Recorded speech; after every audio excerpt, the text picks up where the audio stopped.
Teach. Catch that bastard. He actually killed his brothers and sisters. Thatch, wake up. Dad, Thatch. Thatch. Thatch is dead.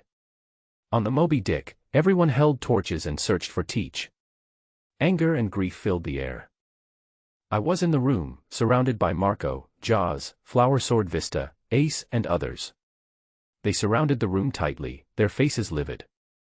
Thatch's cold body was lying in a pool of blood, and the dried blood at the corners of his mouth showed that he had been dead for a long time. Ace grabbed his hair in self-blame and looked at Thatch in pain. As the captain, he felt that he was to blame and shouted that he would kill Teach himself.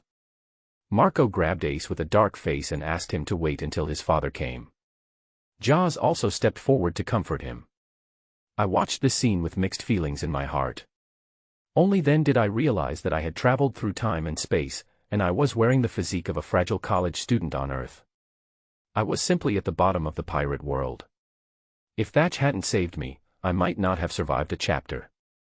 I called out to the system in my heart. I loved reading cool novels in my previous life, but after waiting for a long time, there was no response. I wondered if there was no system. At this moment, the originally chaotic pirate suddenly became quiet, and Whitebeard walked in. My pupils shrank slightly. His giant body, 6.66 meters tall, made me feel the oppression of the strong. Even though his life was about to come to an end, his body was full of infusion tubes and bandages, but the domineering aura of the strong still came to me. I sighed in my heart, knowing the next plot. Thatch died. Whitebeard was furious, and launched a worldwide wanted order for Teach. Then Ace volunteered, but was finally caught by Teach and handed over to the world government, triggering the Top War. I was just thinking about what to do next when Whitebeard sighed, brushed Thatch's forehead, asked him to close his eyes, and then shouted angrily to issue a hunting order. Ace requested to hunt down Teach, but I suddenly stopped him, which made everyone look at me. Ace thought I had something to do with Teach and was full of hostility towards me.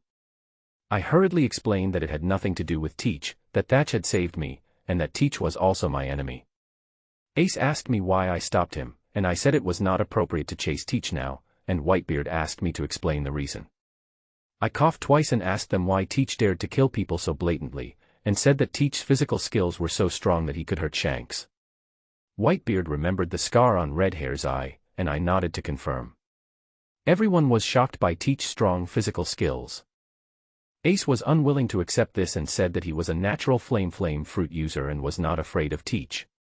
I mocked him for being a reckless man without hesitation and asked him if he knew about the dark fruit. Ace shook his head. I told him that when a dark fruit user encounters another user, they can temporarily lose their abilities and become ordinary people. Ace was stunned after hearing this and was terrified. He apologized to me. Marco and others were shocked to learn that the dark fruit was so strange and could make Teach become a triple fruit user. Fortunately, I told them the consequences. Everyone was talking about it and wanted to hunt down Teach together. At this time, Whitebeard looked at me and asked me what I thought. I was very surprised. I was not even a crew member, but he asked me. I said that the highest level of revenge is to make the other party live a life worse than death, to make him live in fear every day and have a mental breakdown. This is the top way of revenge. Everyone was shocked by me and thought I was cruel enough. Whitebeard was also a little shocked. Ace was not convinced and said that Teach would not be afraid. He also mentioned his father's physical condition. Whitebeard said sadly that his health was not good, and Teach was indeed not afraid of him. Marco said that his father was in poor health and wanted to kill Teach. I stopped him and said that the captain would not die and could live another 20 years. Everyone looked at me like I was a fool. I said I was a scientist and had made a breakthrough in the study of devil fruits. I could add abilities to others. It was similar to the dark fruit but had no side effects. However, it consumed 1 billion berries and had a chance of failure. Marco realized that I was not joking and excitedly said that Dad could add his abilities to heal hidden injuries and restore vitality. Others were also very excited, but some did not believe it. I spread my hands to show my helplessness. Finally, everyone looked at Whitebeard, who said he believed me, which warmed my heart. Flower Sword Vista said that there was only enough money on the ship for 2 experiments. I reminded them that there was a chance of failure. Everyone said they would do their best to get money. Ace even stuffed all the money into my hands. The atmosphere of this pirate group made me decide to stay, because after completing 10 enchantments, the system will unlock the next technology. A few days later, we arrived at Jaya Island. Jaws pointed ahead excitedly, and I used the telescope to see the familiar outline of the circular island with a gap. Marco asked me if I really wanted to stay here, and I nodded and said that the experimental base needed to be stable, and Ace agreed. I looked at Jaya Island and thought that according to the original book, Blackbeard would pass by here and meet Luffy. I wondered if my early arrival would change the plot. If it was according to the original book, Teach would definitely have a wonderful expression when he saw Whitebeard was full of energy and had dual abilities. I vowed to stay here for a long time in the future, and conquer the sea when I had the strength. Everyone was infected by me and roared. Gaia Island has a superior geographical location and abundant resources. It is an ideal supply station with a busy port and many ships. There are various service facilities and entertainment venues on the island, as well as slave business. However, due to the gathering of pirates, conflicts continue, but it still attracts pirates one after another. But today, the arrogant pirates are as honest as kittens in front of the 4 Emperors Whitebeard. They are full of curiosity about me, talking about my unusual identity and standing in front of Marco, which they think is outrageous. Everything happened just as Ron had imagined. He took Gaia Island easily and effortlessly. After all, the reputation of the 4 Emperors is there, who dares to challenge them? After arriving at Gaia Island, Ron chose a huge manor as his experimental base. The manor is located in the center of the entire island, at the back. Surrounded by mountains on 3 sides and facing water on 1 side. The geographical location is very advantageous, and the defensive fortifications have been reinforced again and again by Jaws and his men. The potential threats around were cleared many times by Marco and the proactive Ace, and many large beasts were killed and became their meals. Even the mosquitoes were killed by them. After all, Ron is an ordinary person now, and his safety must be protected. No accidents can happen. Then Ron started his experiment. After all, he had to do it. Every researcher has to do it. A week later. In the hall. The man with a white beard and a big horse sat on the seat, with 4 tubes inserted all over his arms and chest. His breathing was weak, his eyes were gloomy, and his condition was very bad. Even so, he still wanted to drink. Galala, any news about Teach? Vista shook his head in disappointment. Dad doesn't have any news about that bastard. Did Ron remember it wrong? Marco also frowned and looked up in the direction of Ron's laboratory. It's been a week, and there's no news about Ron's experiment. I always feel like something is wrong. Could it have failed? Ace had the same feeling. Every time I went to see him, Ron blocked me out. Could it be that the experiment really failed? That's 3 billion Baileys. Hearing this, Xiaozi stood up without saying a word, with anger evident on his face. I told you Ron is not. Before he could finish his words, everyone was suddenly interrupted by a deafening noise, as if a bolt of thunder had exploded in the sky. Immediately afterwards, 3 dazzling golden lights, like the first rays of sunshine at dawn, instantly penetrated the thick clouds and rushed straight into the sky. The light was so bright and dazzling, carrying with it an unspeakable mystery and power, that one could tell at a glance that something extraordinary was about to appear.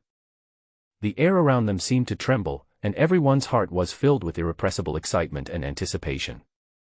Could it be? Everyone's eyes were drawn to the 3 golden lights. They stared with bated breath, afraid of missing even a moment of the miracle. Whitebeard stood up excitedly, staring at the 3 golden lights, and even stopped breathing for a few seconds. That's Ron's direction. Could it be that he really succeeded? Marco also turned around excitedly and looked in the direction of the golden light. This feeling can't be wrong. And only if the experiment is successful will such golden light be emitted. Ha ha ha, I knew that Brother Ron wouldn't fail. Ace's face was full of ecstasy and he rushed out without saying a word. Come on, let's go and take a look. Whitebeard tore off the infusion tube on his body. The metal tube drew an arc in the air, making a crisp sound. The movements were swift and decisive, as if all the pain and weakness were left behind at this moment. He took 2 steps at a time and rushed out at an astonishing speed. Every step he took caused the ground to shake slightly, showing his strong strength and determination that were still as strong as ever. Hiss. Seeing this scene, Marco's eyelids twitched violently and he took a breath of cold air. Without any hesitation, Marco immediately followed behind. He knew that at this critical moment, although he was excited, as a member of the team, it was more important to ensure his father's safety and not let him encounter any accidents at this critical moment. After a while, the people in the room have left.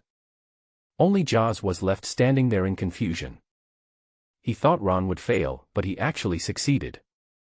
This guy failed early or late, but he had to wait until I said he failed, and then he succeeded. He is definitely trying to make things difficult for me. Snort.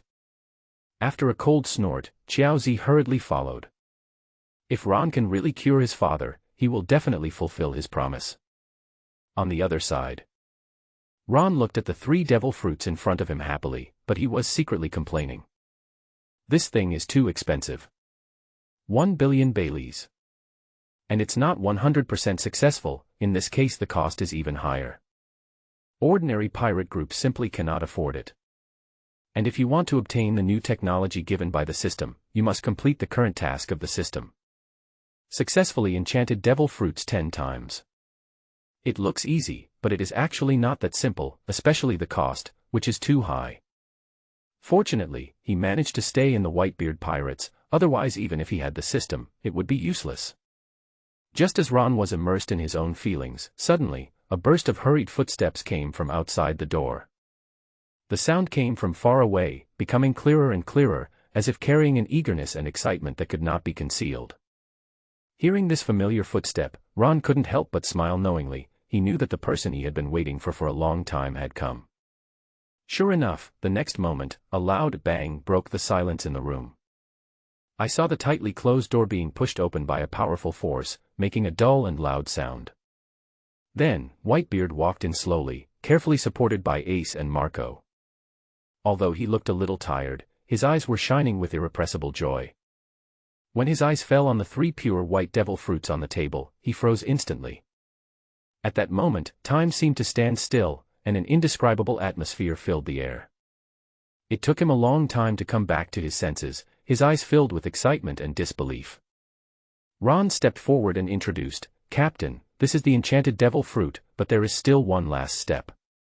He looked at Marco and said, "Captain Marco, I need you to drop 3 drops of blood on the 3 devil fruits so that they can complete the last step." "No problem."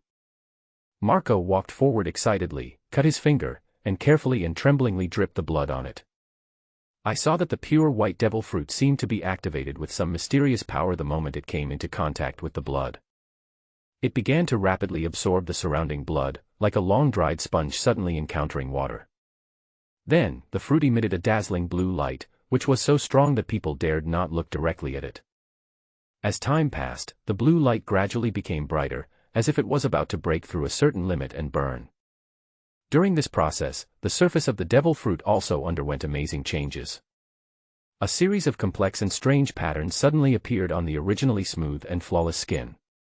These patterns spread rapidly at a speed visible to the naked eye, eventually covering the entire fruit. Each pattern emits a faint blue light, giving people a feeling of both beauty and danger. Just when everyone was staring with bated breath, unable to believe their eyes. After just a few seconds, the 3 devil fruits completed the transformation. They each emit a soft but not negligible blue glow, quietly placed on the test bench, like the brightest stars in the night sky. This scene stunned everyone present, and their hearts were filled with shock and confusion. What Ron said was true. 3 mythical beasts, Phoenix. Everyone rubbed their eyes in disbelief, and looked carefully over and over again, and found that the 3 identical devil fruits in front of them were actually real. Each one is of the animal type, bird fruit, mythical beast type, phoenix form. Marco's eyes widened, his face full of shock. He took 2 trembling steps forward, almost unable to believe his eyes. He reached out and carefully touched the surface of one of the devil fruits to confirm its authenticity. The smooth and cold touch made him more certain that this was not an illusion. Marco's voice trembled a little, and he muttered to himself, "This is exactly the same as the one I ate. It's unbelievable." Other people around also gathered around, each with an expression of surprise and confusion. Ron is amazing. I actually did it. Slap me now, am I dreaming? Why did you kick my butt? It hurt so much. There was an incredible atmosphere in the air and everyone was shocked by this miraculous discovery. Marco took a deep breath, trying to calm his excitement. Of course this is true. Ron stepped forward, picked up one of the devil fruits and handed it to Whitebeard. Captain, give it a try. Whitebeard smiled, took the devil fruit from Ron without restraint, and looked at him deeply. It won't explode, will it? No. Ron scratched his head awkwardly. He didn't expect Whitebeard to have such concerns at this time. He was about to explain something when he was interrupted by the other party. Galala, Ron kid, thank you. If this works, you'll be my son. Ron. The others laughed, and looked at Ron with more favorable eyes, which was a recognition of their companion. Whitebeard didn't waste any time and swallowed it in one gulp under the gaze of everyone. He slowly closed his eyes, as if trying to capture every subtle feeling. The people around him stared with bated breath, as if even their breathing had become cautious, for fear of disturbing Whitebeard. Their mood became more and more nervous as time went by, and their palms couldn't help but sweat, wet and cold. Every pair of eyes was fixed on Whitebeard, their gazes filled with anticipation and anxiety. There was an indescribable tension in the air, but at the same time there was also a glimmer of hope. I was praying silently in my heart, you must succeed, Dad. Ron was not worried at all because the moment he picked up the devil fruit, he used the first time 100% success in his mind. So there is no way Whitebeard could fail. Really? After a while, snow-white flames began to burn on Whitebeard's body. This kind of flame does not give people a feeling of heat, but rather is full of a vibrant atmosphere. As time went by, it was visibly seen that the wounds on his body were healing rapidly. First the bleeding stopped, then the skin began to scab, and then the new tissues gradually replaced the damaged parts. The whole process was like turning back time, and all the wounds were healed. Then his breathing gradually became steady, no longer as rapid and heavy as before. The whole person looks as if he is 20 years younger. Not only has his appearance changed significantly, but his mental state has also taken on a new look. The eyes that were slightly tired from the battle regained their brilliance, revealing an indescribable sense of power. At this moment, the surrounding air seemed to be infected by this new breath, becoming particularly fresh and full of vitality. Dad succeeded. Dad really has dual abilities. That's great. That stupid guy Tiki tried all his best to get dual abilities, but he didn't expect Dad to get them easily. Thank you, Brother Ron. Back away quickly, the flames on Dad's body are getting bigger. When everyone saw this, they hurriedly retreated and quickly vacated the venue, because they saw the flames on Whitebeard's body becoming more and more intense, and their scope becoming larger and larger. The flame was like a raging fire, emitting a hot breath that made people afraid to get close. Then, the flames shrank rapidly, forming something like a cocoon that wrapped Whitebeard inside.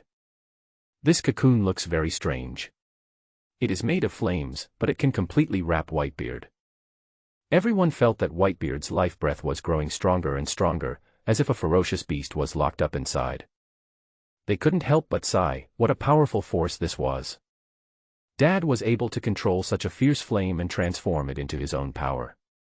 Phoenix Cocoon. Marco looked at the cocoon in front of him in surprise, and was so excited that he could not speak coherently. In this form, I can restore my body to the greatest extent, and can heal long-standing hidden injuries and old diseases. In a short while. With a crisp click sound, it was as if the fragile glass finally shattered under the heavy pressure. Then, the huge cocoon formed by the white flames suddenly collapsed and turned into countless tiny sparks, which slowly drifted away in the air and disappeared, as if they had never existed. When the last ray of Mars gradually faded out of people's sight, everyone present noticed that Whitebeard stood firmly in place, his broad and majestic cape swaying gently in the wind, and there were no scars or injuries on his healthy body.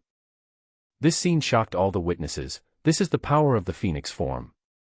Not only can it heal all injuries of the user, but the powerful recovery ability and vitality it contains can even restore Whitebeard to his peak condition.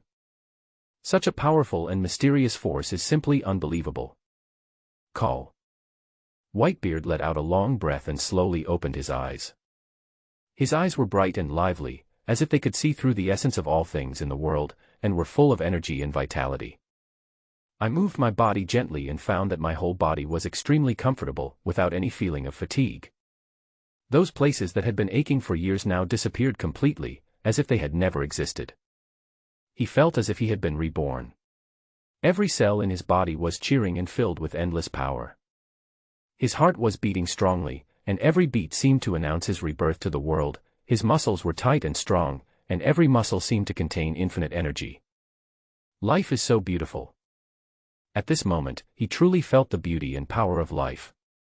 He knew that he was no longer the exhausted and sick old man. He had gained a new life and had the courage and strength to pursue his dreams again. He turned around, looked at Ron with satisfaction, stretched out his right hand and said softly, "Ron brat, be my son." Marine Headquarters, Marineford. Report. A Marine rushed into Zhangguo's office in a panic. "What's the rush?" Zhangguo put down the grass in his hand, patted the goat's head, and let it go play. The Marine swallowed hard, and quickly put the important document in his hand on the table. Report to the Marshal, the Whitebeard pirates are making a big move. Whitebeard pirates. Sengoku frowned slightly. Whitebeard is already half buried in the ground, what big moves can he make? As he spoke, he slowly reached out and picked up the seemingly ordinary but extremely important document on the table and opened the first page. As his eyes swept across the densely packed text line by line, his brows gradually furrowed, as if every sentence was a difficult puzzle to solve. The more I read, the stronger this feeling of confusion becomes. Instead of weakening, it grows like a snowball. By the last few pages, he could no longer suppress his inner doubts and confusion. Finally, after carefully reading the entire document from beginning to end, he looked up with an expression of disbelief on his face. Then, he turned his gaze to the Marine standing not far away, his eyes full of questions. What exactly do they want to do by going to Jaya Island? And why are they buying so many resources? Are these pirates planning to open a factory to whitewash themselves? There was a mixture of surprise and sarcasm in his tone, and he was obviously finding the situation very incredible. The Marine shook his head, indicating that he did not know either. "All right, keep observing. If the Whitebeard pirates make any unusual movements, report to me immediately." "Yes." The Marine left the room in a hurry. The whole process took no more than a minute. During this time, Garp walked in laughing while eating senbei. He seemed to be completely oblivious to Zhangguo's frown and unhappy expression. He sat down on the sofa carelessly and began to leisurely enjoy this rare afternoon time. The air was filled with a faint scent of tea, but the tranquility was somewhat broken by Cap's arrival. Carp seemed to be in a good mood, with a relaxed smile on his face and contented noises coming from time to time. He was completely immersed in his own little world, as if all the troubles in the outside world had nothing to do with him. "Carp!" An angry roar shook Carp off the sofa. Sengoku angrily threw a stack of newspapers at Garp and yelled, "Look at what your grandson has done. He's going to overturn the sky of Alabasta." Garp took the newspaper, but instead of getting angry, he laughed out loud at what Luffy had done in the newspaper. "Good job, Luffy." Garp. Zhangguo was so angry that he really wanted to stuff the goat grass into the old man's mouth. "It's not just your grandson that makes me worry, but Whitebeard is getting old and still wants to cause trouble. I'm really annoyed by you guys." Whitebeard. Garp looked at Sengoku in confusion, grabbed a handful of senbei and stuffed them into his mouth, asking while eating, "What happened to Whitebeard? The 4 emperors who have half a foot in the ground, what can they do?" "Yes." Zhangguo pushed the file. "Whitebeard is crazy. He came to paradise and occupied an island." "What?" Garp was stunned. "Whitebeard came to the Grand Line." "When did it happen?" He picked up the document and started reading it. The more he read, the funnier it became. "Ha ha ha, Whitebeard is choosing a grave for himself." Zhangguo thought that this matter was not simple, and analyzed, "Whitebeard is not the kind of guy who acts on a whim. What he does must be carefully considered. He must have a reason for doing this." Carp also agrees with this. Then let's send someone over to take a look. If Whitebeard really has some unspeakable secret, we can know about it in advance and be prepared to deal with it. That's the only way. Just as Jean Guo was about to give the order, there was a sudden sound of rapid footsteps outside the door. Report. Report. It was the same Marine again, but this time he didn't knock on the door, but rushed in directly. Report to the Marshal, there is urgent intelligence to report. Speak. Report to the Marshal, on the Gaia Island just occupied by Whitebeard, 3 golden lights suddenly appeared. Some treasure must have appeared. And we have received intelligence that the location where the golden light appeared is the exclusive manor of a captain under the Whitebeard pirates. Hearing this, Jean Guo also lost his composure. He looked at Garp and saw the shock and confusion in each other's eyes. Golden light rising into the sky. It must be something extraordinary, or that Whitebeard guy is conducting some kind of experiment. It must be. Garp also agreed, otherwise he really couldn't think of anything that could make Whitebeard come to paradise from the New World and occupy an island. Someone must be sent to investigate this matter immediately. Sengoku realized the importance of the matter and turned to tell the Marine. Go and call General Akiji. Yes. Not long after, Akiji lazily walked into the office. Marshal Sengoku, it seems like it's my vacation time now. Special circumstances have occurred and the leave has been temporarily terminated. Then Jean Guo repeated what he had just heard. After hearing this, Akiji also frowned. According to what the Marshal said, something must have happened over there, and it really needs to be investigated. That's why I called you here. Allah, Akiji waved his hand and turned away, and his voice came from outside the door, I know, I'll go right away. Remember to return my vacation time double when you're done. This is your apprentice, Garp, who can bargain with the Marshal. Ha ha ha ha, Jean Guo, you have to give people some benefits when you ask them to do something for you. Somewhere in the sea on the Great Route. In a canoe, Teach, with a scruffy beard and a shabby face, was paddling hard. His bright eyes were full of ambition, staring straight ahead, his hands moving without stopping at all. Ha ha ha, Old Man Whitebeard, you guys can go around the world looking for me. You'd never imagine that I've already come to the other side of the Red Earth continent. Teach looked around with satisfaction. Although he only found a few crew members at once, the breath of freedom made him feel comfortable. When I, Blackbeard, form my own pirate group, I will definitely look for you, Dad. Because I want to get back my 4 Emperor's Devil Fruit. I hope you won't be shocked then. I really want to see Dad's expression sooner. Ha ha ha ha. Then he rowed even harder. His primary goal now was to form his own pirate group to resist the pursuit of the Whitebeard pirates. Gaia Island. The experimental base in the manor. Ron felt a bit troubled by Whitebeard's enthusiastic invitation. The Whitebeard still had the habit of accepting children from everyone he met.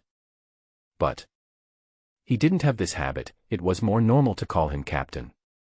Captain, I can join the Whitebeard pirates, but I'm still used to calling you Captain. Gulala, what an interesting kid. It's just a name, whatever you want.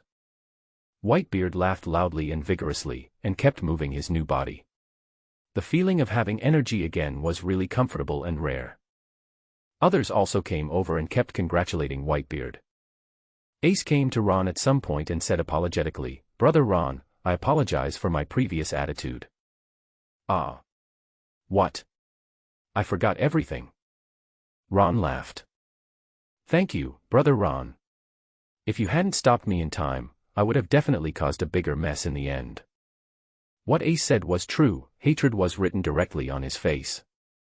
As for Teach, just as you said, it would be too easy for him to be killed directly. He should be made to live in fear every day. Ron was also very pleased to see the changes in Ace.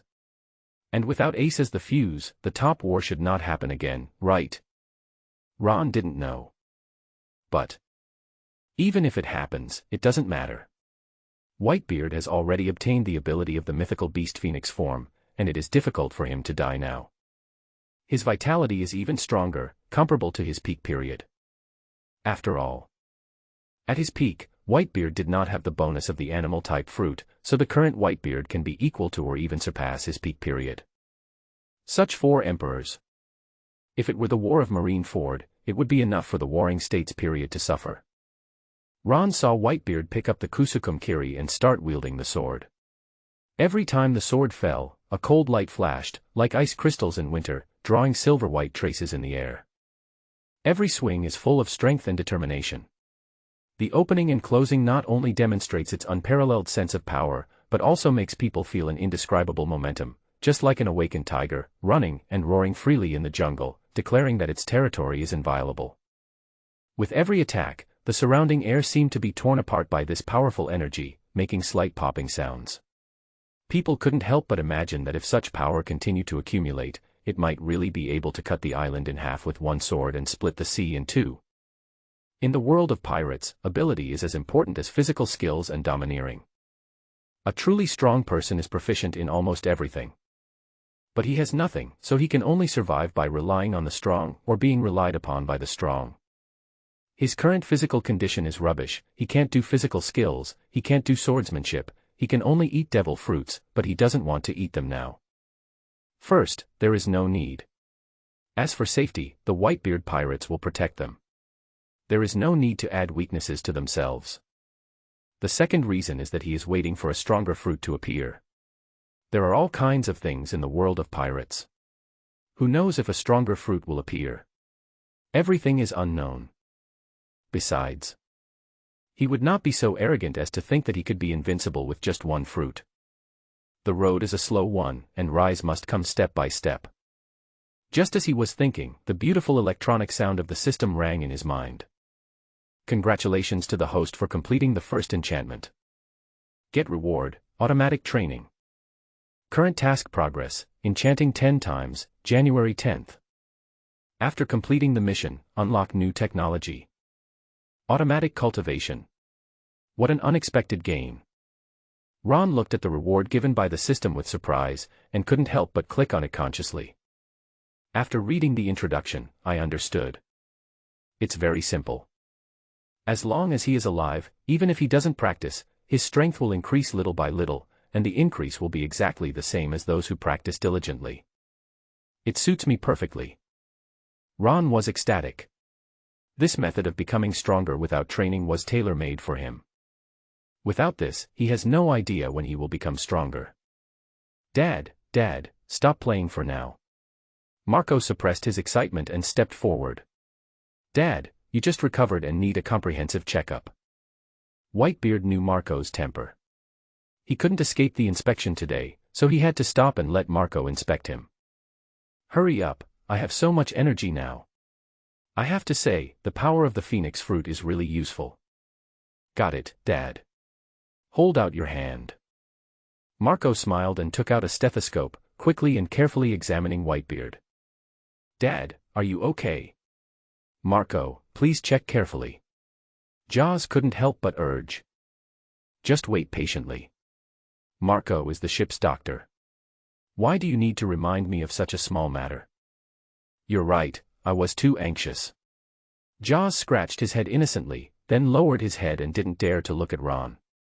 He felt really embarrassed. After a while, Marco put away the stethoscope and announced with a smile, Dad has recovered very well. All his previous injuries have healed. Dad is now very healthy. As soon as the results were announced, everyone was excited. That's great. Dad is finally cured of his illness.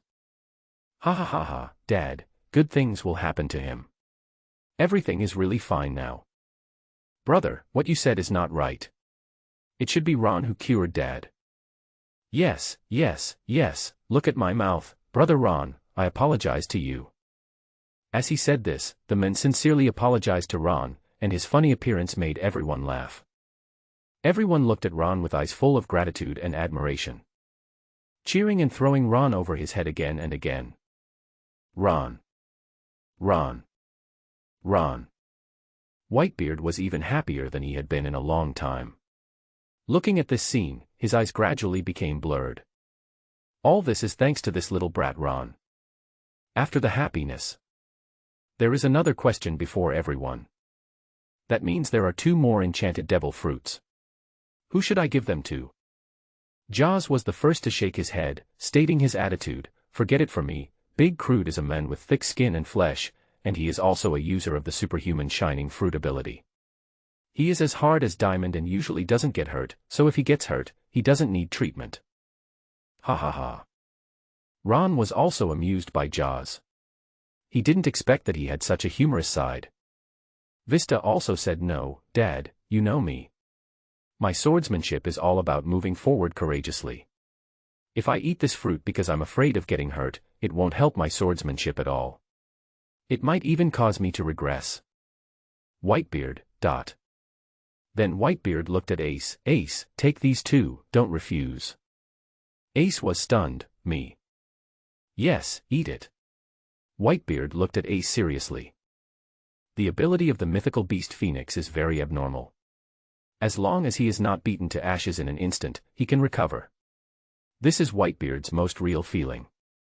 So, he wanted Ace to eat the fruit so that his life would be protected.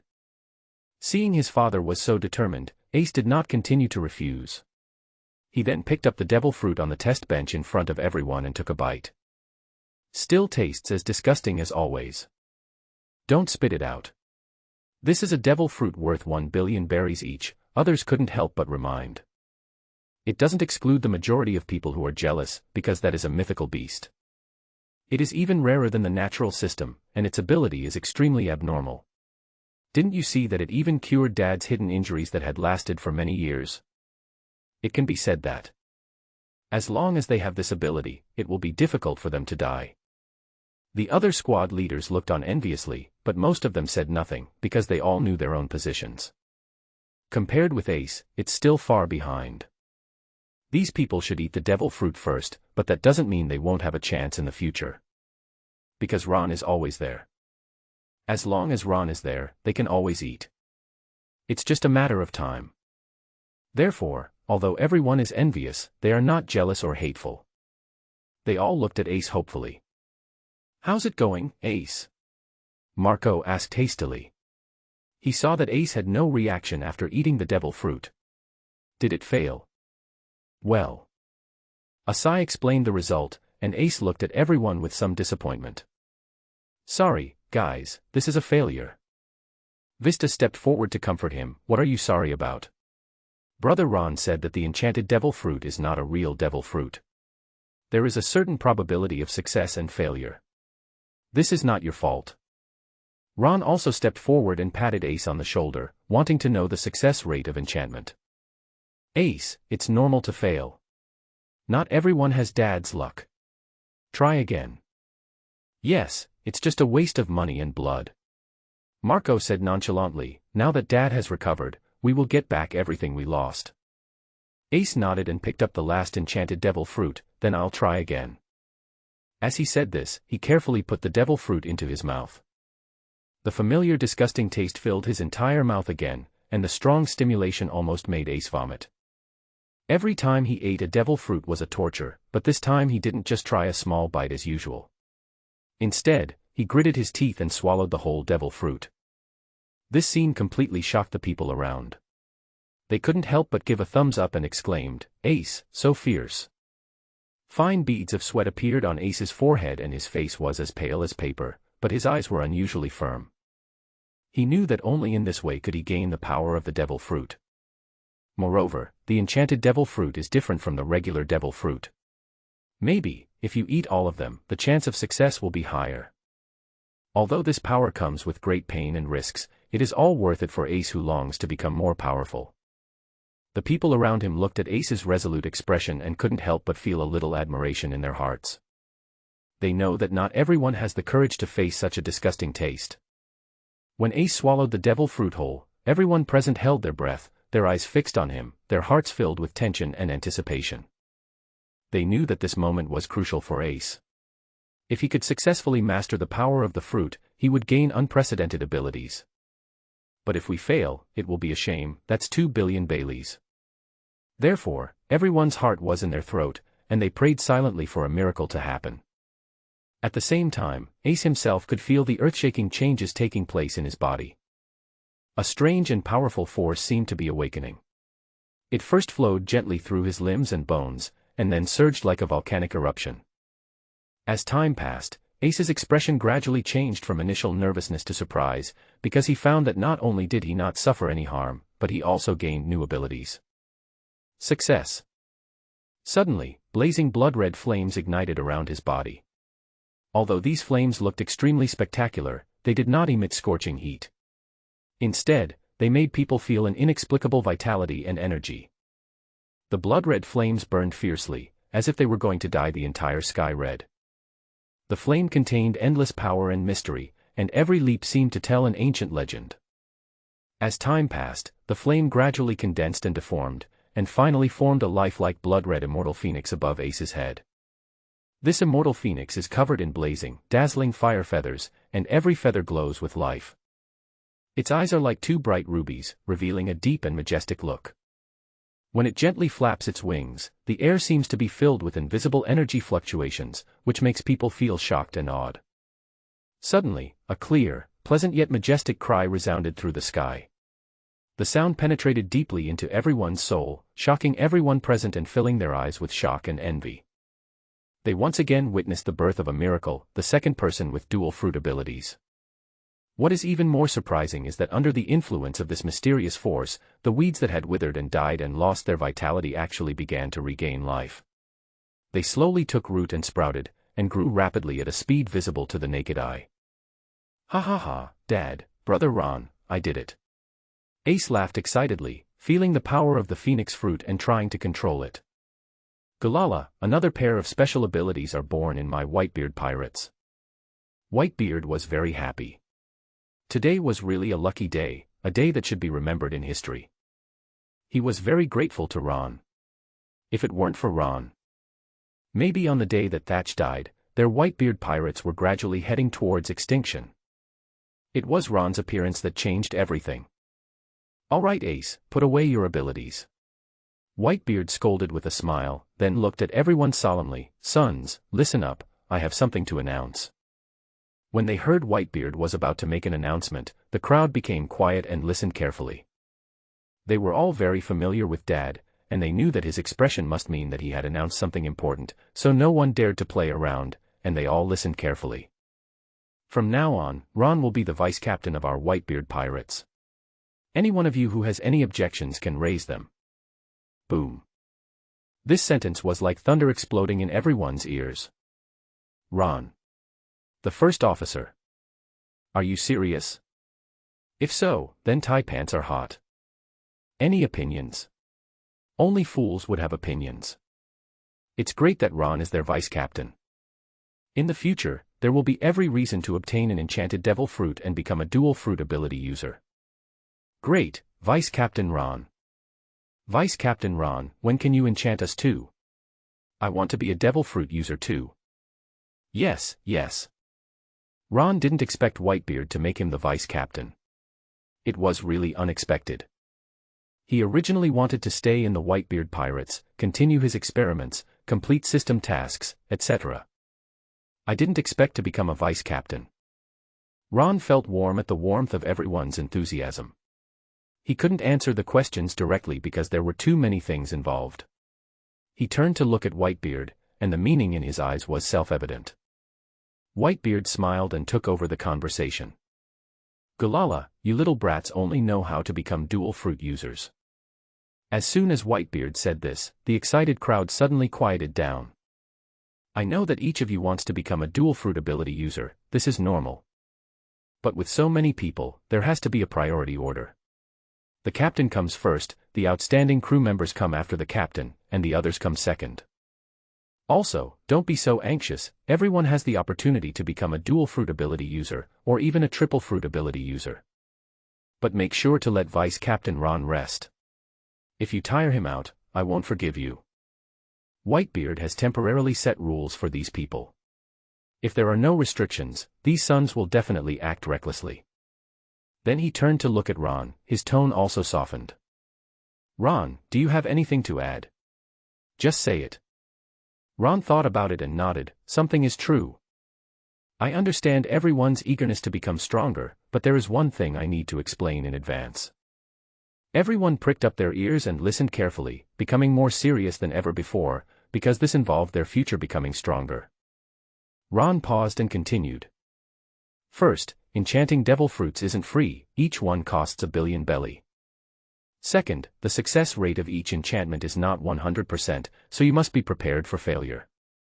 Third, it is best to prepare 3 enchanted devil fruits each time you enchant, because I found that the chance of success is very high if you take 3 in a row. After saying these 3 points, Ron nodded to Whitebeard, indicating that he had nothing else to add. Did you understand? If you have no objection, then do as Ron says. Whitebeard once again supported Ron. Everyone nodded. Although enchanting a devil fruit requires a lot of money, it is not an unattainable goal for pirates who have been living on the edge of a knife for many years. There are so many other pirate groups on the sea, just robbing a few of them will be enough. If that's not enough, then keep robbing. When they thought about the fact that they could all become dual fruit or even triple fruit users in the future, they were all very excited. Shouting for a party. Whitebeard was also very happy. Seeing everyone was so excited, he simply agreed. Sons, let's have a big party today to celebrate Vice Captain Ron and the Whitebeard Pirates. This era is the era of the Whitebeard Pirates. It's Ron's era. Woohoo! Ron. Ron. Ron. Ron. Ron. Soon, a bonfire was lit on the island, and wisps of green smoke rose up and drifted away gently with the wind. The warm firelight illuminated the surroundings and reflected the smiles on everyone's faces. The celebratory banquet has officially begun. Ron was the protagonist of this banquet. He stood among the crowd, accepting the admiration and praise from his companions. Everyone seemed particularly happy. They not only expressed their support and love for Ron with words, but also tried various ways to please the most dazzling figure of the night. As time passed, the atmosphere became more heated.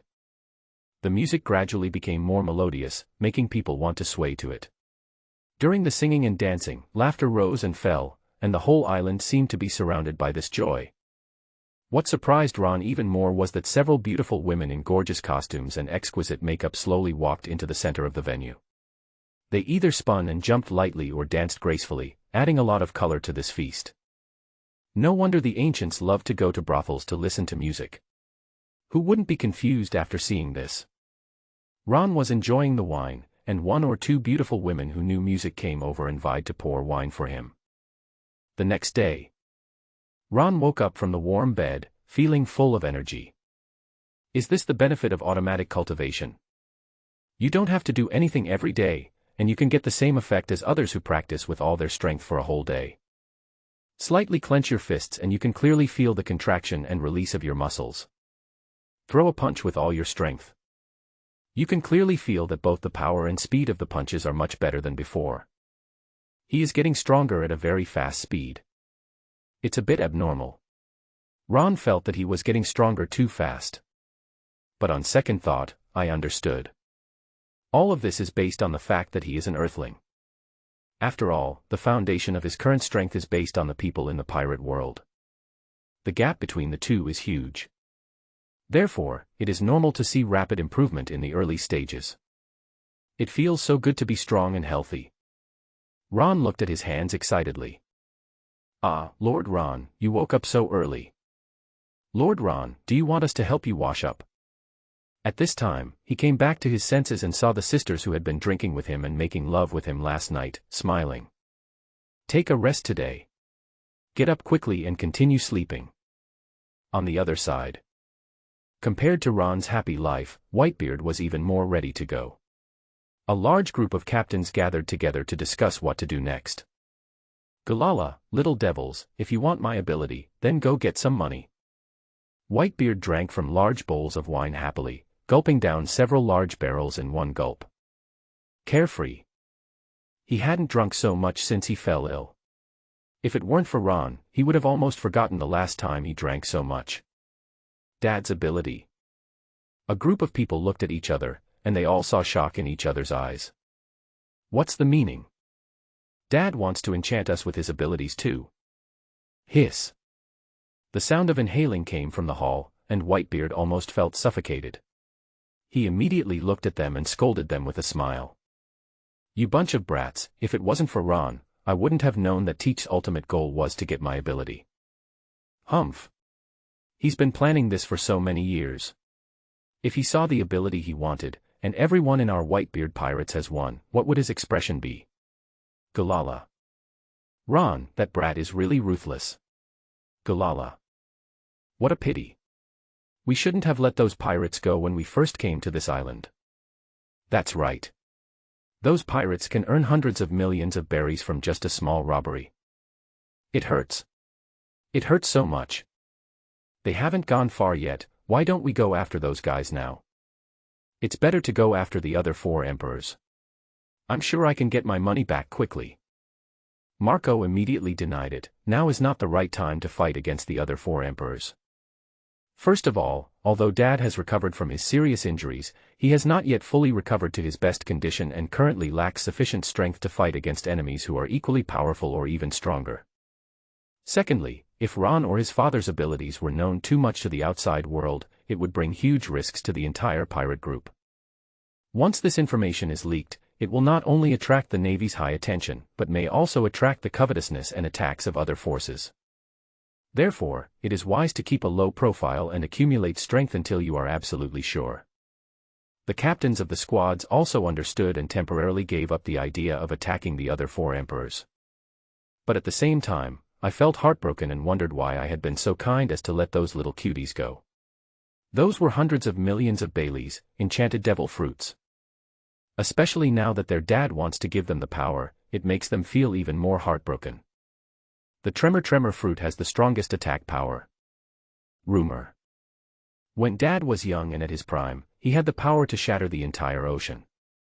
This is the scariest place. Now they can also obtain this ability, how can they not be excited? Make money. We have to make money. Let's go. A massive money-making operation began with the Whitebeard pirates. Everyone was full of energy and all of them had only one goal, which was to make money. 5 days later. The Grand Line and somewhere in the New World are experiencing an unprecedented small-scale sensation. The Whitebeard pirates launched many large-scale operations during this time. Not only did they quickly and accurately take out several large-scale pirate groups, they also successfully seized billions of Baileys in funds. Whitebeard, the pirate known as the strongest man in the world, his every move affects the nerves of the entire pirate world. Suddenly, an unprecedented major action was launched. The news exploded throughout the sea like a blockbuster bomb, causing shock and speculation among countless people. However, no one knows the real reason behind this big move. Is it Whitebeard's dying struggle? Is he trying to shock the surrounding forces before he dies? Or is there a more complex and far-reaching intention behind this? For a time, all kinds of speculations and rumors arose.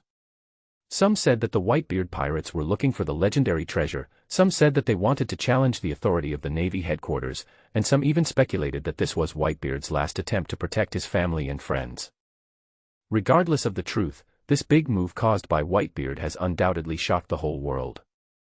People have been paying close attention to the movements of the Whitebeard pirates, trying to find some clues to solve the mystery. However, when everyone's attention was focused on the Whitebeard pirates, they quietly disappeared into the sea, as if they had never appeared. This made the already confusing situation even more mysterious. Wano Country, Onigashima. Kaido sat on his magnificent and majestic throne with his arms and legs folded, his figure as tall as an unshakable mountain. He was holding a simple wine gourd tightly in his hand and was gulping down the wine as if it was free.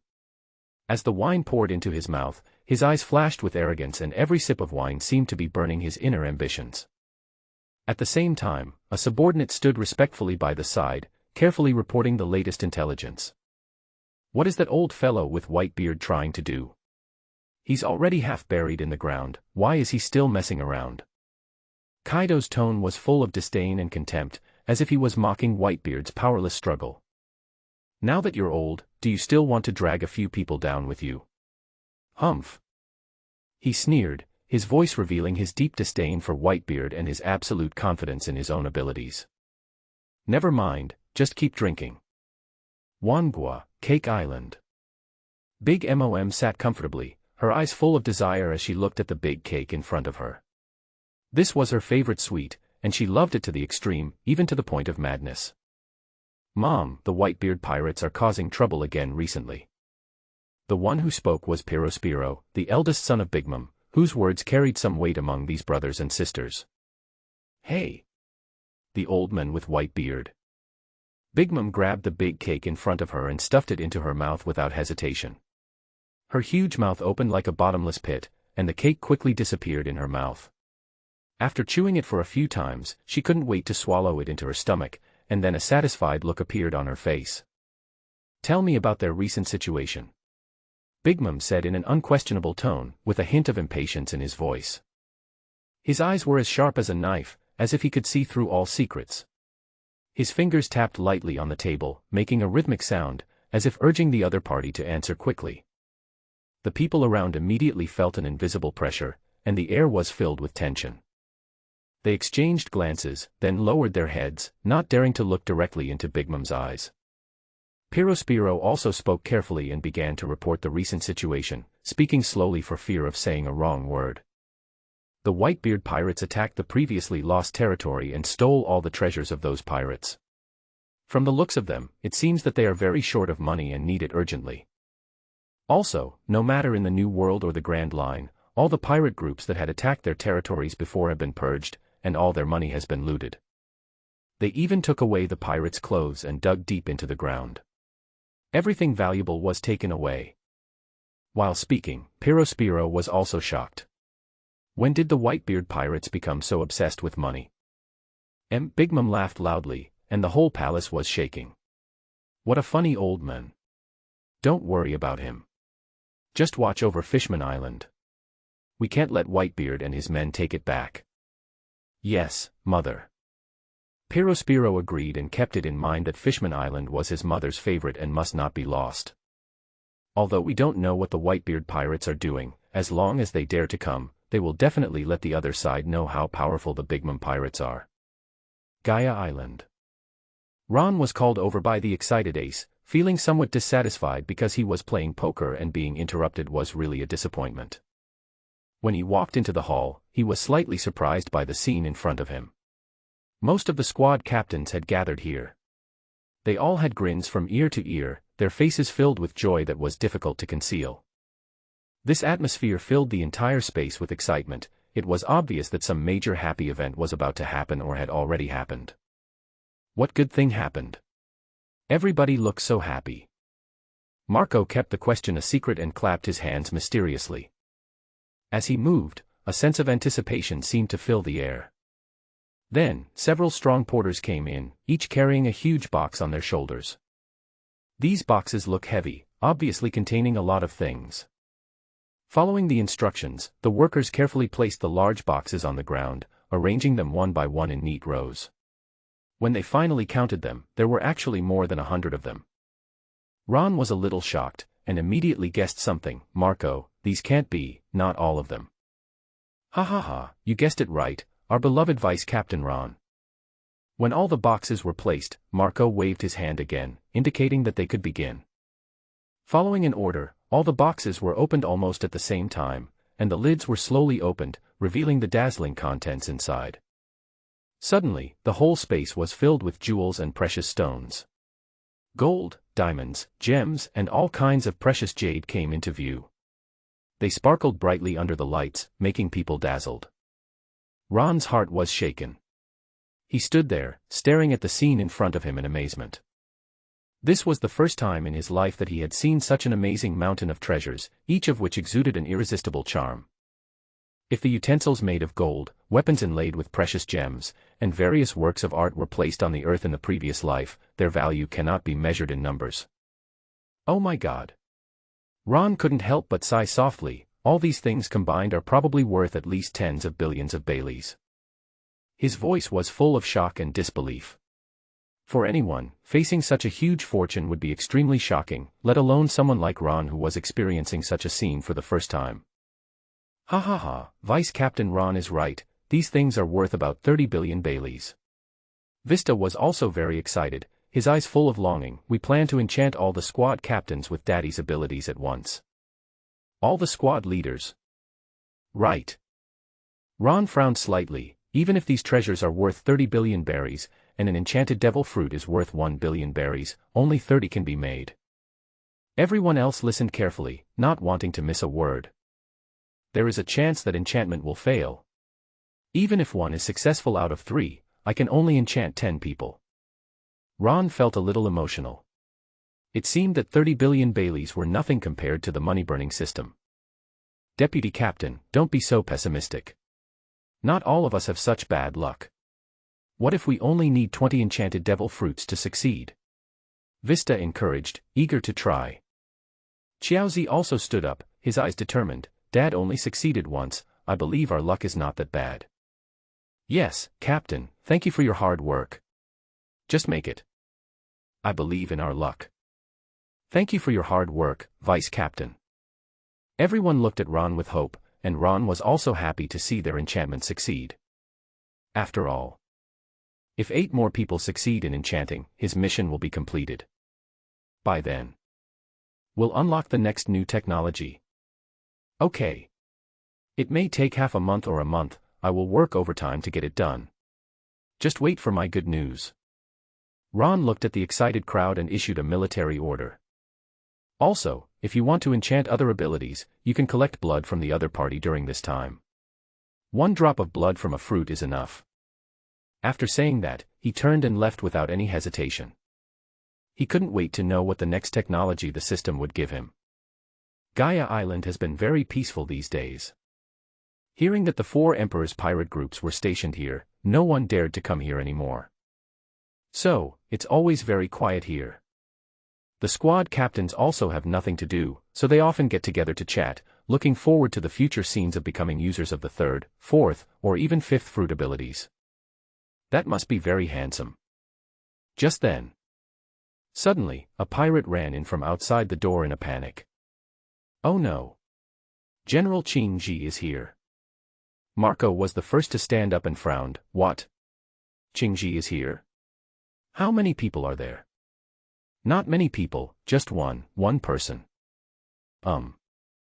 This time it was Marco's turn to be surprised. Only 1 person came. Alone. Dad, Qing Ji came alone. It seems that he was not sent by the Navy. Maybe he was just passing by. Whitebeard put down the big wine bowl in his hand, his eyes were cold. What is Qing Ji doing here? Doesn't he know that this is the private territory of our Whitebeard pirates? Ace also frowned, but then his eyes lit up. Dad, Qing Ji is here just in time. What do you mean? Do you want to? Whitebeard instantly understood what Ace meant. At the same time, the others also reacted, and their eyes all lit up green. Ace said anxiously, Dad, let me go meet the general. I haven't fought with the general in such a long time. No, Jaws, want to go too. Xiaozi immediately stood up and said that he wanted to go too. After all, everyone knew that in order to enchant Ron, he needed the blood of a person with special abilities. Qing Ji is a natural person. Who wouldn't want the general's natural fruit?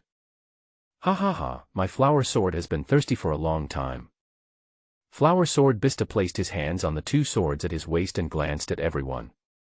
He had to go to this battle. Gulala, you little devils. Whitebeard continued to hold up the big bowl of wine. With these sons around, it would never be his turn to take action. He simply continued to drink. Please do whatever you want, just don't disturb me while I'm drinking. After hearing Whitebeard's words, a group of squad captains could no longer hold back. They rushed out through the gate at an extremely fast speed, as if they had rockets tied to their feet. Their target, Qing Ji. Seeing this group of lovely companions, Marco smiled and shook his head. Dad, I'm here to drink with you. You're not going. Whitebeard drank the wine in the big bowl and looked at Marco. Although Qing Ji's ability is powerful, I don't want it. Although Qing Ji's ability is powerful, I don't want it. Marco answered, and then he filled his father's glass with wine and continued, if I have to choose a natural type, I would rather have Akainu's magma fruit. Oh, why? Whitebeard became interested. There are many types of natural attacks. When the magma fruit attacks, it is a physical attack, which can maximize the attack. Compared to Qingji's frozen fruit, it is slightly stronger. Then why don't you choose Kizaru's Pikachu fruit? Whitebeard looked at Marco. The Pikachu fruit is very fast, and the attack will arrive in the blink of an eye. Dad, Kizaru's ability is useless to us. Marco raised his hand, and a blue flame appeared and burned fiercely. Dad, the Phoenix's regeneration flame, Kizaru's ability can't do anything to us, so it's useless to take it. Gulala, you're making fun of your dad. Drink a penalty. Okay, I'll punish you. Drink it now. By the port. Qingji looked at the crowd in front of him in confusion, each with a bright green eye. Looking at his expression, it was like a group of LSPS saw a peerless beauty. He just came to ask a question: is it necessary to mobilize the entire pirate group to welcome him? It's really lively. Qingji stretched lazily. Since we are here, we should make the best of it. Captains of the Whitebeard pirates, what appeared here yesterday? What were those 3 golden lights? Ace frowned. So this is why he came. He thought he was just passing by. Qingji, as a general, don't you have enough brains? Do you think we will answer you? Ha, this general doesn't look very smart. Who says that the smart ones are the generals? Brother, your idea is very dangerous. There were irrelevant sarcasm flying everywhere, making Qingji scratch his ears in boredom. You are a bunch of sea garbage, you are really noisy. I will let you calm down for a while. Saying. Qingji launched the attack without hesitation, and his body began to gradually change, from flesh and blood to hard and cold ice. The changing process was not only rapid but also extremely spectacular, as if the entire space was controlled by an irresistible force. As Qingji's movements became faster and faster, his speed reached an unprecedented level. Wherever he passed by, whether it was the vibrant flowers and trees or the free-flying birds, beasts, insects, and fish, they all lost signs of life in an instant after coming into contact with this extreme cold force and were perfectly fixed in place, becoming lifelike ice sculptures. These sculptures made of natural elements reflect dazzling light under the sunlight, but behind them lies a heart-pounding atmosphere of beauty and cruelty. Get out of the way. Ace and the others retreated quickly and avoided Qingji's cold attack, but many ordinary pirates were still hit by the cold air and turned into ice sculptures. Ice ball. Qingji slowly raised his palm, and the moisture in the air seemed to be summoned by some mysterious force, quickly condensing into 5 sharp and transparent icicles. Under his control, these icicles shot out as fast as arrows, heading straight for the enemies who had not yet reacted. With a few whoosh sounds breaking through the air, several people were hit accurately in an instant. The surface of their bodies was immediately covered with a thin layer of frost, which gradually spread. Immediately afterwards, an even more powerful freezing energy burst out from Qingji's palm, wrapping these unfortunate people in a huge and crystal-clear ice ball. This ice ball not only looks spectacular, but the temperature inside is also extremely low, making it impossible for people trapped inside to move at all. They can only watch themselves slowly lose consciousness from the soles of their feet until their entire bodies become completely stiff. During the entire process, except for the occasional slight sound of struggle, there was complete silence all around. Only Qingji's calm and determined eyes revealed his absolute confidence in the outcome of the battle. Mirror fire flame. Ace roared, his voice filled with rage, and large flames gushed out from his right arm like a volcanic eruption, carrying an extremely hot breath and dazzling light, drawing gorgeous tracks in the air. These flames quickly gathered together and formed a huge and solid wall of fire in front of the companions. It not only blocked Qingji's icy attack, but also emitted bursts of warmth, bringing a sense of comfort and courage to the teammates behind them. Damn it. He actually attacked me by surprise. Ace released warm flames with his other hand, melting the frozen crew members. He felt a little regretful in his heart. He was so careless. It would have been better if he had taken action earlier. On the other side. Faced with this sudden change, Qingji's eyes remained as calm and indifferent as usual, as if he had already expected the other party to take such action. But his expression didn't change. Captain of the 2nd Division, Fire Fist Ace, this is a bit interesting. Qingji concentrated his mind a little, and brought his understanding of the ice element to its extreme. With a slight wave of his hand, one after another crystal-clear ice balls emitting cold air flew from all directions, aiming directly at the barrier made of pure flames. Humph. Same trick, is this the Admiral's attack? Ace said sarcastically, then pushed his right hand forward suddenly, and the wall of fire whistled forward, heading straight for Qin Ji, as if to drown him in the sea of fire. Oh. Qin Ji watched quietly. When the ice ball touched the blazing wall of fire, it encountered unprecedented resistance. First, the surface began to melt due to the high temperature, and then the entire structure gradually became fragile. Finally, after holding on for a few seconds, it completely disintegrated into pools of clear, transparent but powerless ice water, which dripped weakly on the ground, making a slight sound. At this moment, everyone could feel the shocking effect brought about by the violent collision between two completely different forces. Frozen time capsule, Qin Ji gathered the cold air in his right arm and released an ice bird. This ice bird is not only lifelike in shape, but also has a powerful impact. Wherever it went, the air froze instantly and a thick layer of frost quickly formed on the ground.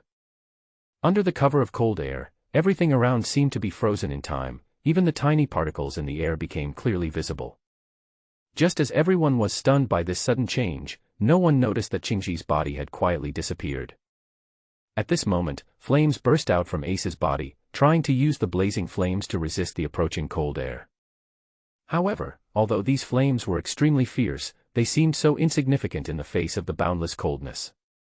Suddenly, a large amount of cold air began to condense behind Ace, forming a huge ice sculpture. The pervasive cold air froze Ace's legs at some point, making him unable to move. When you fight someone, you must be prepared to die. Then, a familiar figure slowly walked out of the ice sculpture. It was Qin Ji who had disappeared before. I saw that he had a crystal clear, cold ice knife in his hand. Confess in the cold. Qin Ji said coldly, his tone full of determination and ruthlessness. Before he finished speaking, he swung the ice knife in his hand violently and stabbed it into Ace's defenseless body. The attack came so suddenly and so fast that Ace didn't have time to react. As the ice blade penetrated deeper, Qin Ji's eyes gradually became cold and his expression was somewhat disappointed. The captain of the second squad was too weak and could not withstand such an attack. With his back to Ace, who was killed by the ice knife, Qin Ji looked at the others in front of him with sharp eyes, breathing out cold air. Now, does anyone want to tell me about the 3 golden lights? The scene was dead silent, no one spoke. Everyone looked at Qin Ji strangely, as if he was a fool. What's wrong with the general now? Are you so confident? Hey Qin Ji, aren't you happy too early? Ha ha ha, it turns out the general isn't that scary. He can't even hurt our second captain by a hair. Hearing these sarcasms, Qin Ji suddenly had a bad feeling in his heart. Could it be that the previous blow did not kill Ace? Just as he was about to turn around to confirm, he heard Ace's sigh from behind. Oh, that's really scary, Qin Ji, this ice blade is really freezing cold. At this time, Qin Ji also saw Ace's situation. He saw that the place where Ace was stabbed by the ice knife was burning with a blood-red flame. The body pierced by the ice knife is healing at an extremely fast speed. However, this flame is not the flame fruit, it is a bit like your body. This flame is not your flame fruit. Qin Ji frowned, his brain seemed to be in a state of confusion. What was going on? There is a healing flame, a bit like the healing power of Marco's phoenix form. Strangeness. After a while, Ace touched the place where he was pierced by the ice knife, and it had now recovered. The skin is as smooth and clean as a newborn baby's skin. Ha ha ha, the phoenix form is really magical. It can heal such serious injuries. Ace said in surprise. Others also came over, looking at Ace excitedly, touching him up and down in amazement. Ace, he's really recovered. Ha ha ha, Vice Captain Ron is so awesome. There is no scar left. It is indeed Brother Xiaoma's phoenix form. Qin Ji's frown never relaxed. As he listened to the conversations of these people, his heart became heavier and heavier. The situation is very bad. What happened to Ace's phoenix form? Qin Ji, it's too early for you to be happy. Ace walked out from the crowd, rubbing his hands together and looking at Qin Ji. After knowing that it would be difficult for him to die, his fighting enthusiasm became higher and higher. What's wrong with your body? How come you have the healing ability of the phoenix? Qing-ji still asked out of confusion. Ace, why, as an admiral of the navy, you've seen everything, but you don't know about the user of the twin fruit ability. What? Double fruit. Qing-ji was a little confused. A person with dual fruit abilities. This was extremely rare in the history of the navy. That's right. Let me test your ability as the legendary general. As soon as he finished speaking, Ace's eyes flashed with a determined and fighting spirit. Clench your fists and fully unleash the flame fruit in your body. It surged like boiling magma, and then turned into a blazing flame, condensing into shape in his hands. This flame was not just an ordinary flame, but a great flame ring that contained powerful strength and will. Great Flame Ring, Flame Emperor, Bloody Fire Phoenix. Following a low roar from Ace, these huge spiral flames were released.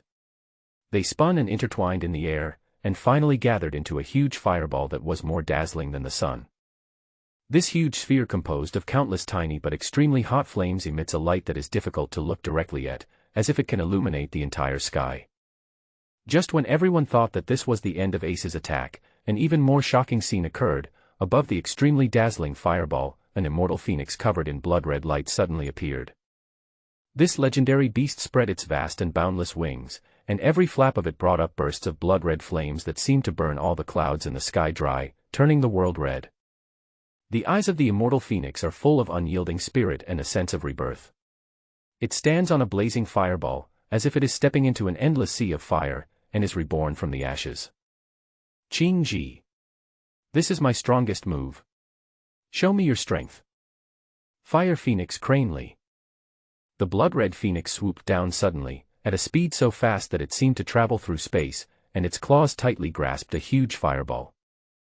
This fireball is brighter than the sun, its light is blinding, and its temperature is high enough to melt steel. The flames jumped between the phoenix's claws, making a deafening roar, as if even the air was torn apart by this force. With a sharp cry, the blood-red phoenix suddenly threw a fireball at Qing-ji. The fireball cut through the sky, leaving a brilliant trail.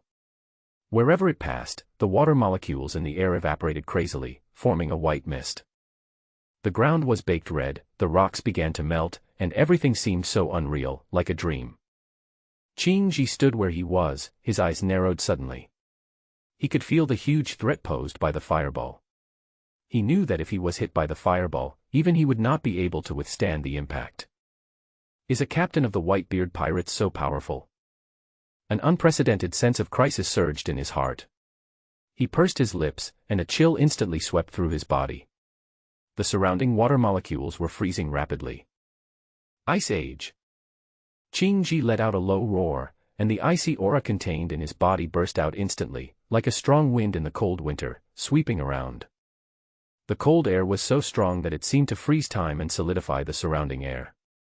With Qing-ji as the center, an invisible force quickly spread out, and wherever it went, everything was covered with a thick layer of frost. Trees, rocks, and even tiny particles in the air were all hit by the sudden cold wave and lost their original color and temperature in an instant. As Qing-ji's mind moved, the extremely cooled air began to condense and form a spectacular long column of ice. It rises from the ground and points to the sky. Its surface is as smooth as a mirror, but its interior contains the power to destroy everything. When the ice pillar met the oncoming huge fireball, a violent reaction occurred between the two. Ice and fire, two of the most basic and most opposing forces in nature, collided with each other, resulting in an unprecedented release of energy. Bang! Accompanied by a loud noise, the entire space seemed to tremble at this moment. When two substances of completely different nature come into contact, they immediately begin to cancel each other out. On the one hand, the high temperature causes some of the ice to quickly melt into water. On the other hand, the intense coldness caused the flames to gradually weaken until they went out. During this process, a large amount of white steam rose up, shrouding the battlefield in a hazy atmosphere. The two sides seem to be evenly matched, but in fact they are consuming each other's energy every minute and every second. Ace is too strong. He actually pushed General Qing-ji to this extent. Haha, the dual fruit ability user is really strong. I'm really looking forward to Dad's Tremor fruit. Actually, Qing-ji's ability is pretty good too. If he gets the ice fruit plus the flame fruit, can he also develop the ability of the steam fruit? Why go through so much trouble? Lord Ron can just enchant you. Ha ha ha, sorry, I'm such an idiot. Jaws and the other squad leaders laughed, but they did not stop moving. They moved closer to the battle area between the two men. After getting closer, Hua Jian and Bista looked at each other, laughed, and suddenly jumped up. Rondo of Roses. Shining Crash. Jaws' arms sparkled brightly in the sun, as if they were made up of countless sparkling diamonds. His muscles were taut and full of explosive power, and every swing brought up a gust of wind. Vista has already flown into the air, and his figure looks particularly dazzling under the sunlight. The two swords were wielded in his hands at the same time, like two nimble silver snakes flying through the air. Red rose petals fell from the tip of his sword. These petals were not ordinary flowers. Each petal contained powerful sword energy that could easily cut through steel. The petals fluttered in the air, forming a sea of red flowers. They crisscrossed like a huge net, covering the entire battlefield. Hateful. Qin Ji's brows were tightly knitted together, his face was full of disbelief and anger. He never expected that at such a critical moment, Jaws and Vista would suddenly launch a sneak attack on him. Pirates are pirates after all, they will do anything to achieve their goals. Although I am filled with strong dissatisfaction with this act of betrayal, at this moment, what is more important is how to deal with the crisis at hand. He tried to mobilize the strength in his body to fight back or defend, but it seemed too late. Jaws' right arm, which was as hard as diamond, hit Qingji's chest with astonishing speed and force. This blow not only caused the latter to feel severe pain, but also directly knocked him back several steps. While he was still trying to steady himself, Vista had quickly caught up and used his extremely sharp sword to leave a long wound on Qingji's unprotected back. Immediately afterwards, Ace also joined the attack. His fist, carrying a powerful force of fire, hit Qingji's chest with unstoppable force, making the already seriously injured Qingji even worse, and he instantly lost his combat effectiveness. With this series of fierce and precise attacks, Qingji finally couldn't hold on and spat out a mouthful of blood. The remaining blood flowed out from the corner of his mouth and his body fell weakly to the ground. Just when Qingji thought that these people would take advantage of his illness to kill him, an unexpected scene occurred. These pirates did not rush towards him as he expected, but instead rushed towards the blood he vomited and collected it frantically. They carefully filled the precious liquid into bottles, as if they were handling some rare treasure. Ha ha ha, this is mine. Mine, all mine. The power of the ice fruit. Leave one for Ace, Brother Jaws, and the others. No one else can snatch it. Qingji looked at the scene in front of him, his heart full of doubts and confusion. He didn't understand why these pirates were so interested in his blood and even risked their lives to snatch it. Could it be that there are some unknown secrets or values hidden in his blood? I can't care about these now. Although I didn't understand the message of the 3 golden lights, I got more useful information. A person with dual fruit abilities appears in the Whitebeard Pirates era. This is an unforgettable experience. Captain of the 2nd Division, Ace, I will remember you. Qingji stood up and wiped the blood from the corner of his mouth, looking at these people lazily. I have something else to do today, I'll call you next time. Moon step. As soon as he finished speaking, he took a step forward, and his feet seemed to penetrate the invisible air, leaving a faint afterimage in the void in an instant. Then, he stomped on the air continuously, and each stomption increased his speed to a new level. The air seemed to be torn apart by his speed, forming gusts of whistling wind. Everyone saw Qingji's figure becoming more and more blurred, like a flash of lightning across the sky, and disappeared from their sight in the blink of an eye. All that was left was the gradually dissipating sound of the wind and a gaze of gratitude and reluctance. Ace, I think we can keep Qingji here. Jaws was eager to try, and it was obvious that he wanted to increase the bounty. Bista seemed particularly excited. He carefully took out an exquisite glass bottle from his arms. He was very careful in his actions, fearing that even a drop would be wasted. Then he began to carefully collect the blood from the weapon. Every drop seemed so important that no loss was allowed. Brother Qiao, it was not easy for us to succeed in the sneak attack and seriously injure Qingji this time. Bista shook his head as he spoke. He gently put the small bottle filled with blood into his underwear pocket and patted it gently with his hand to make sure it was safe. But if you want to keep a Navy admiral forever. Having said that, Bista paused, his eyes became deep, as if he was thinking about some profound question. I'm afraid we will really have to pay a huge price on our side. He added slowly, his voice full of helplessness and heaviness. Although they have achieved a phased victory, facing such a powerful enemy, it is not easy to achieve final victory, and they may even need to sacrifice the lives of several companions in exchange. Is it that powerful? Ja's eyes widened. Of course, don't underestimate any general. Ace also nodded and agreed, the general is worthy of being the general, cough cough. His face turned pale, and he finally stabilized after stumbling a few times. He smiled and said with emotion, the recovery ability of the Phoenix form is really abnormal. The move that consumed a lot of physical strength just now has almost recovered in just a short while. The person with the ability of the dual fruit is really perverted. Let's go back and find the second captain to give me the whole thing. I want Daddy's tremor fruit. Me too. Navy headquarters. Akiji's return did not attract anyone's attention, because the sensation caused by a general returning from a mission with injuries was too great. In the marshal's office, Sengoku, Garp, Vice Admiral Tsuru and the injured Akiji were all in the conference room, but at this moment they all looked unhappy. They sat in their seats without saying a word, as if some storm was brewing. There was a tense and oppressive atmosphere in the air, as if even breathing could be heard. After a long time, Zhangguo stood up from his chair and was the first to break the silence. His voice was low and powerful. Akiji, are you sure you didn't see it wrong? Akiji raised his head, looked at Sengoku lazily, and replied, I'm sure. Hearing Akiji's affirmative answer, Sengoku scratched his head with a headache. He knew what this meant. If Akiji was not wrong, then the entire naval headquarters would face a huge threat.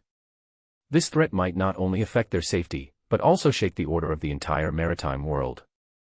The situation is a bit troublesome now, Garp, shouldn't you say something? Garp stuffed all the senbei in his hand into his mouth, taking several big bites before swallowing it. What? What can I say? Ace has always been very opinionated since he was young, and I wasn't there when he went out to sea. After that, he obtained the flame fruit and became a member of the Whitebeard pirates. You all know what happened afterwards, and what about the mythical beast Phoenix form? I am just as in the dark as you are, and I don't know either. Garp was laughing happily, with an expression that showed he was enjoying the fun, but he was actually very pleased in his heart that Ace could now even defeat an admiral, which was really great. When Akiji saw the expression of his former master, he shook his head. Ace really surprised him. Humph. Garp, all this is your fault. Seeing Garp looking like he deserved a beating, Sengoku wanted to punch him twice. A dual fruit ability user. I didn't expect that the Whitebeard pirates would have a dual fruit ability user. Vice Admiral Tsuru's face tensed, the situation is very serious. Then he began to analyze. First, the Whitebeard pirates went against their norm and chose a small island as their base, and stayed there for several months. Then, 3 strange golden lights appeared, which was very mysterious. Perhaps they knew what was there long ago. Finally, Ace's dual fruit ability user appeared. If there is no connection between them, no one would believe it.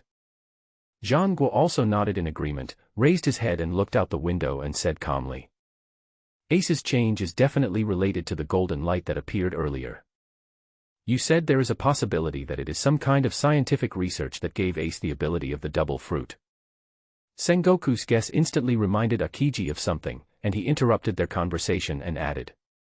Wait, when I was fighting them, they were very keen on my blood. Even if it meant getting hurt, he was determined to get my blood, and he kept saying he wanted to become a dual or even triple fruit user.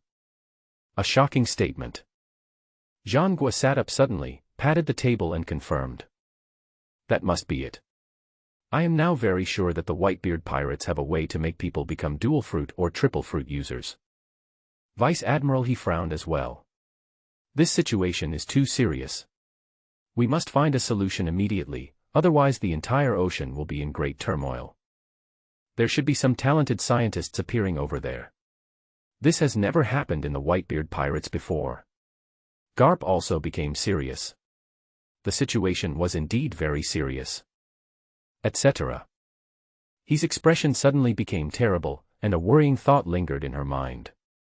Do you think there is a possibility that Whitebeard has also become a dual fruit or even triple fruit ability user? What? It's possible. The whole office calmed down for a moment, the atmosphere was tense, and even more so, it was terrifyingly quiet. Whitebeard is now as powerful as one of the 4 emperors. If he can gain another fruit power, won't it be a disaster? I feel like there's little hope. You know, using the power of a devil fruit consumes physical strength, and using the power of 2 devil fruits consumes even more physical strength. Whitebeard's current physical condition will never allow him to use the power of the double fruit.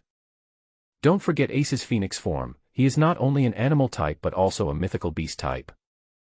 Whether it is recovery or healing ability, it is top-notch.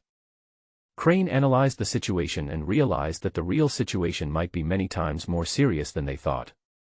Akiji rubbed his brows with a headache. If that's the case, this sea will be wonderful. Zhangguo adjusted his glasses and said, Marco's phoenix form has extremely strong healing and recovery abilities. Judging from Ace's situation, Whitebeard must have acquired this ability. I'm afraid his physical condition has now recovered greatly. And it is very likely that we will return to the peak. Old Sengoku, don't be so pessimistic. This is all just our guess. Maybe Whitebeard doesn't want to make any more trouble, and he still looks as sick as before. No one can tell. Carp consoled him with a laugh, even though he himself didn't believe what he said. We need to send someone to check out the real situation. He turned around, picked up the den mushi on the table, and dialed. After a while, there were dragging footsteps and someone's quiet complaints outside the door. Then, the door creaked open. No, Mr. Zhangguo, I am on legal leave now. You need to give me compensation for interrupting my vacation like this. Huang Yuan sat on the chair and complained unhappily, then he found that the room was full of people. Mr. Garp, Vice Admiral Tsuru, Akiji. He also realized that maybe something special had happened. What happened? Why are you all gathered here? Then he noticed the blood on the corner of Akiji's mouth and narrowed his eyes slightly. Akiji, are you hurt? Okay, Borsellino, something did happen. Sengoku interrupted Kizaru's guess and told him what had just happened, emphasizing the seriousness of the matter. He avoided the main point and talked about his salary subsidy. He said there is subsidy, but he would talk about when it will be given. Kizaru is not in a hurry either, since he still has a few years to go before retirement. It's really scary. All these newcomers on the sea have become users of the double fruit ability. Then he looked at Zhangguo thoughtfully. The marshal wants me to go and gather intelligence and investigate the true circumstances of this matter. Zhangguo glanced at him. Wasn't he asking this question without knowing the answer? He glanced at Akiji inadvertently, and Kizaru also looked at him. Allah, I'm seriously injured, why are you still looking at me? Cough cough cough cough. Okay. Kizaru had a sad face and looked very ugly. He was obviously on vacation but was called out for no reason. Not only did he have to work overtime, but he didn't even know when he would get the overtime pay. How unlucky. It's all the fault of those damn pirates. This time, I must get the interest back from them. Moreover, these guys are really weird. They have researched and implemented something that even Vegapunk has not thoroughly researched. The effect was so obvious that even Akiji was injured. Gaia Island. A group of squad leaders were so excited that their mouths were grinning from ear to ear, and they returned to the base with their arms around each other and cheering. Whitebeard was wielding a broadsword in the yard. He had mastered the art of sword cutting to perfection. His movements were smooth and powerful, and every swing seemed to be accompanied by the sound of wind and thunder. In the sunlight, his tall figure looked particularly mighty, and the big knife in his hand was like a nimble dragon, sometimes circling and flying, sometimes slashing down. Every move and every style was full of power and beauty. Call. As the last blow fell, Whitebeard stood firmly, completing a complete set of sword techniques. His face was still as calm as before, and his breathing was steady, not at all rapid due to the intense exercise just now. On the contrary, there was a gleam of excitement in his eyes, and he was obviously very satisfied with his performance. Looking at the big knife in his hand, he felt a strong sense of satisfaction in his heart. This knife is not only his weapon, but also his friend and partner. There was silence all around, with only the occasional bird's song breaking the tranquility. Whitebeard stood there, quietly feeling the power flowing through his body, as if the whole world had stopped at this moment. After a while, he tightened his grip on the sword again, and seemed to be planning to strike again. This scene happened to be seen by Ace and others who had just returned. They hurried forward and said worriedly, "Although your body has recovered, you still need to rest." Jaws also came over with a smile. "Dad, we all know that you are still as good as ever, but you really should listen to Ace and take some rest." "Gulala, little devils, when will it be your turn to teach me a lesson?"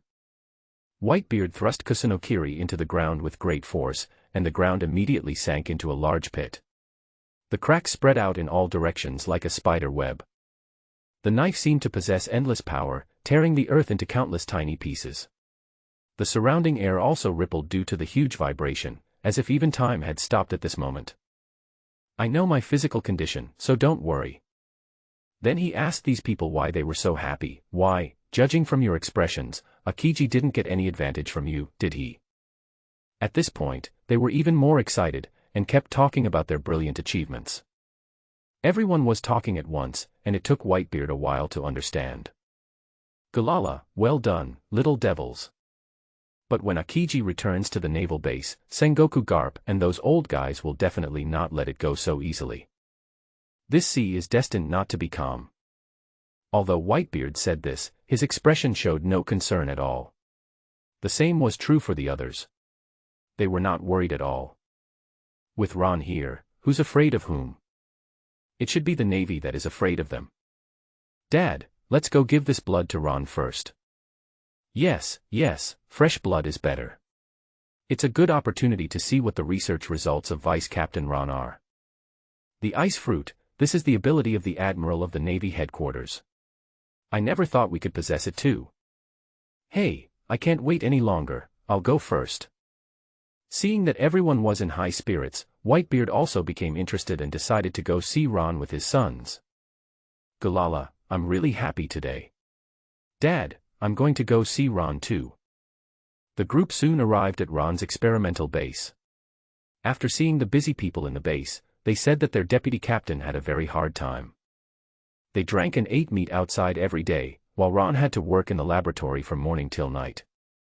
Thinking of this, I felt as if my heart was being pulled hard. The deputy captain is so selfless. I am so touched that you work day and night to make us stronger, woo-woo. Ron is so good to us. How can we repay him in the future? A group of people stood at the door, moved to tears, beating their chests and stamping their feet, hugging each other to comfort each other, and constantly repeating Ron's name, as if Ron was dead. Hey, what are you doing? You're crying at my door. It feels like you're here to mourn for me. Ron, wearing a clean white coat and with a look of confusion and surprise on his face, slowly walked out of the laboratory, his eyes revealing a sense of bewilderment as if he had just experienced something incredible. Ha, Ron. As soon as Ace saw Ron, his eyes immediately became unusually bright, as if he had seen a long-lost friend. He excitedly rushed forward and gave Ron a big bear hug. However, because Ace was so excited, the hug was more powerful than Ron had expected. Ahem. Ron was shocked by the sudden enthusiasm and even a little breathless. He struggled to push Ace away, but the other party seemed to be completely unaware that he was using too much force. Okay, I haven't informed you yet, why are you here so early? Ron finally found the opportunity to speak, with a bit of helplessness and ridicule in his tone. Did you eat the fruit of foresight? Did you know that my experiment was about to succeed?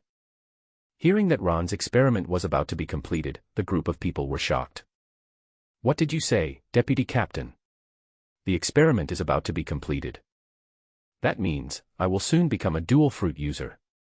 The man couldn't control his emotions and was so excited that he was going crazy. Lord Ron, you are truly great. Ron rolled his eyes. It was just another bunch of professional business flattery. However, he really enjoyed this kind of flattery. Okay, tell me what you guys are here for today.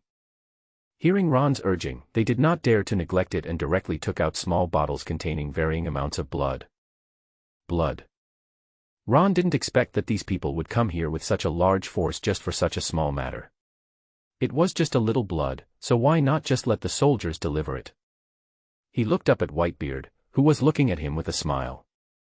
Ron, kid, let me tell you straight, the blood they have in their hands belongs to Admiral Akiji, and it's still fresh. Hearing Whitebeard's words, Ron took a deep breath and pretended to be very surprised. What? You said this blood belongs to Akiji. Then he showed an extremely happy look. Great, with this blood, we can also have an ice fruit ability user. Although Ron's surprise was largely fake, he was very confused as to why they could get Akiji's blood. Could it be that they were exposed? Very likely. Afterwards, Ace excitedly told Ron in detail the source of the blood. He even specifically mentioned the moves he created. The ability to fight back and forth with Akiji and even injure the opponent made Ace feel extremely proud and excited. Whenever he recalled that battle, Ace's eyes would sparkle, as if the victory at that moment was still vivid in his mind. Whitebeard listened to the conversation between his sons and smiled with satisfaction. For him, seeing his sons talking and playing happily like this is one of his biggest wishes. Since forming this big family, Whitebeard has always dreamed of giving warmth and love to every member and making them feel the meaning of home. And at this moment, watching Ace sharing his experience so excitedly, he knew that this dream was becoming a reality little by little. For Whitebeard, nothing is more important than having a united and harmonious family. At this moment, there was a sudden loud bang, as if the whole earth was shaking. Immediately afterwards, countless dazzling golden lights shot up into the sky like lightning, instantly illuminating the sky. These light beams were densely arranged, like a spectacular fireworks show. A rough count revealed that there were dozens of them, each emitting a stunning glow. This sudden scene stunned everyone, and they all looked up at this incredible spectacle. There was a mysterious and solemn atmosphere in the air, as if the whole world was shocked by this power. As members of the Whitebeard Pirates, seeing this scene, they naturally knew what was happening. They were so excited and surprised that their mouths were wide open. They pointed at the golden light in the air, their bodies trembling. The golden light is actually golden light. Could it be that Vice Captain Ron's experiment was successful? That must be it. God, we are so lucky. I can't wait to become a dual fruit user. Long live Vice Captain Ron. Looking at the dazzling golden light, Ron suddenly understood that the experiment was successful. But he never expected that this moment would come so suddenly. It seems that you have arrived at the right time. Let's go and see the results of our experiment together. Ron turned and said to everyone, with a hint of excitement on his face that was hard to conceal. Galala, little devils, thank Ron. Whitebeard's rough voice rang out, and he followed Ron with big strides, his eyes flashing with excitement. As a leader of the team, he was extremely pleased with the success of this experiment, and was also full of infinite expectations for the future. When others heard this, they were even more excited. They all rushed to express their gratitude to Ron, their tone sincere and warm. Everyone followed Ron closely, fearing that they would miss any details, and even more worried that the devil fruit would not come to them. There was a tense yet hopeful atmosphere in the air, and everyone was holding their breath, preparing for the upcoming surprise. After entering the laboratory, everyone saw 30 pure white devil fruits placed on the experimental table. These fruits emitted a faint light, as if they contained endless power. It actually worked. Marco wiped his eyes and was so moved that he almost cried. His voice was full of excitement and disbelief, because it meant that their efforts were not in vain and they finally had the dawn of hope. Captain, here are 30 devil fruits, Ron continued. Based on previous enchantment experience, these can be considered as a share for 10 people. Hearing this, everyone nodded in agreement and pricked up their ears to listen carefully to what Ron said next. They knew that this moment was crucial for the entire team and any decision might affect their future destiny. Ron took a deep breath, calmed his inner fluctuations, and then slowly said, "Originally, we planned to prepare 7 portions of Tremor fruit and 3 portions of mythical beast phoenix form. But now the situation has changed, and we need to readjust the plan." As soon as these words were spoken, a tense and expectant atmosphere seemed to fill the air. Everyone understood that this was not only a question of power selection, but also an important decision about the future development direction. Whitebeard nodded slowly in agreement. You are right. Akiji's ability should not be underestimated. His fruit ability is very important to us. After pondering for a moment, he finally made a decision. Then let's do this.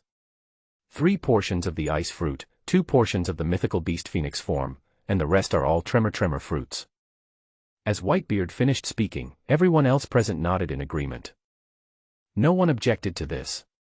After all, Whitebeard's status and prestige in the team were unquestionable. Everyone understands that such an allocation plan is the most reasonable way to maximize resource utilization. Seeing this, Marco showed a satisfied smile on his face. He walked forward and said, the 3 people who now have the phoenix form include me, Ace, and Dad. With the addition of the 2 people who are about to gain this ability, a total of 5 people have mastered this powerful ability. In this way, no matter what situation we encounter on the battlefield, we can respond quickly and provide necessary support. No matter who is injured, they can get timely treatment or protection, which will undoubtedly greatly improve our combat effectiveness. Hearing this, the companions around him also showed excitement. They knew that with the support of these powerful fruit abilities, they would be more at ease in future battles. That's right. Before, Marco was a little stretched with only 1 phoenix form. Now there are so many, it's definitely enough. Yes, we should increase our combat power. Dad's tremor fruit has unparalleled attack power. Even 1 punch to Kaido's head can stun him. 2 punches can make him stupid. Ha ha ha ha, stop joking around and start enchanting. Ron urged with a smile and scolding, and the other squad leaders who were ready to enchant also came over. Let's start with the frozen fruits, Ron said, with a hint of excitement and anticipation in his voice. 3 servings of white enchanted devil fruits were taken out, 9 in total, and placed in front of everyone. These fruits emit a faint light, as if they contain mysterious power. The group of people were breathing rapidly, and they were excited at the thought that they would soon become users of the ice fruit. Their eyes were fixed on the fruits, and their hearts were full of anticipation and desire. Who's going to be the first? Ron looked around at the nervous and excited crowd, his voice echoing in the air. Everyone looked at each other, hesitant. They all knew that if the first person to try failed, it would be too embarrassing. Everyone is thinking in their mind that they hope others can step forward first, while they can wait and see from behind. Time seemed to slow down abnormally at this moment, and a depressing and tense atmosphere filled the air. At this moment, a clear voice broke the silence, me. Everyone's eyes instantly turned to the direction of the sound. The person who was speaking was a woman. She was the only female captain of the Whitebeard pirates, the Ice Witch White Bee. Ron also knew who the other party was. This female captain was very familiar. Wadib has long hair that flows like a waterfall, black and shiny, like the stars in the night sky. Her lips are full and charming, and her slightly upturned mouth corners reveal a kind of confidence and determination. She is wearing a unique striped shirt with delicate flower buttons, which makes her look fashionable and individual.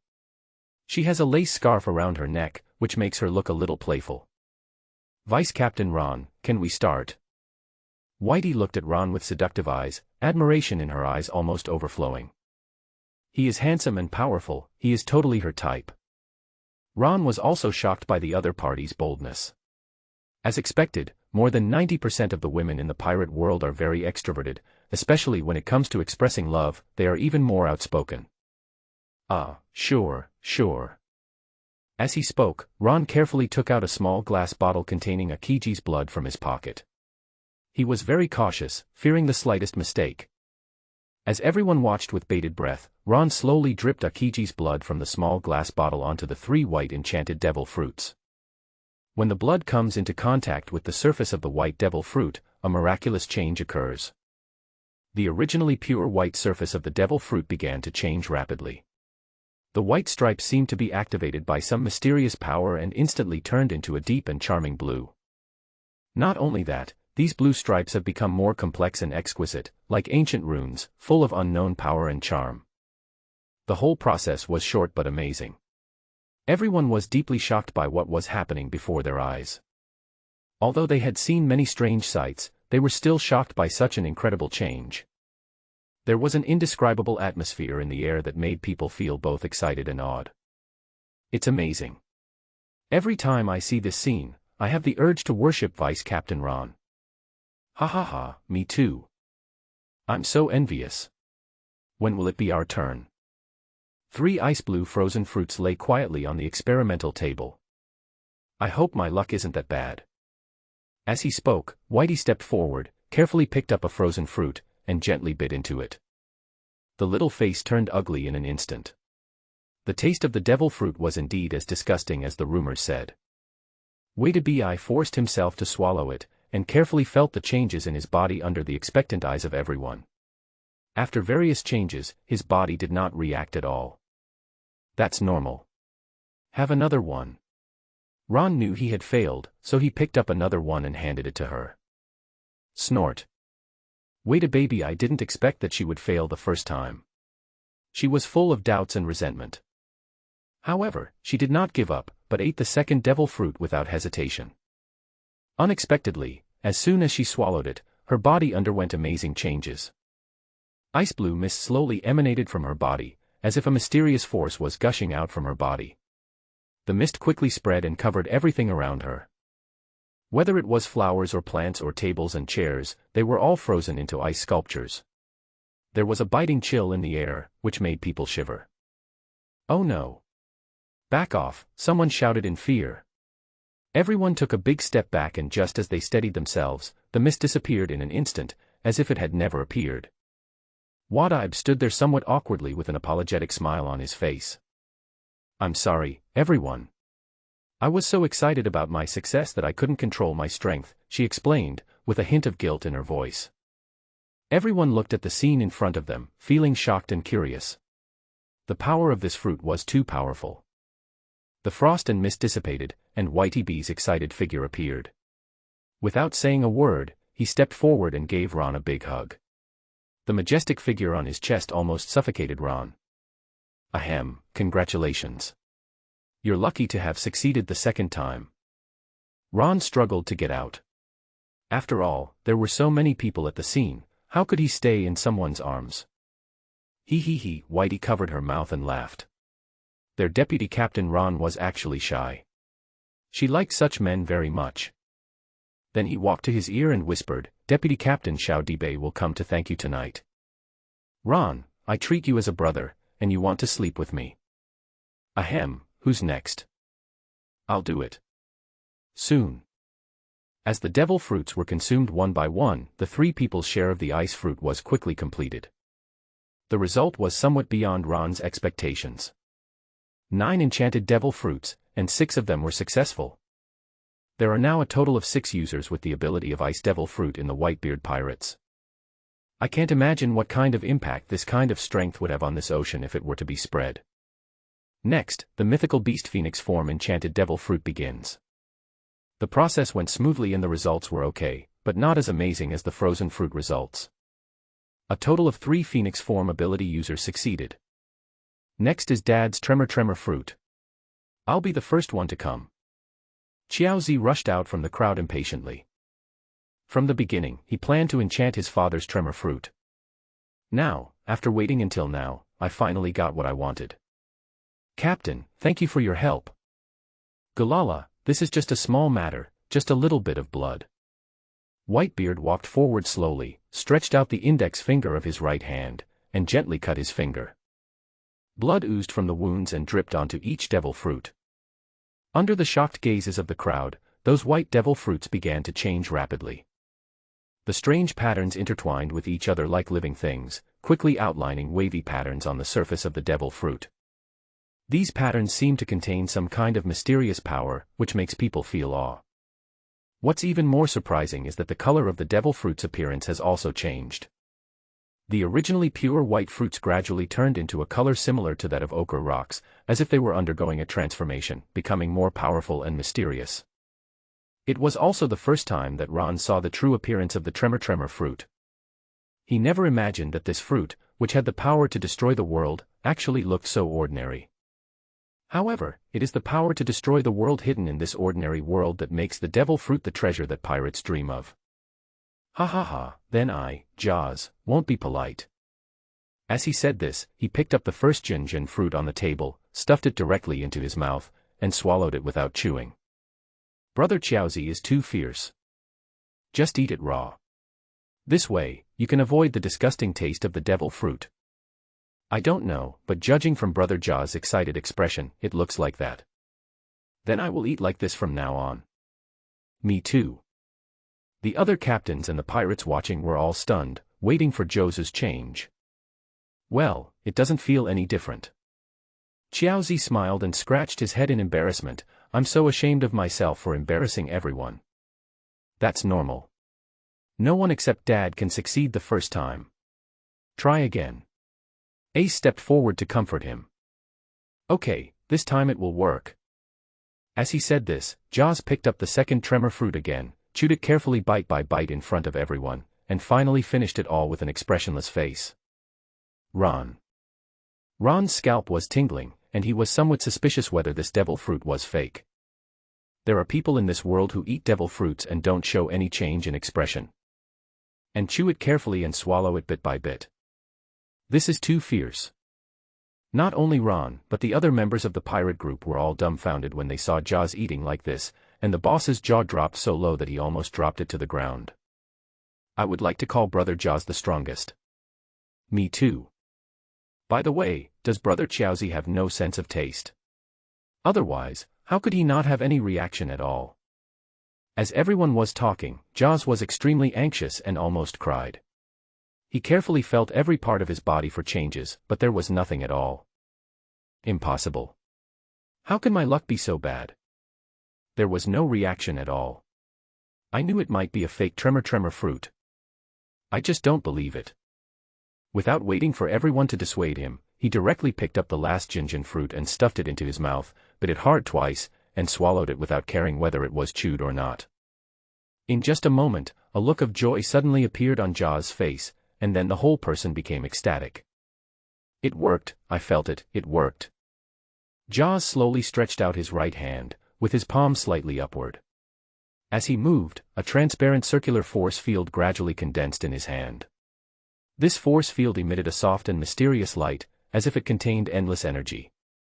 Then, Jaws clenched his right hand suddenly, and suddenly, a creepy, cracking sound was heard in the air.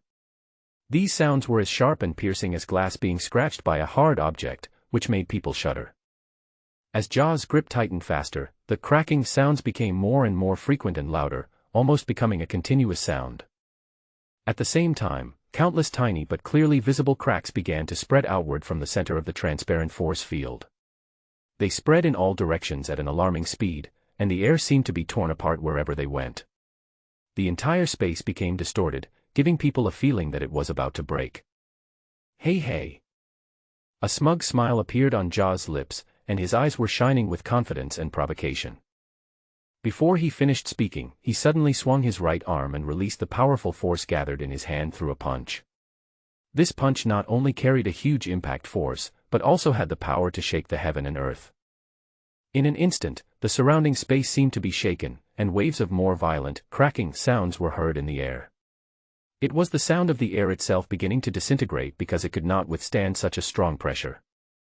At this moment, the originally peaceful mountain not far away suddenly encountered an unprecedented attack. The mountain shook violently as if it had suffered a natural disaster, and then a deafening roar was heard.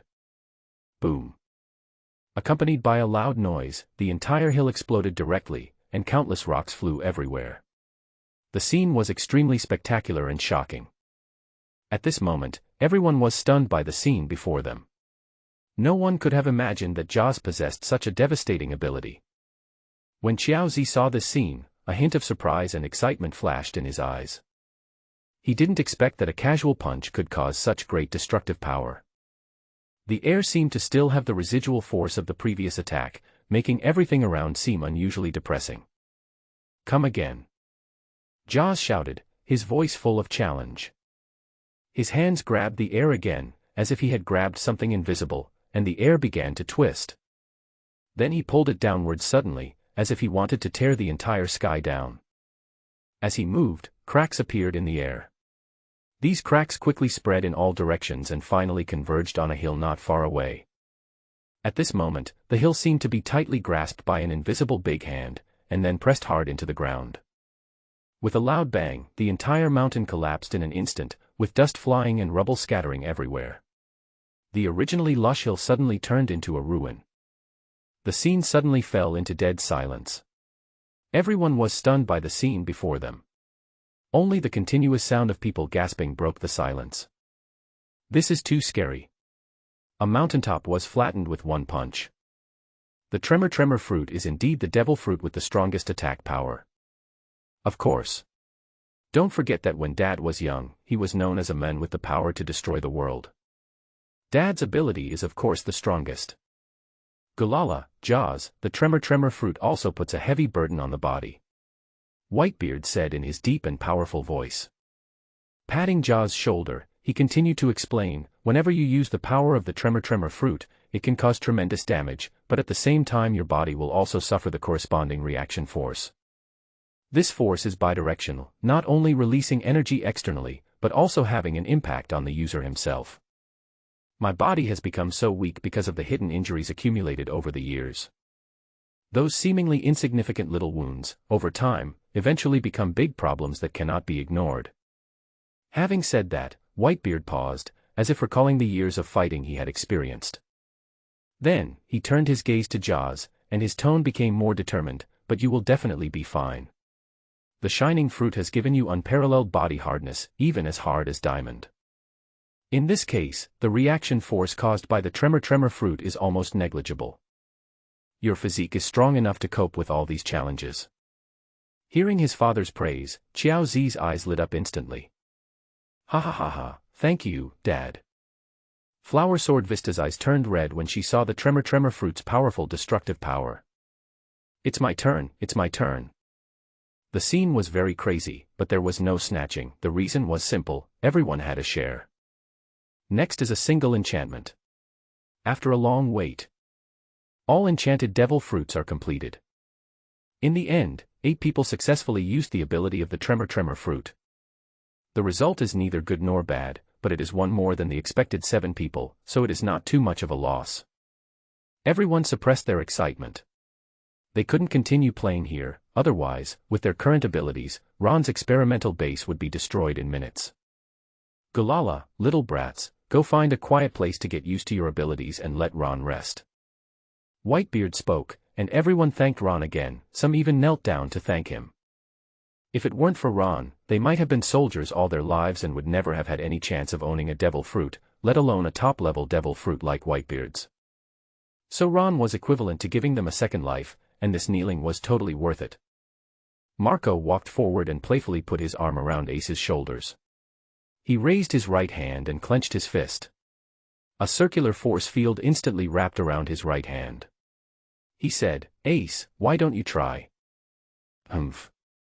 Marco, although Dad's tremor fruit has a strong attack ability, my flame fruit is not weak either. Are you sure you want to compete with me? Ace looked at Marco with some dissatisfaction. Just now during the enchantment ceremony, his father Whitebeard had suggested that he try to enchant the ability of the tremor fruit, but this suggestion was rejected by Ace without hesitation. For him, there is an extremely simple yet profound reason behind making such a decision. The flame fruit is not just an ordinary devil fruit, it is also a companion who has accompanied him for countless days and nights and experienced countless life and death tests. Since embarking on the sea voyage, whether facing powerful enemies or encountering dangerous situations, he has relied on the power of fire to overcome danger. Whenever a crisis comes, the hot and fierce flames help him break through the siege and defeat his opponents time and time again. It can be said that without the special ability brought by the burning fruit, I would not be standing here today. Therefore, in Ace's heart, this emotion has gone beyond a simple dependence relationship, and is more like an inseparable soul tie. More importantly, as a fighter known for his offensive power, Ace knew that his fighting style was almost entirely based on his skill in controlling fire. If you rashly switch to other types of devil fruit abilities, it will not only mean that you need to adapt to a new combat method from scratch, but you may also lose the advantages you originally had. Considering this, Ace became more determined not to give up on the burning fruit. It is for these reasons that when others were actively participating in the enchanting activity of the tremor fruit, he chose to stand aside and watch, without any hesitation in his heart. Of course I am sure. Don't worry, you have my phoenix form, so you will definitely not be killed by me. Marco joked. Ace unconvincedly slapped away Marco's hand on his shoulder. Let's go, let's compete. My flame fruit can make you suffer. Ha ha ha, let's wait and see.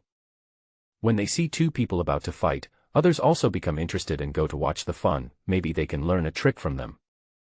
After everyone has left, Ron also returned to the house and sat quietly on the recliner. He closed his eyes and a system panel appeared in his mind. Congratulations to the host for completing the mission. The rewards are as follows. 1. New technology is launched, Devil Fruit Replica Technology. 2. Martial Arts, Heaven Slashing Sword Technique. 3. Automatic Training of Armament Hockey. Brother Tongzi must have lost a lot of money this time. Ron's eyes were shining with excitement that could not be concealed. Looking at these rewards, streams of warm air flowed out from all parts of his body, slowly flowing through his limbs and bones, making him feel full of strength, as if martial arts and domineering could be easily used at any time. However, he suppressed his excitement and decided to study it first.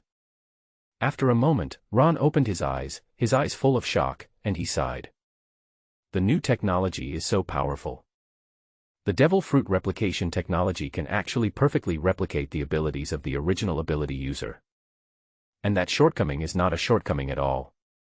Replacing one's original ability, what kind of shortcoming is that? If it is a junk fruit, then if it is replicated, it will definitely be a step up to the sky. Ron looked at the heaven-slaying sword technique again, his newly acquired martial art. The introduction is too simple, just 6 words, can cut through the sky, shatter the galaxy. As a rule of thumb, the more powerful the martial arts, the simpler the introduction.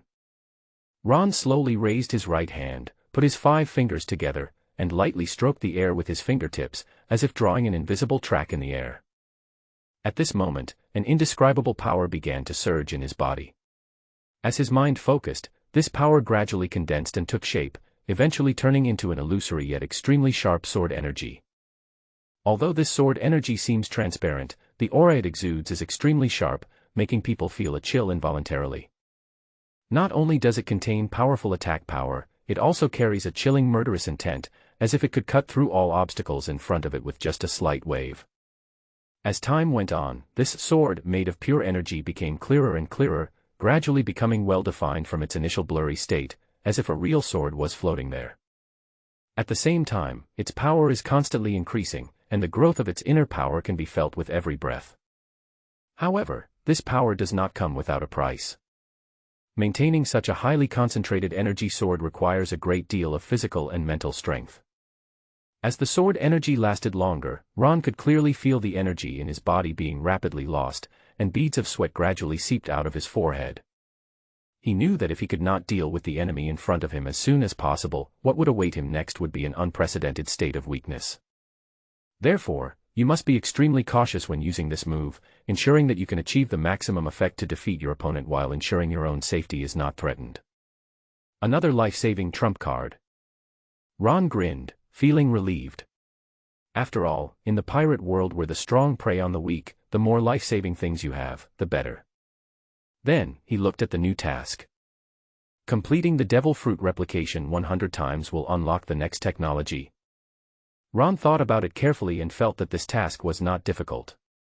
After all, replicating a Devil Fruit was not as difficult as enchanting it. The success rate of replication is 100%, but the original capabilities will be replaced.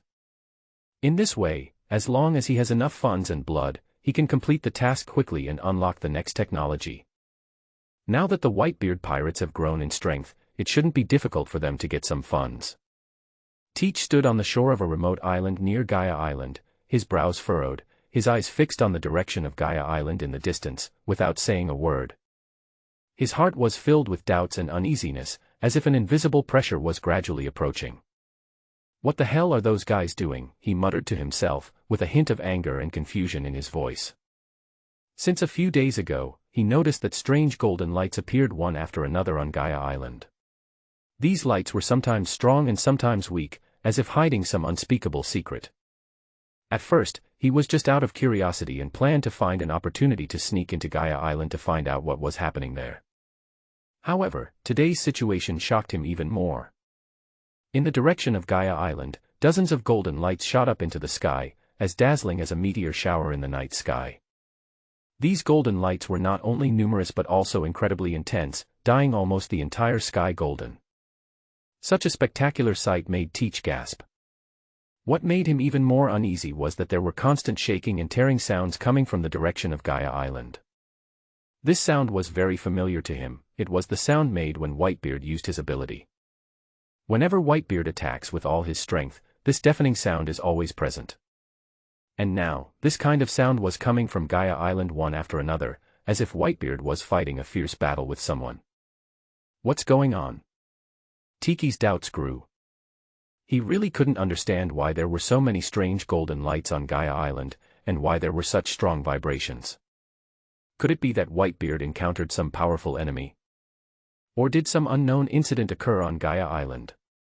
In any case, all this was beyond Teach's expectations. He knew that he had to find out the truth of the matter as soon as possible and never put himself in greater danger. This put his original plan of sneaking in on hold, and he decided to take the long view. After all, nothing was more important than his life. The sky gradually darkens, the moon and stars fade away. The only sounds on the entire sea were the occasional sound of waves and the lights of ships in the distance.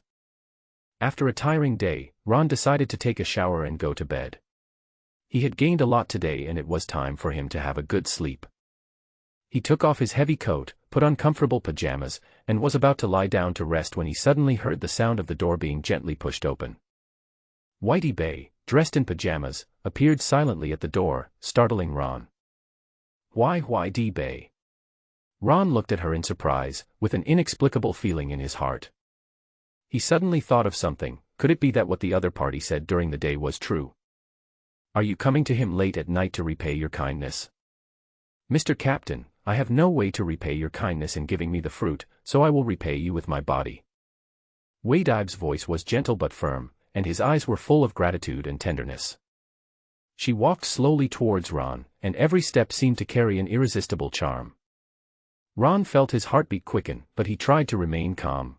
No need, it's just a token of my appreciation." Before he could finish his words, his vision went dark and a fragrant breeze instantly blew into his arms. Whitey hugged him tightly, as if to pass all the warmth to him. "If the deputy captain refuses me, I will be angry." Whitey raised his head, tears flashing in his eyes, and his tone was a little aggrieved and coquettish. She pressed her cheek against Ron's chest, feeling his heartbeat, as if the whole world had stopped at this moment. Ron took a deep breath, feeling the softness and warmth of the woman in his arms, and the defenses in his heart gradually loosened. He knew that tonight was destined to be an extraordinary night. Ron, it's hard to be inferior to others. With his current strength, he is definitely no match for a captain-level character, so since he can't resist, he can only endure it silently. No words were spoken that night. The next morning, sunlight shone through the windows onto the spacious base. All members of the Whitebeard pirates gathered together, and everyone's face was filled with confidence and joy. After practicing hard all night last night, they not only became more familiar with their fruit abilities, but also mastered some new techniques. In particular, the ability of the Tremor fruit was thoroughly studied by several captains.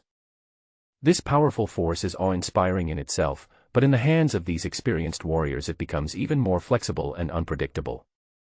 Whenever someone uses the Tremor fruit, the entire venue will shake, as if even the air is being torn apart. The reason why he was able to master these skills so quickly is actually very simple: spending every day with the white-bearded old men. Even those who seem slow or not very smart at first can slowly learn in such an environment. What's more, these captains are not stupid. "Dad, there are still many brothers who haven't enchanted yet. Should we take advantage of this surge in strength to make some money? Let's start with Kaido. I've been annoyed with him for a long time. He talks about being the strongest creature in the world, but he's not strong enough." "That's right. If it weren't for Dad's poor health, he would have killed that guy who kept asking for death. And Odin is such an idiot." Okay, stop talking. The dead are the greatest. A group of people kept complaining, saying that they were most disappointed with Odin, saying that he was very powerful but died in such a cowardly way, which was really outrageous, but they did not say much due to the occasion. After all, Odin was a member of their pirate group, and even more so their brother, so he should help them. Before, it was because of my dad's health problems that I kept silent about it, but now it's different. My dad has stood up. He has recovered. He is back to his peak. It's time to settle some old accounts. Ron watched and listened without commenting. It was really true what these people said was right. Don't you see that even they themselves think that Odin is such a coward? How can he have the tough demeanor of the Whitebeard pirates? Thinking of this, Whitebeard, who was sitting above, slowly spoke. His voice was like a low thunder, echoing in the room, making everyone hold their breath involuntarily. Little brats, Whitebeard said, with a tone of unquestionable majesty, I, Dad, have not forgotten these things, especially the matter of Odin and Kaido, which must be resolved. His words were powerful, and every word was like a heavy stone hitting the ground, making people feel an irresistible force. His eyes were cold and firm, as if he had seen through everything, including future victories and defeats, and life and death. But not now, Whitebeard continued, his tone slightly softer, but still full of strength and determination. Kaido has been developing in Wano country for many years, and he has the beasts pirates under his command, which is unparalleled at the time. Although our strength has greatly increased, we still seem to be at a disadvantage overall. Having said that, Whitebeard paused and glanced at everyone present, as if looking for the determination and courage in their eyes. Then, he smiled slightly, a smile that showed both helplessness about the current situation and confidence in the future. But don't worry. Whitebeard emphasized again, his voice full of comfort and encouragement. As long as we have funds and Ron is here, we can quickly become stronger. When attacking Kaido, we must completely crush the beast's pirates. Only in this way can we prevent Kaido's remnants from reviving. His words were like a warm current, instantly warming everyone's hearts. Everyone felt the trust and support from Dad, and at the same time, it strengthened their belief, no matter how many difficulties lie ahead, as long as they follow Dad, there will be no obstacles that cannot be overcome. Now there's one more person, Ron. As long as Ron is here, the Whitebeard pirates will be invincible. Whitebeard slowly spoke out his inner thoughts, his deep gaze falling on Ron intentionally or unintentionally. Clearly, he had something he wanted to say to Ron. Ron, boy, the strength of the pirate group has greatly increased, and it all depends on you. Can you say something? Although Whitebeard's voice was low, it was full of expectation and trust. Ace immediately agreed, yes, brother Ron, please say something too.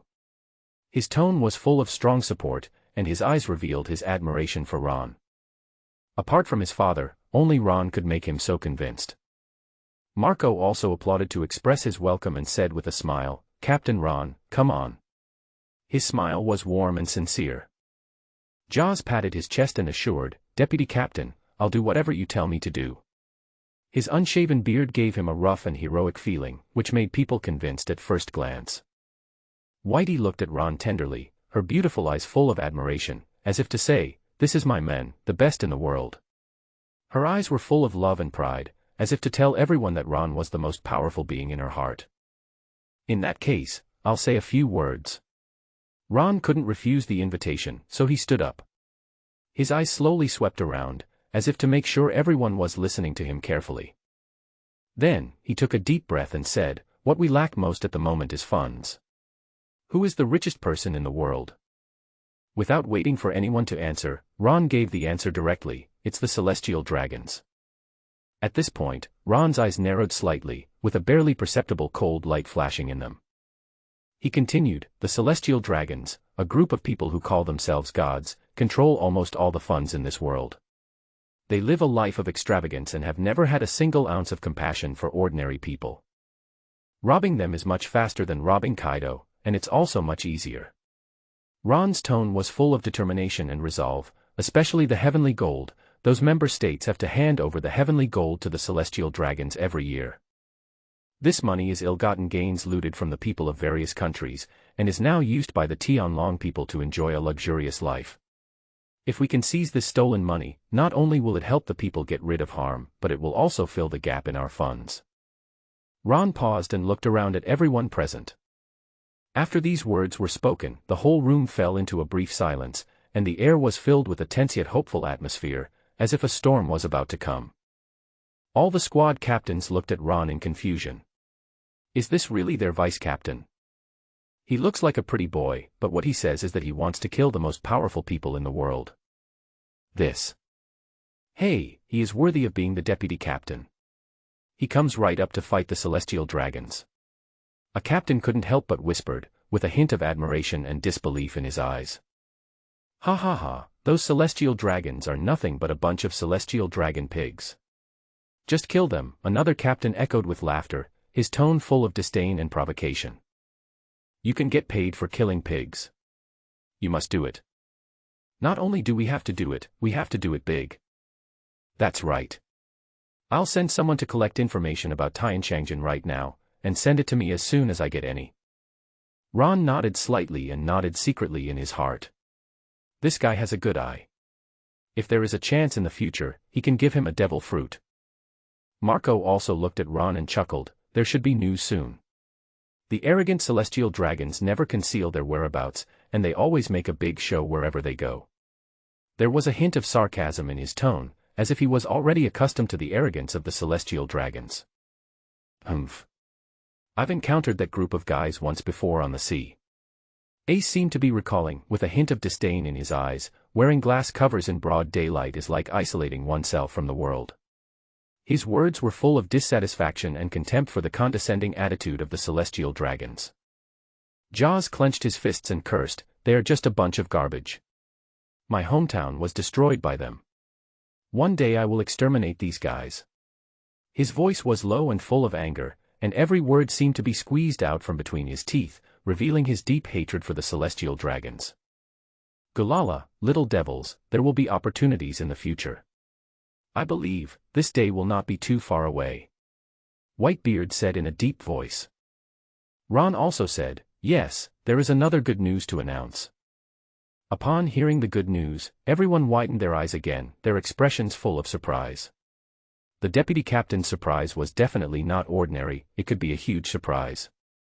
Captains Ace, Marco, Jaws and others all stood up excitedly, their eyes wide open like bells. Brother Luo, what's the surprise this time? Gulala, Ron, have you researched out a devil fruit that is 100% successful? Whitebeard said half-jokingly. Even he himself didn't believe it. If he really had researched out a devil fruit that was 100% successful, he would turn around and go after Kaido. The azure dragon fruit is not weak, and his sons deserve it. When the others heard Whitebeard's words, their eyes glowed green, and they looked at Ron like hungry wolves.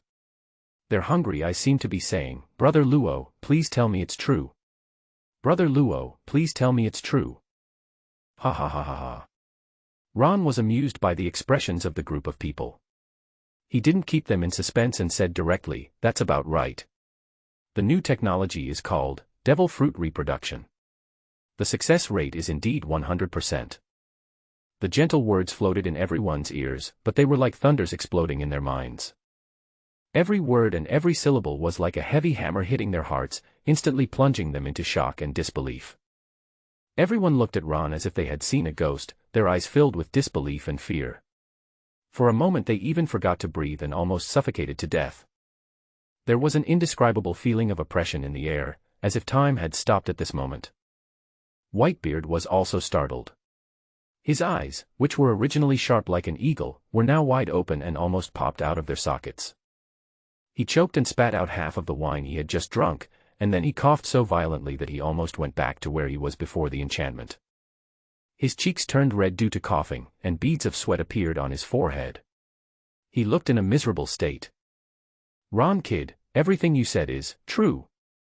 Ron nodded again to confirm, and this time Whitebeard was completely relieved.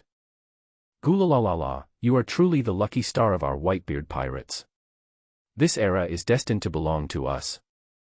No, it's more accurate to say that it belongs to Ron's era. When the others saw this, they were all completely convinced. The shock this news brought to them was too great. After being stunned for a long while, they shouted in ecstasy. Oh my god. If the success rate is really 100%, then enchanting a devil fruit would only require 100,000 belly. Hey, brother, that's not enchantment, it's devil fruit replication technology. Judging from the names, there should be a difference between the two. No matter what the technique is, this is just too horrifying. Deputy Captain Ron, I am willing to be your first experimental guinea pig. Please experiment on me. Get lost. I can hear your calculations across the red Earth continent. Ha ha ha, now we can all use Daddy's abilities. Too strong. A group of people were so excited that they almost jumped up. Their mood was like a firework that was lit, rising to the extreme in an instant. However, just when the frenzy was about to get out of control, Ron gently raised his hand, as if possessing magic power, and the entire space quickly returned to tranquility. The action was simple and powerful, but it was enough to make everyone present immediately focus their minds and listen attentively to his every word. Devil fruit replication technology is indeed fundamentally different from enchantment. Everyone knows the success rate, and the difference between the two is also obvious. Enchantment can give the ability user additional abilities. The devil fruit replication technique is to replicate the ability of the ability user and give it to other people. The person who eats the replica devil fruit will lose his original ability and be replaced by the replica devil fruit. Ron scratched his head. Why was this sentence so confusing? To put it simply, if you eat a replica devil fruit, your original ability will be replaced by the fruit itself. Ron then added. Of course, if you don't have any abilities, you will gain the ability to replicate the devil fruit. Ace frowned slightly and couldn't help asking. Brother Ron, what about the abilities gained through enchantment? Will they also be replaced? No, replicating a devil fruit will only replace the ability of the user. Take your Flame Fruit plus Mythical Beast Phoenix form as an example. If you eat the Captain's Tremor fruit, your Flame fruit will be replaced. Eventually it becomes the Tremor fruit plus the Mythical Beast Phoenix form. Ace nodded in understanding, his doubts dissipating. Marco walked forward gently, patted Ace's shoulder in a friendly manner, and advised in a light-hearted tone, Ace, don't hesitate any longer, and quickly replace that Flame fruit. Think about it, if you change to a fruit ability that is more suitable for you, maybe you can win next time. When Ace heard this, a stubborn expression appeared on his face. He snorted and said, Humph. I only lost one game yesterday. I was careless. I won't lose next time. His tone was full of unwillingness to admit defeat, and it was obvious that he was still brooding over yesterday's failure. Okay, then let's find another time. Seeing this, Marco didn't say anything else, just smiled and nodded. He knew Ace's character. Once he made a decision, it would be difficult to change it, so he didn't continue to persuade him. Looking at Ace's still determined eyes, Marco sighed inwardly. After all, the Flame fruit has been with Ace for a long time, and to be honest, it's a bit hard to bear to replace it all at once. This kind of emotional dependence and habit is not so easy to give up. However, Marco couldn't help feeling excited when he recalled the battle yesterday. The power of the Tremor fruit is so strong that it directly shattered Ace's fire fist into pieces and dissipated into the air before it even got close to the opponent. It was truly outrageous. Such a huge gap in strength shocked Marco. Ron looked at the two and knew what had happened between them. He didn't even need to look at the result of yesterday's battle. Ace definitely loses. But what Ron was concerned about was whether Ace could really replace the Flame fruit with the Tremor fruit or other fruits. However, the focus now is to make money. Ace has the Phoenix form, so he won't die easily. As for the other things, we can change them later. Okay, I don't have anything else to say. I wish you all become stronger and stronger. Ha ha ha, thank you, Vice Captain Ron. Long live Ron. Long live the Deputy Captain. Finally, 2.5 days later, a piece of news shocked the entire Gaia Island like a thunderclap. There was news about Tian Shangjin. This sudden information made everyone on the island feel excited and nervous. Dad, no matter what, I have to take the lead this time. Jaws demanded strongly, his voice full of determination and desire. I was always the shield before, and I had no sense of participation at all. This time I'm going to beat the shit out of the celestial dragons. There was a hint of anger and unwillingness in Xiaozi's tone, and it was obvious that he was not satisfied with his past experiences. Above, the white-bearded man sitting on a horse with a golden sword was also amused by Ja's words. Gulala, whatever you want, but remember to make a quick decision. Whitebeard's voice was deep and powerful, revealing an unquestionable majesty. If the celestial dragons encounter any unexpected situation, the Navy headquarters will immediately send an admiral to support them. Although we are not afraid of the admiral's threats, our base cannot withstand the bombing. Whitebeard continued, with a bit of worry in his tone. Especially Ron's experimental base, which is one of the most valuable resources on the island. If any damage is sustained as a result of the battle, it will be an unacceptable loss for the entire team. If you dare to let him get hurt, Dad, I won't forgive you. Whitebeard gave a final warning, his eyes sweeping over everyone present, making sure that everyone understood the importance of this point. The corners of Xiaozi's mouth twitched slightly, and he patted his chest hard, as if this would make his promise more firm. Don't worry, Dad, his tone was full of determination and confidence. Even if I am bombed, I will never let Luo Ge's base be threatened. Ron stood aside, watching the scene, feeling speechless. Although he had no doubts about Ja's ability, he still felt a little awkward when he heard him call him brother. After all, from the outside, Ja's looked older than him. So, he tried to correct it, Brother Ja's, just call me Ron. However, Jas shook his head, a serious look on his face. No, he said, I lost the bet before, and then I got so much help and support from you, you deserve to be called Big Brother. Seeing that Ron seemed to want to say something, Xiaozi interrupted him directly and said in a firmer tone, Brother Luo, don't say anything about this. I have already made up my mind.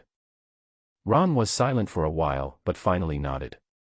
Well, he said, since you've made up your mind, it's up to you. Marco also stood up at the right time, his expression very relaxed. If there is nothing else, let's go. There was a barely perceptible expectation in his tone, and he was obviously full of confidence in the upcoming action. Wait. Ron hurriedly picked up his small bag from the side, his face full of determination. I'll go with you. Although his voice was not loud, it was extremely firm, and he seemed to be fully prepared. Ah. Marco looked at Ron in surprise, obviously not expecting him to suddenly make such a request. Others also cast concerned glances, and someone couldn't help but say, Brother Luo is going too. That's too dangerous. They all knew the risks of this operation and were worried about Ron's safety. Brother Ron, you don't know any physical skills, why are you going there? What if something unexpected happens? Another person added, his tone full of worry. After all, in their opinion, Ron was not someone who was good at fighting, and facing unknown dangers would inevitably make people worried. However, Ron waved his hand and smiled confidently, don't worry, with you guys here, what accidents can happen to me? Besides, I am not powerless. When he said this, there was a firm light in his eyes, as if telling everyone that he was no longer the fragile self he used to be. In fact, Ron's physique has undergone tremendous changes in these days. Through automatic training, his physique was greatly enhanced, even stronger than the average pirate. More importantly, the martial art he mastered, the heaven-slaying sword technique, also became more powerful as his physique improved. Now, if he encounters ordinary pirates, he is fully capable of protecting himself. Even if he faces an admiral-level opponent, he has these companions to support him. Actually, Ron continued, I went there mainly to see the scenery outside. I've been staying here for the past few months and I'm almost suffocating. His words revealed a desire for freedom, allowing everyone present to feel his yearning for the outside world. After hearing this, everyone finally understood Ron's intention. Although they still had concerns, they were moved by Ron's determination. Finally, everyone nodded and agreed to let Ron go together. Don't worry, I will protect Ron closely. A fragrant breeze blew over, and Whitey was seen standing silently beside Ron without anyone noticing. Her arrival was not only a surprise, but also made everyone present secretly shocked. Whitey's strength seemed to have reached a new level. Faced with such a situation, although others had some concerns in their hearts, they did not say anything more. After all, at such a critical moment, any unnecessary arguments may affect the team's morale and operational efficiency. Therefore, they could only turn their attention to Whitebeard and hope that their father could make the final decision. Marco, Ace, Jaws, Whitebeard's voice was deep and powerful. You three are responsible for protecting Ron. If anything happens to him, you don't have to come back. Yes, Dad. The three of them answered in unison, their tone full of firmness and determination. Don't worry, Dad. We will do our best to protect his safety. Ace added. Even if something happens to me, I won't let Brother Luo get hurt. Jaws also expressed his opinion, showing how much he values Ron. After hearing these words, Ron smiled slightly, trying to ease the tense atmosphere with a relaxed tone. Let's go, it's not that easy to get into trouble. Let's just make a quick decision. Okay, let's go. A small island. This once rich little country has a unique environment and extremely fertile soil. The planting and animal husbandry industries here are extremely developed, with herds of cattle and sheep growing in the vast fields, and various other edible livestock can be seen everywhere. However, now all these beautiful scenes have been destroyed by artillery fire. The air was filled with the smell of gunpowder, and the once peaceful countryside had turned into a ruin. There were people with wounds all over their faces, wailing sounds one after another. The city walls were shattered by cannon fire, and the charred ruins told of the endless pain brought by the war. We are really out of money, we are really out of money. A ragged old man knelt on the ground, holding his empty purse in trembling hands, his voice full of despair and helplessness. His eyes were empty and confused, as if he had lost hope in life. You have taken all the money and food stored in this country. Another villager shouted angrily, his voice filled with deep resentment and unwillingness. All the wealth they had accumulated with great effort was plundered, leaving behind only endless poverty and hunger. Please, please let my daughter go. I kowtow to you. A mother knelt on the ground, tears blurring her vision. She hugged her daughter tightly, fearing that she would lose her in the next moment. Her voice was trembling and pleading, and every word was filled with the greatness and helplessness of maternal love. Bang bang, please, please. Before he could finish his words, he suddenly heard a gunshot. The sound was like a bolt from the blue, deafening. Then, a sharp and piercing voice sounded, full of anger and contempt. What a bunch of unruly people, how dare you disobey the Tianlong people, you all deserve to die. A fat and bloated Tianlong wearing a glass helmet grinned and took out his golden pistol from his waist. The surface of this pistol is inlaid with various gems, shining with dazzling light, demonstrating his wealth and status. His eyes revealed endless arrogance and coldness, as if in his eyes, these people kneeling on the ground and leaning against each other were nothing more than ants. These people's faces were filled with fear, and their eyes were filled with despair and helplessness. Some hugged their children tightly, trying to use their bodies to shield them from the impending danger. Some put their hands together and prayed quietly for a miracle to happen. However, all this became a kind of enjoyment in the eyes of the celestial dragon, and he seemed to find some kind of twisted pleasure from these expressions. With a sneer, the Tianlong raised his pistol and aimed at the crowd in front. The air was filled with tension, and everyone held their breath, waiting for the decision of fate. At this moment, time seemed to freeze, and the whole world was left with only the cold muzzle of the gun and the life that was about to be taken away. Lord Digusheng, do you need me to kill them all? The follower in a white suit asked respectfully. There was no emotion in his voice, and it was obvious that he was already numb to the scene before him. Not yet, Digusheng said slowly, his tone revealing a chilling calmness and cruelty. I want to experience the fear and despair of these people. It would be a pity to kill them now if they have such wonderful feelings. As he spoke, his eyes swept through the crowd and finally landed on a mother who was crying while holding her child. Her helpless look seemed to hurt his heart, but this pain made him feel unprecedented excitement. Digusheng played with the golden pistol in his hand, and the black muzzle was sometimes pointed at the terrified women, and sometimes turned to the innocent children. Every time the muzzle of the gun was pointed in a certain direction, a shrill scream would fill the air, and the sound was like a beautiful melody to him. He enjoyed the feeling of being in control of everything, and an evil smile appeared on the corner of his mouth. Ha ha ha ha! With a burst of wild laughter, Digusheng finally felt a little bored. How boring! Just kill all those unruly people. He said coldly, as if those lives just now were just insignificant ants in his eyes. Yes, Your Excellency Digue Saint. The follower immediately responded and turned to give orders to his subordinates. A strong smell of blood filled the air and the whole scene became extremely tragic. However, to the ancient saint, all of this is just a normal part of his daily life. The man in the white suit walked forward step by step. His steps were steady and cold, as if every step was stepping on the hearts of these frightened people. The followers behind him followed closely, with cruel smiles on their faces and their eyes full of desire for the coming killing. There was a suffocating tension in the air, and everyone knew that what awaited them would be a ruthless death. "You ignorant ants," the man in the white suit said contemptuously, "it is the greatest honor of your life to die at the hands of the great celestial dragons." His words were full of arrogance and disdain, as if the lives of these civilians were not worth mentioning in his eyes. After saying this, he was ready to pull the trigger and end it all. At this critical moment, suddenly, musketeers. Fire. Next. I saw countless dazzling flames falling from the sky, hitting the weapons in the hands of those who were about to shoot with incredible precision like a meteor shower. With a crisp sound of metal collision, the guns in everyone's hands fell to the ground with a heavy sound. This sudden change not only shocked everyone present, but also indirectly saved many innocent lives. Who? The man in the white suit turned around quickly and looked at the huge pirate ship behind him. The familiar pirate flag, the cross skull, and the special symbol of Whitebeard in the middle. Whitebeard pirates.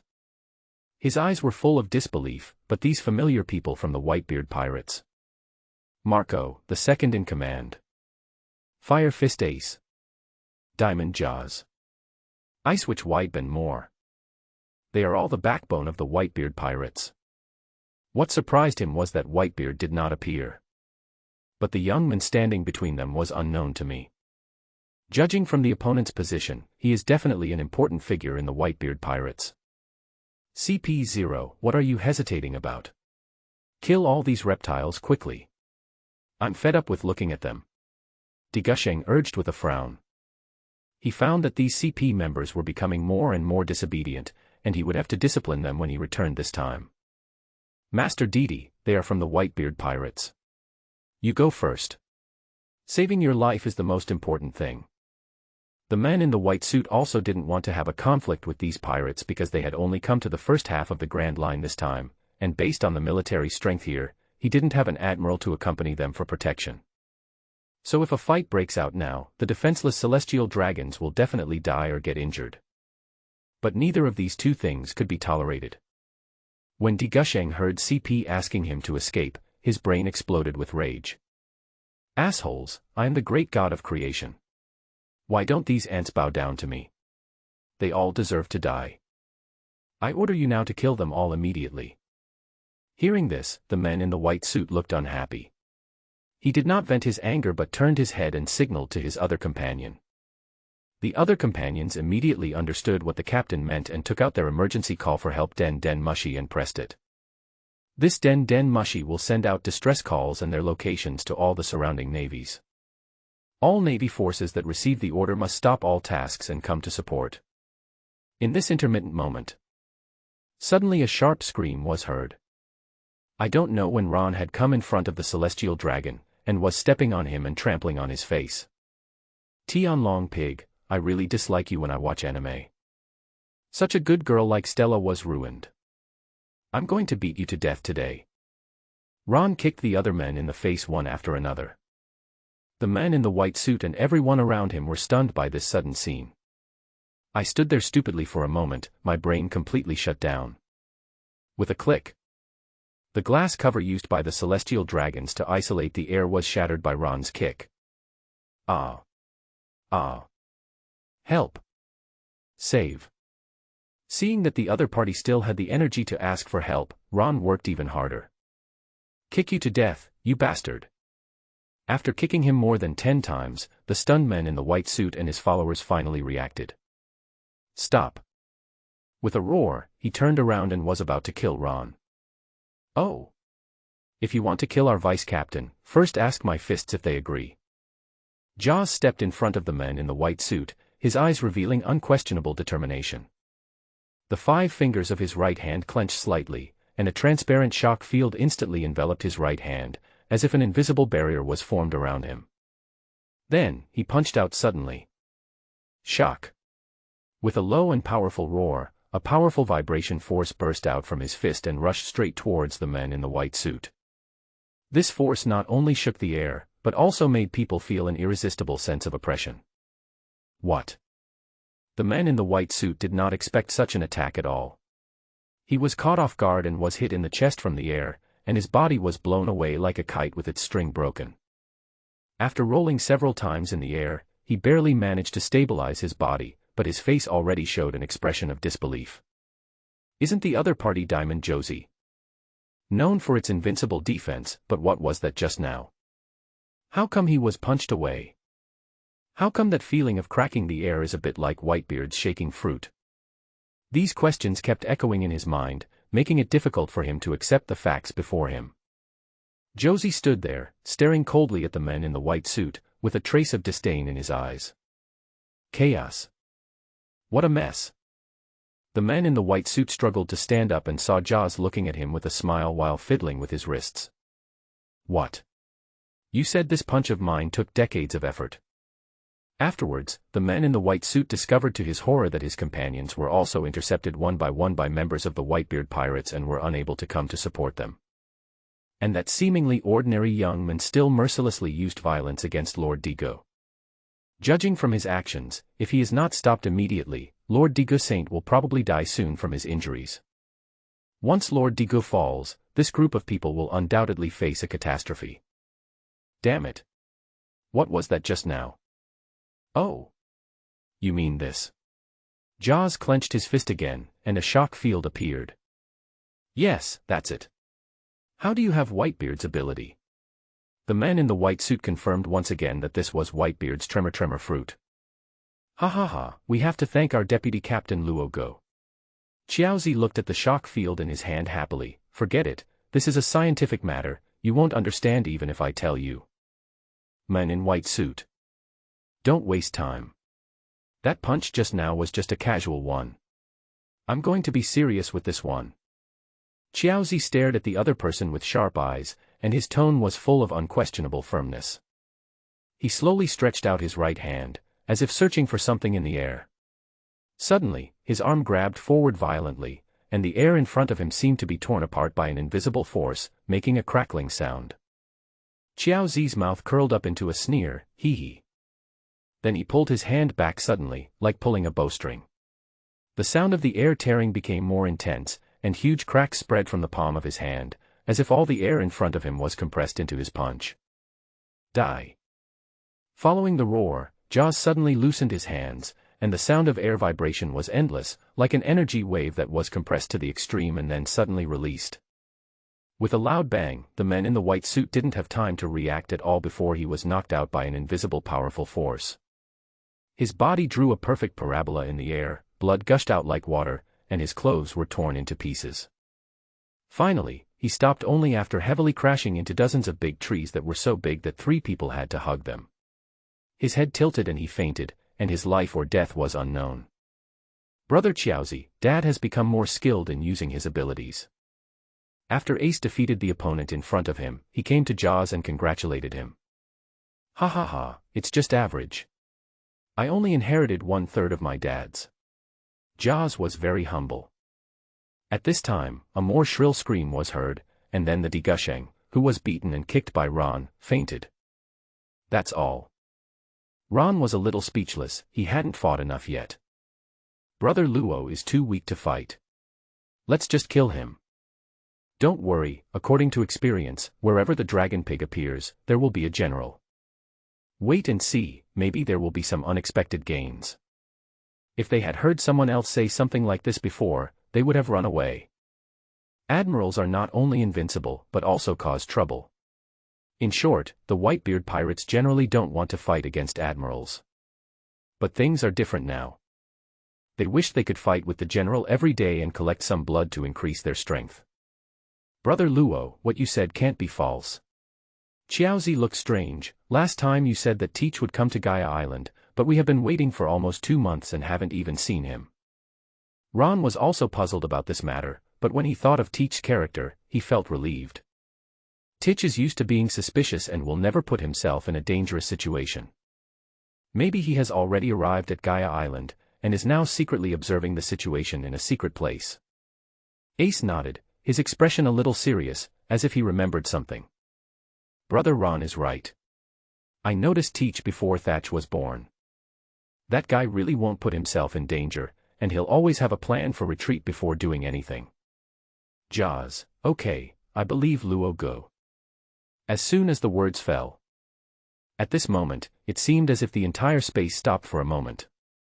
Then, a dazzling golden light flashed like a meteor across the sky, instantly attracting everyone's attention. Then, countless golden balls of light flashing with soft light gathered from all directions. They quickly rotated and merged in the air, gradually forming a clearly visible human outline. The figure made of light became more and more obvious, until it finally appeared completely. It was Admiral Kizaru.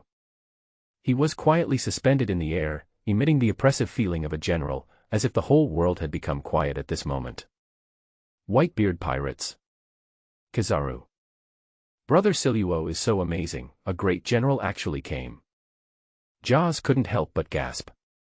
At this time, Kizaru's gaze fell on the pig lying on the ground. He frowned slightly and rubbed his eyebrows with a headache. The pirates are really barbaric. They beat Lord Digo into this state. It's terrible. At the same time, he also saw Ron standing next to the Gusheng, and his pupils shrank instantly because he found the blood stains on Ron's fist. I immediately understood the reason. You beat Lord Gusheng. Yes, just a pig. Yellow monkey. The other's eyes lit up. He was indeed worthy of being the deputy captain. Even though he was not strong enough, he was just as courageous as a general when facing an admiral. Kizaru's face became extremely ugly, and he felt that his dignity was challenged unprecedentedly. To humiliate the celestial dragon so directly in front of so many people was undoubtedly a severe blow to the authority of the Navy. He took a deep breath, trying to calm his anger, but there was still a gleam of displeasure in his eyes. Young people are really scary. I don't even know your name. There was a hint of temptation and warning in Kizaru's voice. He wanted to regain some initiative in this way. Ron slowly raised his head, his eyes as sharp as torches, staring straight into Kizaru's eyes, as if he wanted to see through the other's soul. At this moment, the air seemed to freeze, all the sounds around them disappeared, leaving only the silent contest between the two. Whitebeard Pirates Vice Captain, Ron. Ron stated his identity word by word, each word was full of strength and determination, as if he was announcing his return to the world. His voice echoed throughout the space, making everyone present feel the unquestionable powerful aura. Hearing this, Kizaru couldn't help but be slightly stunned, obviously shocked by the news. As one of the admirals of the Navy, he was well aware of the situations of all the major forces at sea, but he had never heard that the Whitebeard pirates had a so-called vice captain. This sudden information forced him to re-examine the young men in front of him, and at the same time he began to think about the secrets that might be hidden behind it. The whole scene fell into a brief silence, broken only by the rustling of leaves in the wind. But Marco's confirmation immediately afterwards convinced him of this. Marco took a step forward and subtly placed his body between Ron and Kizaru, forming an invisible barrier. In this position, if Kizaru suddenly attacked Ron, he was 100% sure that he could react quickly and successfully stop the opponent. This not only shows his protectiveness towards Ron, but also demonstrates his great strength and sense of responsibility as a member of the Whitebeard Pirates. That's right, Marco's voice was firm and powerful. Ron is the new vice captain of our Whitebeard Pirates. Hearing this, Kizaru secretly remembered the other person's name, Ron. Just as he was about to say something, a flash of inspiration suddenly struck his mind. Thinking of a series of recent events, especially the unusually shining golden light on Gaia Island and the serious injuries suffered by Akiji, a bold idea gradually took shape in his mind. So, he decided to ask tentatively, Vice Captain Ron, I would like to ask, are the recent changes in the Whitebeard Pirates all due to you? Whether it's Ace gaining the power of the dual fruit, or the golden light that appeared on Gaia Island. Kizaru stared closely at Ron's eyes and the changes in his facial expression, trying to capture any information that might be revealed from them. However, to his surprise, in the face of such a direct and sharp question, Ron did not show any panic or concealment. Who knew that Ron would do the exact opposite, without any cover-up at all? Okay, I'll stop pretending. I'm going to be the one to tell you what's going on. Kizaru. Now that everything has been said, there is no need to test it further. Are all young people like this nowadays? Have you ever been kicked by light? Immediately afterwards, Kizaru raised his right foot, and dazzling golden light quickly gathered. The light became brighter and brighter, like a rising sun. The dazzling light seemed to penetrate the entire space, making it impossible to look directly at it. Then, his body disappeared from the spot in an instant and ran straight towards Ron. Humph. You want to beat our vice-captain? You have to get past me, Jaws, first. Jaws' voice echoed in the air, and he suddenly appeared in front of Ron without him noticing. His right arm quickly turned into countless diamonds, sparkling with a cold luster. His appearance was like a solid barrier, standing between Kizaru and Ron. Bang. This kick was completely blocked by Jaws, and the kick landed solidly on his diamond-like right arm. The powerful impact instantly caused countless dust to fly, and it spread out in a circular shape with the two people as the center, forming a huge dust fog circle. The audience around held their breath and watched the scene nervously. When the dust settled, everyone discovered that Jaws' feet hadn't moved even a step. He still stood there steadily, the diamond on his right arm still shining, as if the kick just now was just a trivial breeze to him. Kizaru has returned to his original position with a look of surprise on his face. Obviously, he didn't expect that Jaws could withstand his attack so easily. This scene shocked everyone present. Is Jaws so strong? Not only is his defense strong, but he can also react so quickly in a short period of time. Huh. Kizaru let out a light exclamation, countless thoughts flashing through his mind instantly. When did he become so weak? Even if this kick didn't hurt the other person, could you at least give him some face and take 2 steps back? Ha ha ha, Kizaru, you can take my punch too. Jaws took a step sideways and twisted his waist 270 degrees, his movements as fast and precise as lightning. The power that had just been removed seemed to be regained by him at this moment. Then, a powerful energy wave emanated from him, and the shock field was instantly activated. Shock. With a low roar, a layer of white transparent shock force field covered Jaws' whole body, which was a shocking display of power. This force is not only extremely powerful, but also carries an indescribable sense of majesty, making the surrounding air seem to tremble. Seeing this scene, Kizaru's eyes widened, with surprise and disbelief written all over his face. What? He almost exclaimed because he clearly saw a white transparent light emanating from Jaws' hand. That was the power of the Tremor Fruit. This ability originally belonged only to the legendary figure Whitebeard, but now it appears in Jaws. Faintly, a terrible thought flashed through Kizaru's mind: you have also become a dual fruit ability user. However, at this moment, there is no time to wait for the other party's response. The unique impact force of the Tremor Fruit was like an irresistible torrent, instantly tearing his body into countless pieces. With a loud bang, Kizaru's body turned into countless shining golden lights, splashing in the air. These golden lights gradually reassembled in the distance, forming his original body shape. He stared at Jaws in shock, his face full of disbelief. At first, when Akiji mentioned the so-called dual fruit ability user, he sneered, thinking that it was just an excuse Akiji made up to cover up his failure. But the scene before him completely overturned his cognition. It's not just Jaws who possesses the ability of the double fruit, it's very likely that everyone present has this power. This possibility made him feel unprecedented fear and anxiety. If this is true, then the enemy they are facing is far more powerful and dangerous than they imagined. Ha ha ha, Old Man Huang, how about my punch? Using the opponent's force to counterattack is the essence of the Tremor Fruit. Kizaru looked grim, knowing that it would be impossible to save Digusheng easily today. But even if he couldn't save him, he wouldn't be blamed for much, as he was just a marginalized noble among the celestial dragons. Otherwise, how could I have fallen to the point of collecting gold from the sky myself? And his mission was almost completed. He found out that the biggest change in the Whitebeard pirates was due to this young man named Ron. This young man seems to have a way to make people become dual fruit users. Etc. Will he be able to capture the young man? If he really captured the other person and got the secret of becoming a dual fruit ability user from him, he would definitely be able to retire tomorrow. So you can enjoy a happy life after retirement. Kizaru, don't think I don't know what you're thinking. Ron broke Kizaru's fantasy. Want to save this pig? Impossible. As he spoke, Ron put his fingers together like a sword, and a weak but extremely sharp sword energy quietly formed between his two fingers. Although this sword energy seems small, it exudes a heart-pounding aura, as if it can cut through anything that hinders its progress. Just one glance at it makes people feel a stinging pain in the eyes, as if even the vision can be torn apart by this invisible force. Die. Ron's voice was cold and firm, and he slashed at the Digue Saint's neck. This movement was so fast that it was almost impossible to see the specific process. However, when the sword energy passed over Digue Sheng's neck, no blood was seen flowing out.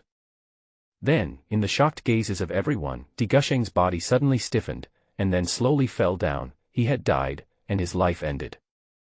The whole process happened so quickly that before the people around even had time to react, everything was over. Digue Sheng is dead.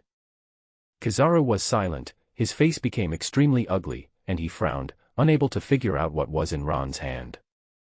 Are you also a devil fruit user? Before Ron could answer, Jaws laughed and mocked. Our vice captain is not a person with special abilities. On the contrary, he is just an ordinary person. How's it going, Kizaru? Are you surprised or not? Now that the celestial dragons are dead, why don't you leave? Kizaru looked at this group of people with flickering eyes, thinking about how to deal with them. In his mind, he was weighing whether to take Ron away by force or kill him here. At this time, Jaws secretly winked at Ron, suggesting that the preparations for the action were complete. Ron also nodded to show that he understood, then suddenly shouted, turned around and ran. No more fighting, the general is too scary, no more fighting, no more fighting. Ron's unexpected escape instantly interrupted Kizaru's thoughts, forcing him to respond immediately. Let's do it. Run.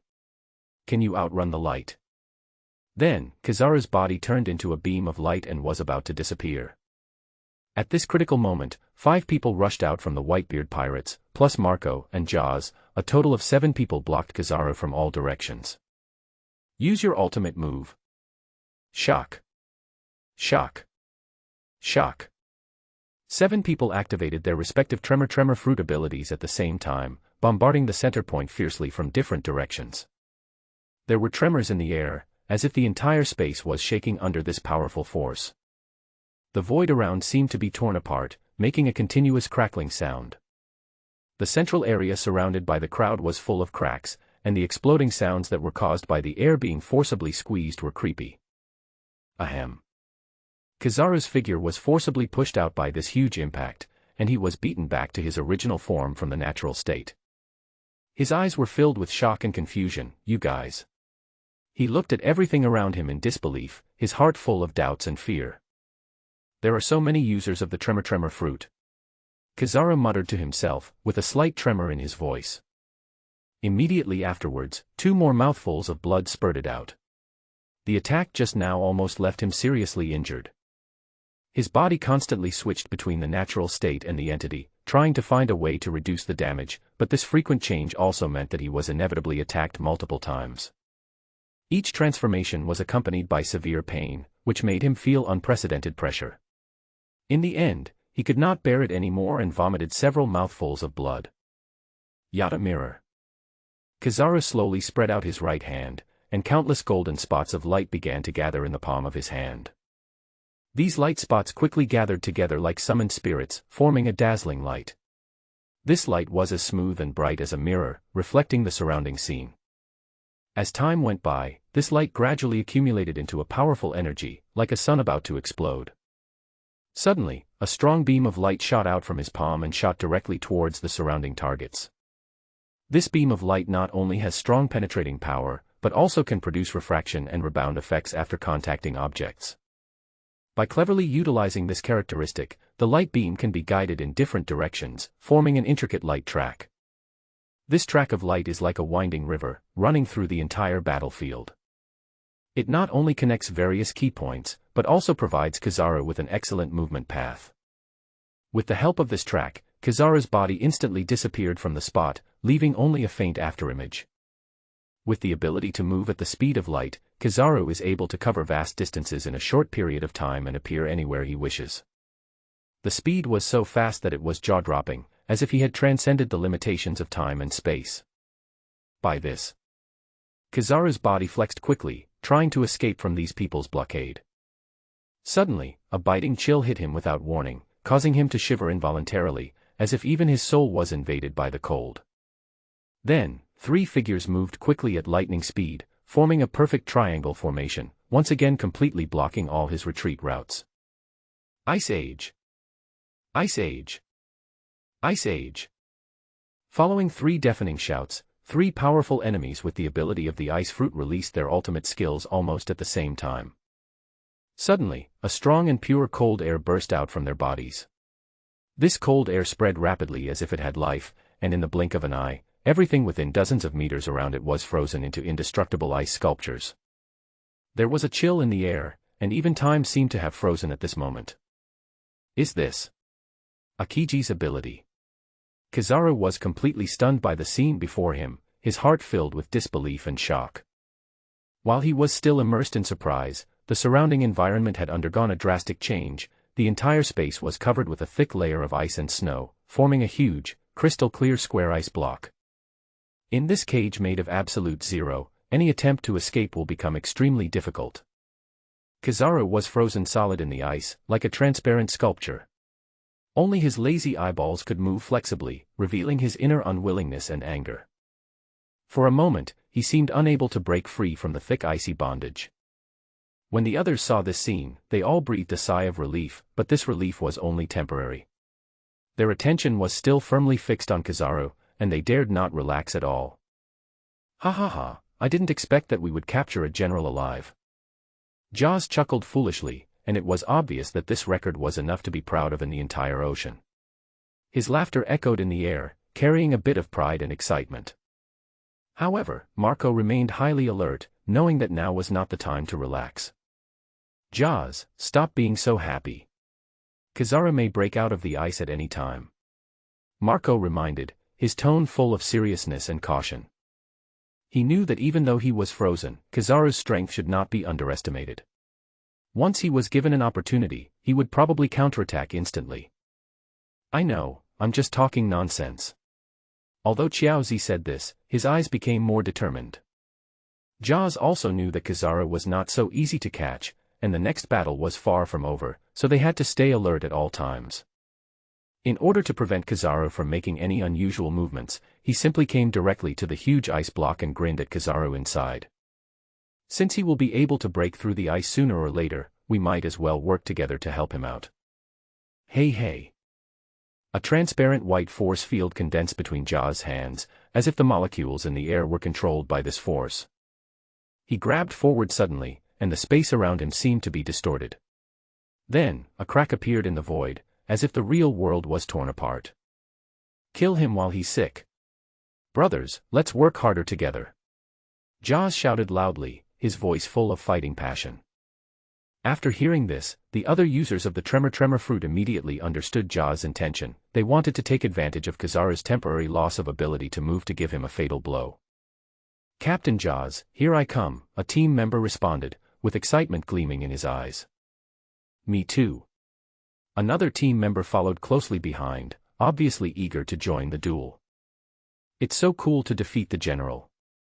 I've wanted to do this for a long time, someone shouted excitedly, his tone revealing his desire for the upcoming battle. I used all my strength in this punch. Someone else said jokingly, but his words revealed his seriousness. All the users of the Tremor Fruit gathered around, excitement written all over their faces. They clenched their fists, and the strength in their bodies was rapidly gathering. Following Jaws' command, attack, the 7 people launched their strongest moves almost at the same time. Shock. Shoot the bull across the mountain. I'll hit you. Super Shock Punch. Everyone gave their own moves a different name, and at this moment, everyone shouted it out at the top of their lungs. The whole scene was extremely spectacular, as if even the air became tense at this moment. At that bone-chilling moment, Kizaru's heart seemed to be tightly grasped by an invisible hand and raised to his throat. His body was completely sealed in a huge block of ice, unable to move, and even his powerful abilities were temporarily ineffective. The attack of one Tremor Fruit was already too much for him to bear, and now, a group of enemies launched a fierce attack on him at the same time, and the pressure almost suffocated him. It's over. Suddenly, a loud noise broke the silence. Crack! As this force took effect, the originally extremely solid ice layer instantly cracked and turned into countless fragments that flew everywhere. There was a heart-pounding atmosphere in the air, a powerful energy that could tear everything apart and shock the soul. Just as this force was about to touch Kizaru, his heart suddenly shrank, as if he had sensed the impending disaster. Immediately afterwards, a muffled bang was heard, and Kizaru's figure fell heavily from mid-air, followed by a mouthful of blood spurting out, dyeing the surrounding air red. When he stood up again, he looked extremely tired and embarrassed. There was undried blood at the corner of his mouth, his chest was heaving violently, and every breath seemed like a struggle with all his strength. It can be clearly seen that Kizaru is in an extremely difficult situation at this moment, but his eyes are still flashing with the light of rapid thinking. What a terrible bunch of guys. Kizaru's body suddenly underwent amazing changes. It began to emit dazzling light, like a star about to explode, emitting endless energy. As the light flashed, Kizaru's body instantly disappeared from the spot, leaving only a lightning-like figure passing through the air. His speed is so fast that it is impossible to capture his trajectory with the naked eye. Just when everyone thought he had disappeared into thin air, Kizaru suddenly appeared in mid-air with his palms facing down. Countless light balls were condensed in his palms, and each light ball emitted strong energy fluctuations, as if it would explode at any time. The number of these light balls is simply unbelievable. They were densely arranged in the air, forming a huge array of light balls. Each ball of light contains enormous power. Once hit, it will instantly burst out with powerful energy and blast the target into pieces. However, Kizaru did not stop his steps. He continued to condense more light balls and launched more violent attacks. Yashikani no Magatama. Kizaru was really angry this time, because Ron could clearly find that the light ball formed by the Yasakani no Magatama this time was much more ferocious than the one he saw Kizaru release in the anime Marineford War. I saw countless balls of light, like a torrential rain falling from the sky, attacking the surroundings indiscriminately and madly. Not only are these light balls huge in number, but each one also contains extremely powerful energy. They draw dazzling streaks in the air, as if they are going to tear the entire space apart. Both the ground and the buildings seemed so fragile in the face of this powerful force. The surrounding air was distorted due to the high-speed movement of the light ball, and huge holes appeared on the ground one after another. Dust was flying everywhere, covering the sky and the sun. The sound of each light ball explosion was deafening, as if even the earth was shaking. Ron felt an unprecedented sense of oppression. This is the strength of the general. TSK, are we finally able to take action? All the flowers have wilted in waiting. Old Man Kizaru's drizzle isn't even enough to tickle us. The general is no more than that. At this time, 3 people walked out slowly from the back of the crowd, their steps leisurely and relaxed, as if the surrounding noise and tense atmosphere had nothing to do with them at all. They looked at the rain of light balls that were about to fall from the sky with a relaxed expression. Mythical beast species, phoenix form. Mythical beast species, phoenix form. 3 huge phoenixes rose from the sky.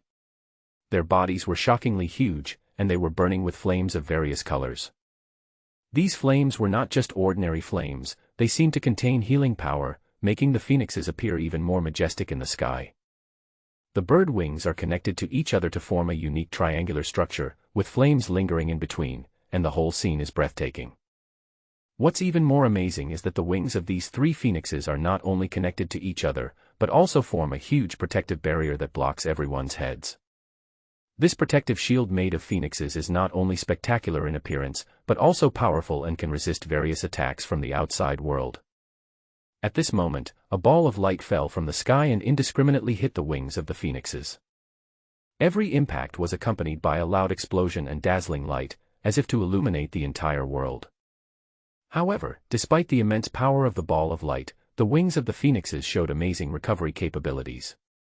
Whenever holes appeared in the places that were hit, the damaged parts would quickly recover and continue to offset Kizaru's light ball attacks. This battle lasted for a long time, and the phoenixes became stronger and stronger, without any signs of decline. Kizaru's face became extremely ugly. He never expected that these guys would be so shameless. His attacks were completely unable to cause any harm to the other party. "You are cheating!" Kizaru shouted angrily. "Ha ha ha, Kizaru, you can't leave today." Jaws was still mocking from below, his tone full of pride and provocation. However, Kizaru was not enraged, but instead seemed unusually calm. He didn't care about George's provocation at all, and just said lightly, "Xiaozi, your provocation has no effect on me." Although Kizaru appeared calm on the surface, most of his attention was actually focused on Ron. He secretly controlled a large part of the light ball and launched a fierce attack towards Ron's location. Even if a part of the light ball was offset, the light ball behind it could take advantage of the gap when the opponent's bird's wings recovered, pass through the hole and continue to approach Ron. Kizaru knew very well that his target had always been Ron. Danger! Jaws' angry roar echoed in the air, and he rushed towards Ron, his body turning into an extremely hard diamond. But it was too late. Ron was startled by the sudden change, his hair stood on end instantly, and a strong sense of life and death crisis surged in his heart. However, at this moment he had no time to think too much, and almost instinctively, he immediately activated the martial arts that he had practiced for a long time. Heaven-slashing sword technique. He put his fingers together to form a sword, and almost at the same time, 7 or 8 sharp sword energies instantly appeared around his body, striking at the incoming light balls like lightning.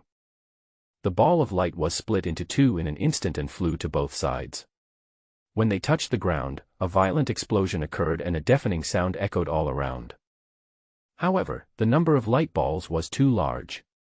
Even though Ron tried his best to chop at these light balls, there were still sporadic light spots that touched his body, causing a series of explosions. Boom!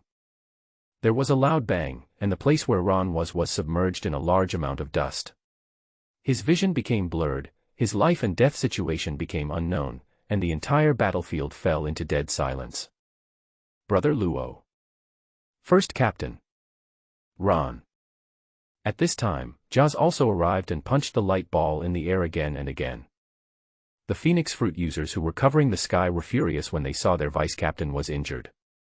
They did not expect that the great Admiral Kizaru would be so insidious. They did not have time to curse and turned around, overlapping their wings and firmly protecting Ron. Alas! Kizaru sighed slightly, with a hint of surprise in his eyes. He looked at the invisible but sharp sword energy beside Ron and couldn't help but feel surprised. Such a young swordsman. But this situation seems a little wrong. Ron in front of him looked thin and weak, and he completely lacked the aura and physique of a powerful swordsman. This appearance forms a sharp contrast with the powerful sword energy emanating from him, making it hard to believe that there is any connection between the two. However, Kizaru knew that even if a true swordsman was hit by his Yasukani no Magatama, he would be seriously injured. Ahem, I'm fine. The dust cleared and Ron walked out of the ruins of the explosion, coughing violently. His clothes were covered with dust and debris, but he did not seem to be seriously injured. He immediately winked at Xiaozi, with a hint of urgency in his eyes. Huh. Jaws was puzzled at first, then he looked at Ron twice, muttering in his heart, was the deputy captain really blown up or was he just acting realistically? However, it seems that he is not seriously injured, so should we continue with the plan? Just when Jaws was confused, Kizaru suddenly interrupted them. Ron, the vice-captain of the Whitebeard pirates. Kizaru said in a long voice, looking at Ron seriously as if he was memorizing his appearance, I remember you. After saying this, his body instantly turned into countless points of light, flickering like stars, and then disappeared into the air. Seeing this, the others all breathed a sigh of relief with some regret. Are all great generals so hard to capture? We followed the plan and tried our best but still couldn't catch him. Not necessarily, it's just that Kizaru's fruit ability is too abnormal, he is the fastest among the 3 admirals. The Pikachu fruit. Hee, we can also become users of the Pikachu fruit in the future. Ha ha ha ha ha ha, that's right. This is all thanks to the Deputy Captain's plan. Deputy Captain Ron is amazing. Okay, stop praising me and quickly collect Kizaru's blood. Ron laughed and scolded these cute flatterers. Before this, he had analyzed with everyone the possibility of encountering Kizaru. After Aoki returned to the Marine headquarters due to his injury, Sengoku would definitely send another general to investigate the situation. Akainu can't come out, so it can only be Kizaru. Ron has been coveting Kizaru's shining fruit for a long time. Not only is it fast, but the laser cannon also has a large and long damage range. It can hit whatever you point at, very useful. Afterwards, he and the others formulated a plan to siege Kizaru, but he didn't expect Kizaru to escape anyway. But it doesn't matter much, at least they got the blood. Cough cough. Ron coughed violently, with a dull pain in his chest. The aftermath of the explosion just now still caused him considerable damage, and it seemed as if his internal organs were trembling. This was all thanks to the fact that his physique had become much stronger. If it had been during the time when he had just traveled through time, he would have definitely been killed by the aftermath. Seeing this, Whitey Bee immediately stepped forward and asked with concern, "Ron, are you okay?" As she spoke, she took Ron's arm and gently placed it on her fair neck. The gesture was gentle and caring, and it made Ron feel a little warm. Ron forced a smile and replied, "It's okay. I was just hit by the aftermath of the explosion and got a shortness of breath. I'll be fine after a while." But Whitey didn't believe it, and pursed his lips and snorted, "Huh. You just know how to lie. How can you be okay when you look like this? Let little Whitey help you on the rest of the way." After saying that, she didn't care whether Ron agreed or not, and directly hugged him in her arms. The two mountains pressed down on Ron so hard that he could hardly breathe. Despite this, Ron still felt Whitey's care and concern for him, and a warm feeling surged in his heart. "I must reward her handsomely tonight. Great harvest, go home. Let's go, let's go." Jaya Island, the place regarded as the second home by the Whitebeard pirates, was filled with unprecedented joy and excitement after learning that the group not only successfully recaptured Tenjo gold, but also accidentally obtained Kizaru's blood. In order to celebrate this hard-earned victory and welcome a brighter future, a grand banquet was organized that night. The firelight illuminated everyone's smiling faces, and the air was filled with laughter and the aroma of delicious food. In this joyful atmosphere, Ron, as an important member of the team, naturally became one of the objects of toast. Although he is not very good at drinking normally, on such a special day, he finds it hard to refuse the enthusiastic invitation from his teammates. One cup after another, Ron drank a lot before he knew it. By the time he realized he might have drunk too much, it was too late to stop. Everything around him started to become blurry. It was not until noon the next day when the sunlight shone into the room through the gaps in the curtains that Ron slowly woke up from his deep sleep. The moment he opened his eyes, he thought he was dreaming. He was actually lying on the big bed in his bedroom. Looking around, I found a sumptuous breakfast on the table and a small note with warm words next to it. "It seems that a lot of things happened last night," Ron sighed in his heart. I picked up the note left by Whitey Bee and read it carefully. It was filled with caring words, "Remember to eat well." The simple yet warm words warmed Ron's heart. So this is what it feels like to be cared for. It's really good. He couldn't help but smile. Thinking that he had never experienced such a warm moment before he traveled through time, and now he found the feeling of home in a different world, this unexpected gain made him both surprised and moved. Putting down the note, Ron decided to enjoy the carefully prepared breakfast in front of him first. He knows that no matter what challenges he will encounter in the future, as long as he has a group of friends who can support each other, nothing can be overcome. And today, he starts by enjoying this rare tranquility. After finishing his meal, Ron began to experiment with replicating the devil fruit. Only after completing 100 perfect replacements can the next technology be unlocked. Although the heavenly gold they robbed this time was worth 10 billion, it was far from enough for his plan, but it was enough to support him for a few days. And their actions have attracted the attention of the world government, and this incident will definitely not end easily. 2 days later, a wanted warrant caused a sensation in the entire ocean. Ron, the vice captain of the Whitebeard pirates, has a bounty of 2 billion. Then Ron's crimes were listed one by one. Hurt General Qing Ji. Kill the ancient saint of Tianlingren. Grab the 10 billion gold from the sky. Encircle and suppress Admiral Kizaru of the Marine Headquarters. Illegal occupation of the island. Force. There were so many crimes that it took Ron a whole page to finish reading. Ha ha ha, the bounty for our deputy captain is actually 2 billion. Jaws looked at the number on the newspaper, his eyes flashing with excitement that was hard to conceal, as if the 2 billion bounty was his own. He waved the newspaper in his hand excitedly, his voice full of disbelief and pride. This is 2 billion. Who would have thought that our deputy captain is worth so much money?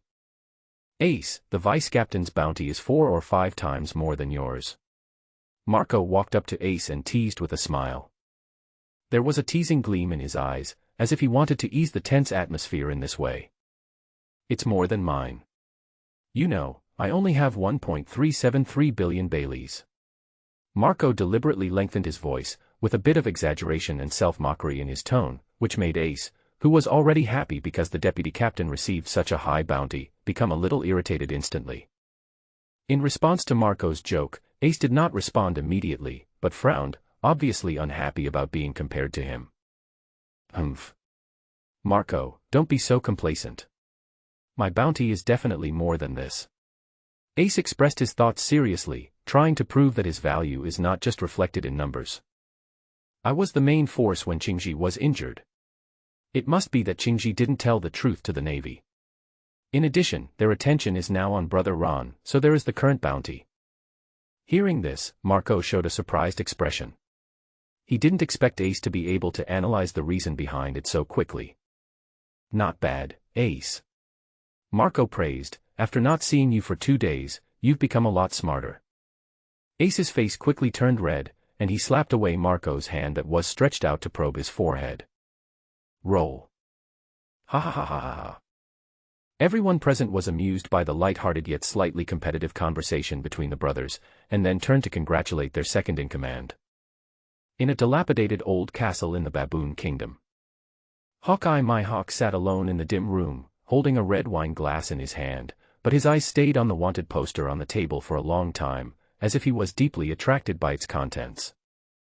The room was quiet, with only the occasional sound of wind breaking the silence. The vice-captain of the Whitebeard Pirates, the great swordsman, Ron.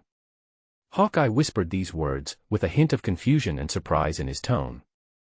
Is this guy really a great swordsman? He said to himself after confirming the information again. For a world-famous swordsman like him, he was very surprised that he had never heard of such a person on Whitebeard's ship before. As time went by, Hawkeye's eyes became more profound. He slowly raised his right hand and pointed to the upper left corner of the bounty poster. A vivid image of a man was depicted there. Ron was standing there, with his fingers shaped like a sword, and 8 clearly visible yet invisible and intangible sword auras surrounding his body. The most surprising thing is that these so-called swords do not have a hilt in the traditional sense, and the blade is simply made up of pure energy. This is sword energy. Hawkeye finally recognized the nature of this special phenomenon. As a veteran swordsman, he knew that anyone who could reach such a level was no ordinary person. Thinking of this, Hawkeye couldn't help but feel a little curious and a desire to challenge. If there was a chance, he really wanted to see for himself how powerful this mysterious and powerful opponent is. Hawkeye's emerald pupils suddenly shrank. It was obvious that he recognized the sword energy. Moreover, according to the newspaper, Kizaru personally praised it, saying that it was a sword technique that could even split the sky. TSK tisk TSK. He analyzed that there were only 2 reasons why Kizaru was so angry. One is, Ron really has such superb swordsmanship. Second, Ron is very important to the Navy, and these false facts are used to increase his bounty. No matter from which perspective, such a young swordsman deserves his attention. Swordsmanship that can even split the sky. Hawkeye thought to himself that this level of swordsmanship was extremely rare throughout the world. If Ron really has such strength, then he is undoubtedly an excellent opponent. But on the other hand, he also realized that there might be a deeper secret behind this. After all, the Navy would not exaggerate someone's abilities for no reason unless that person was of particular value to them. Interesting. The next day, a piece of news that was enough to shake the entire ocean exploded like thunder. Its influence is no less than the sensation when Pirate King Roger was executed. This news was obtained by Morgans, known as the King of News, from an unknown secret channel at the risk of his life. Once it was released, it immediately caused an uproar around the world. According to this incredible report, there are several members with dual fruit abilities hidden within the Whitebeard pirates. This discovery not only completely overturned people's traditional understanding of the rules of devil fruits, that a person can only eat one devil fruit. And if he tries the second one, he will die instantly, which also gives the whole world a new understanding of the power of the Whitebeard pirates. Whitebeard Pirates Jozu is a dual fruit ability user. Marco of the Whitebeard Pirates is a user of dual fruit abilities. Ace of the Whitebeard Pirates is a user of dual fruit abilities. Whitebeard Pirates, Whitebeard. The newspaper was filled with names of people, a small number of which were particularly eye-catching, all of which were names of people with dual fruit abilities. These names stand out in the newspapers, as if each of them carries a mysterious and powerful power. The middle part of the names are the names of some single fruit ability users. Although their abilities are not as exaggerated and shocking as those of dual fruit ability users, if you read carefully, you will find that these people's abilities are equally perverted and incredible. However, the news that really made the sea boil was the speculation at the bottom. Morgans wrote solemnly, "The crew members are all dual fruit ability users, so their captain, the men with the power to destroy the world, the four emperors Whitebeard. Is it possible that he is already a user of the three fruits ability?" This news was like a bombshell, triggering countless people's imagination and speculation. Some people began to doubt whether Whitebeard really possessed the abilities of three fruits. If so, how terrifying would his power be? What makes some people even more uneasy is that if Whitebeard really becomes the user of the three fruits ability, then he will become the absolute overlord of the entire pirate world, and no one will be able to compete with him. Oh my god, this is unbelievable, Whitebeard could actually be the user of the three fruits ability. Won't this be outrageous? Oh my god, I'm trembling for the Navy right now. What's going on? Isn't the ice fruit the ability of Admiral Akiji? How come the Whitebeard pirates also have it? That's nothing. Have you seen how many people are in Phoenix form? Marco's Phoenix form. Of course, the Phoenix is a mythical beast-type devil fruit, which is even rarer than the natural type. Judging from the list, there are at least 5 or 6 Phoenix fruit users in the Whitebeard pirates now. The men took a breath of cold air. Gwazi was a little dazed by the news and said in a trembling voice, "The sea is about to change. I always thought the Whitebeard pirates were going to be in decline, but I didn't expect that they would have such a ruthless move. Yeah, everything has to be reshuffled." On a secluded island near Gaia Island, Blackbeard stood alone on a desolate coast, holding a newspaper tightly in his hand, his eyes full of shock and anger. The newspaper published some incredible news. Marco, the user of the double fruit ability. Ace's double fruit is a power user. Even that idiot Jozu is a dual fruit user. These headlines hit his heart like a hammer, making him feel unprecedented frustration and powerlessness. Ever since he left the Whitebeard pirates, everything seemed to have changed. Blackbeard, who originally thought that he could become more powerful and invincible by seizing the dark fruit, now finds himself in an unprecedented predicament.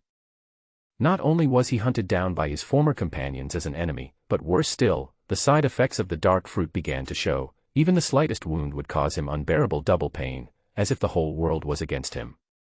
What makes Blackbeard even more desperate is that he has always coveted the tremor fruit possessed by Whitebeard, believing that as long as he can obtain this power, he can become the true overlord of the sea. However, now, as the members of the Whitebeard pirates awaken the abilities of the dual fruits one by one, this dream seems to be out of reach. Although he thought he was pretty good at physical skills, this advantage was almost negligible when facing a strong enemy with dual devil fruit abilities. At this moment, standing on this silent island, facing the surging sea, Blackbeard's heart was filled with confusion and unwillingness. He knew that if he wanted to continue to survive and realize his ambitions, he had to find a new way out. But at the same time, he also knew that this road would be extremely difficult and full of unknowns. Damn it! How could this happen? He became angrier and angrier the more he thought about it. The anger in his heart burned like an ignited fire. Have these guys been playing tricks on me? He clenched his fists so tightly that his joints turned white from the excessive force. After a moment's silence, his expression became a little gloomy, as if he had lost all hope. He lowered his head, and a hint of despair appeared in the depths of his eyes. No wonder there were earthquakes every day on Gaia Island in the past few days, with all kinds of fire, ice, etc. If nothing unexpected happens, their second fruit ability is definitely the tremor fruit. He muttered to himself, his voice full of reluctance and helplessness. Damn it. That's my ability. Teach's hysterical roar echoed in the empty room. He tore the newspaper into pieces with his hands to vent his dissatisfaction and anger. Every piece of paper seemed to carry his disappointment and pain. After venting for a while, his emotions gradually calmed down and he fell into deep thought again. No, I can't just sit there and wait for death, absolutely not. He said firmly, a hint of fighting spirit rekindled in his eyes. There must be some reason that I didn't know before. Suddenly, a thought flashed through his mind, golden light. That's right. Golden light. It must be that strange golden light. Tiki's eyes lit up, as if he had grasped the last straw of life. As long as I understand what the golden light is and where it comes from, I will be able to master the power of the tremor fruit. The corners of his mouth rose slightly, revealing a long-lost smile. Afterwards, he quickly sorted out his emotions and state, and his figure gradually disappeared into the island. Wano country, Onigashima. In this land full of mystery and terror, Kaido was drinking happily. His face looked more rosy due to the effect of alcohol and his eyes were shining with excitement. Yenzai Jin, Quinn, and others sat around him, constantly clinking glasses with him, celebrating their victory and growing strength. The 6 flying brothers were also present at the banquet, their faces filled with proud smiles, as if they had already seen their own glorious future. There were also many minions singing and dancing, and the entire Ghost Island was filled with a festive atmosphere. Ha ha ha, Jean, the success rate of this artificial devil fruit is pretty good. It will greatly increase the strength of our beasts pirates. Kaido's voice echoed across the entire Onigashima like thunder. He picked up the huge wine bowl again and drank it all. For him, there was nothing more joyful than increasing his strength. Jin's expression turned extremely ugly, and he subconsciously touched the newspaper hidden around his waist. Under such circumstances, it is obviously inappropriate to make public the news just obtained. Helplessly, he could only reluctantly respond, yes, yes. However, Kaido, who was extremely observant of emotions, saw through Jin's thoughts at a glance. Jin, just tell me what you want to say, Kaido said calmly but with unquestionable strength, I know your temper best. There is no good in keeping secrets in front of me. When Quinn heard this, he immediately put down the microphone in his hand, and a glimmer of excitement flashed in his eyes. He is very interested in anything that can make Jin look bad. So, he deliberately approached Jin and announced loudly, Oh my, Jin, you are hiding something from Lord Kaido. Quinn's voice attracted the attention of others around him, and everyone cast curious glances at him. Quinn became even more smug and continued to provoke, Come and see, Jin is hiding something from us. The crowd began to whisper and the atmosphere suddenly became tense. As if it wasn't lively enough, Quinn provoked him further, Tell me something. Do you want to rebel against Lord Kaido? Faced with everyone's doubts and Quinn's provocation, Jin felt unprecedented pressure. He knew that if he failed to handle the matter properly, not only would he find himself in an awkward situation, it might even affect the trust relationship of the entire pirate group. Flying Six couldn't help but frown when they saw this. Quinn's joke was a bit too much. They exchanged glances but did not intervene. The reason is simple, once Jin leaves, one of them will have the opportunity to become the new big boss. How could they miss such a good show? Jin, just tell me what you want to say. Foz F said impatiently. Yeah, judging from your expression, is it bad news? Sasaki also echoed. Don't be afraid, who are we? The beasts pirates. Haha, we ourselves are bad news to others. Jin looked at these arrogant guys and felt helpless. These people are usually used to being arrogant and domineering, but the current situation is no joke. He took a deep breath and looked at Kaido who was sitting at the top. Lord Kaido, Jin said with a hint of caution, do we really need to tell you the bad news now? The whole room suddenly became quiet, everyone stopped talking, and all eyes turned to Kaido. There was a tense and oppressive atmosphere in the air, and it seemed as if even the sound of breathing could be heard. Kaido nodded slightly, and Jean spoke slowly. Lord Kaido, a dual fruit ability user has appeared in the Whitebeard pirates. This statement immediately caused a huge sensation. What? Jean, what did you say? Quinn's shrill voice sounded, screaming like a duck with its tail stepped on. What is a dual fruit ability user? Can one person have two fruit abilities? Are you kidding me? This is fake. I don't believe there are still people in this world who have the ability of dual fruit. Jean, you are the boss, you can't just say anything. You should know that your words may cause unrest in the entire Beast's pirates. Fuzzy F spoke in a preaching tone, raised his head slightly with disdain in his eyes. Wasn't this lie told just to make him laugh? What dual fruit ability user? Bullshit. The ridicule from the crowd made Kaido frown, and he sobered up a little. Jean, you are not drunk. I know the situation of the Whitebeard pirates very well. There are only a few people on their ship. There is no such thing as a dual fruit ability user. Are you mistaken? Jin frowned. He knew no one would believe it if he told it to others. He didn't believe it at first, but it was clearly written in the newspaper and he had to believe it. Moreover, this was reported personally by Morganus, the big news king who only reports true events. That bird would never joke about his own reputation.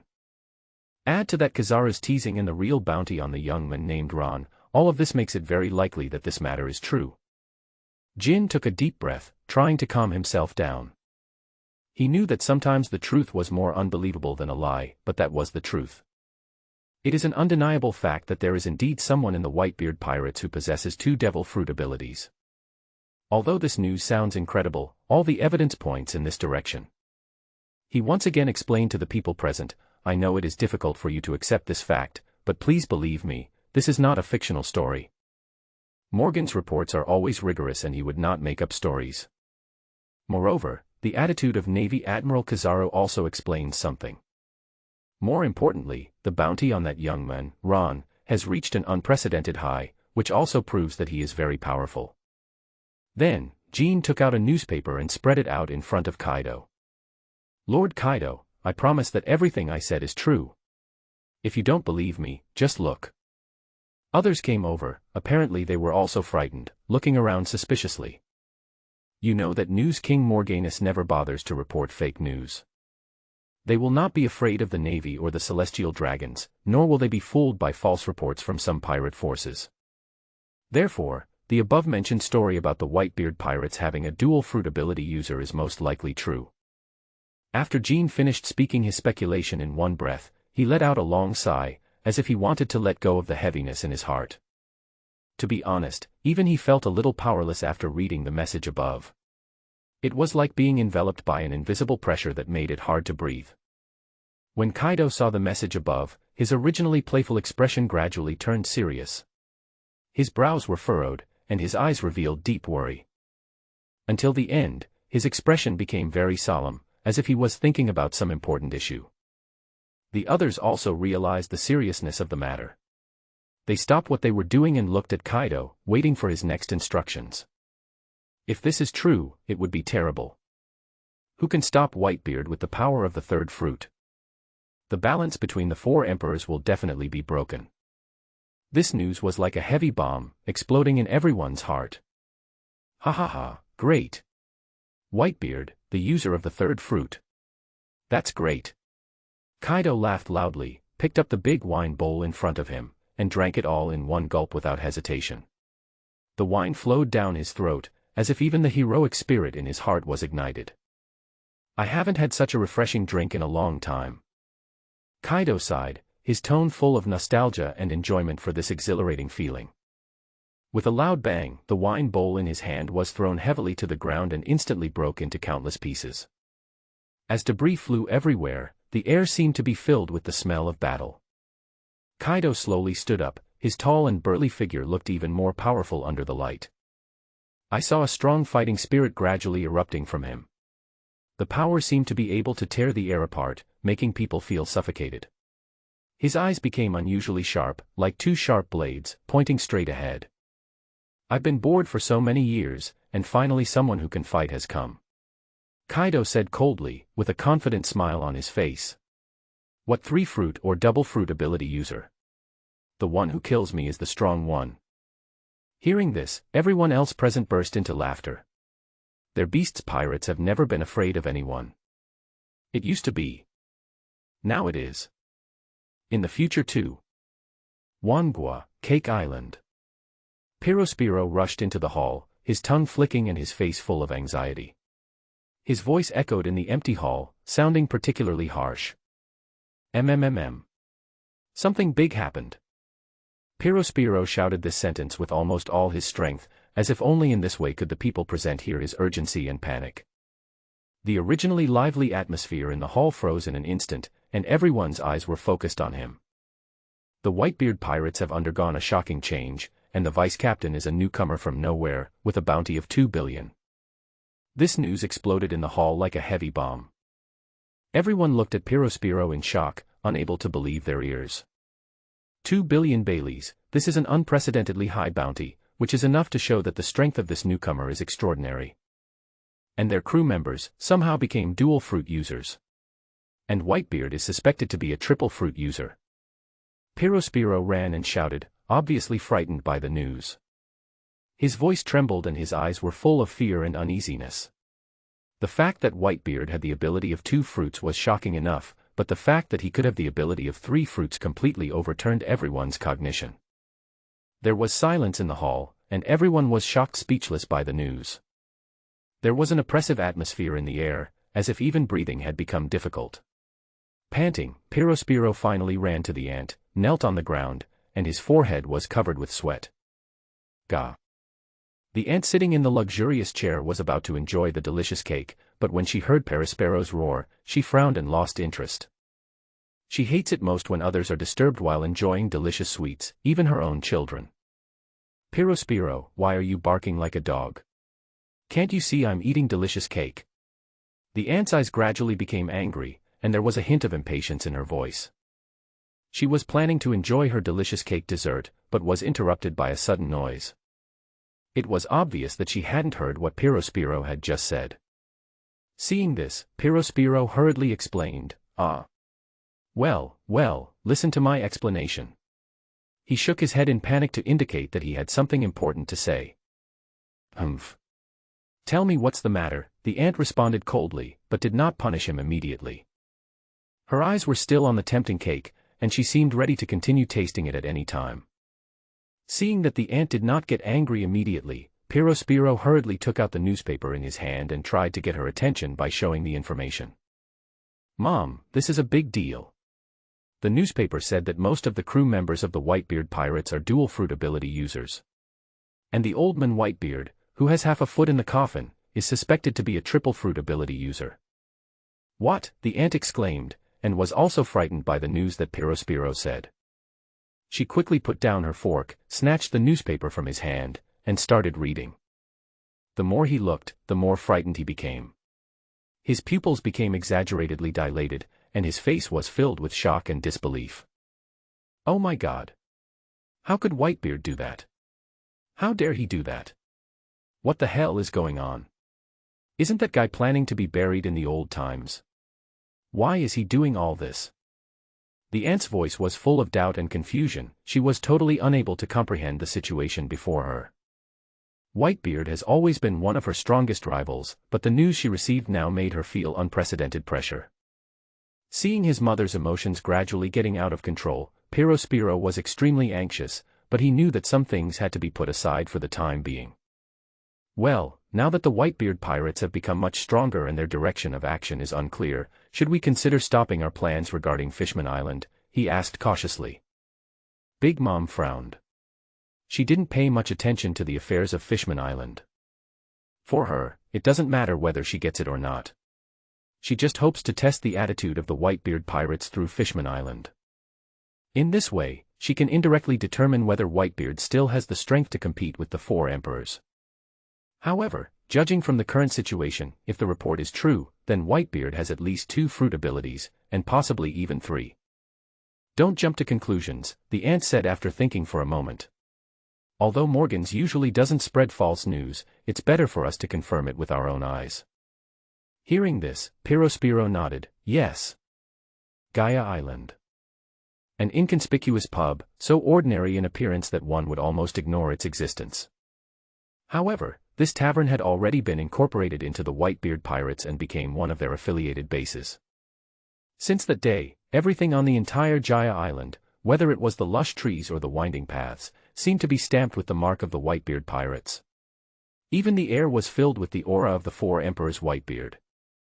But for some people, this change is not what they expected. Bellamy is one of them, and deep down he feels very dissatisfied with the fate he is forced to accept. My idol is Doflamingo. Whenever it was late at night and everyone was asleep, this sentence would echo in his mind, reminding him of his past dreams and pursuits. Originally, before the Whitebeard Pirates arrived, he had already prepared to leave here and planned to pack his bags and embark on a journey to join the Don Quixote family. But plans can never keep up with the speed of change. Just as he was about to set off, the Whitebeard Pirates suddenly appeared as if falling from the sky, and quickly took control of the entire island, implementing comprehensive martial law measures. Faced with the sudden change, Bellamy felt angry and helpless. Although he had to submit to the status quo on the surface, his admiration for Minga never died out.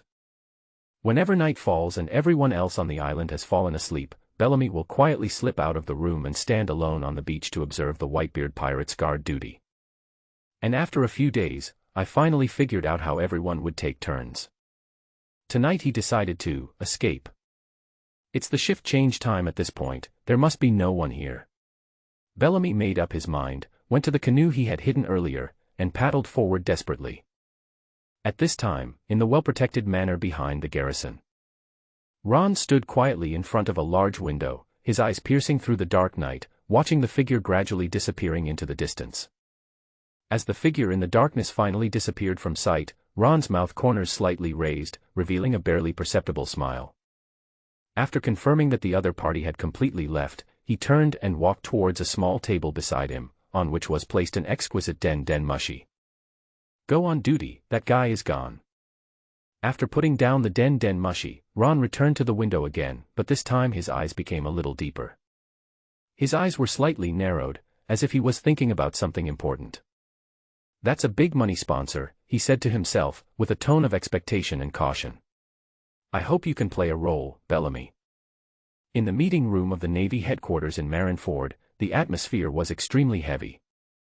The sky outside the window was so gloomy that it seemed to drip water, forming a subtle echo with the depressed mood inside the room.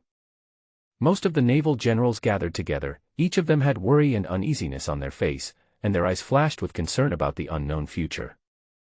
They knew that an unprecedented storm was brewing and the whole world seemed to be about to fall into chaos and turmoil. The three admirals Akainu, Akiji, and Kizaru sat in the front row. As representatives of the Navy's highest combat power, their expressions were equally serious and nervous. Akainu Sakaski clenched his fists and stared ahead with a sharp gaze. Akiji Kazan maintained his usual calm demeanor, but his eyes could hardly hide a hint of anxiety. Although Kizaru Borsellino still had his iconic smile, what could not be hidden behind the smile was the deep worry.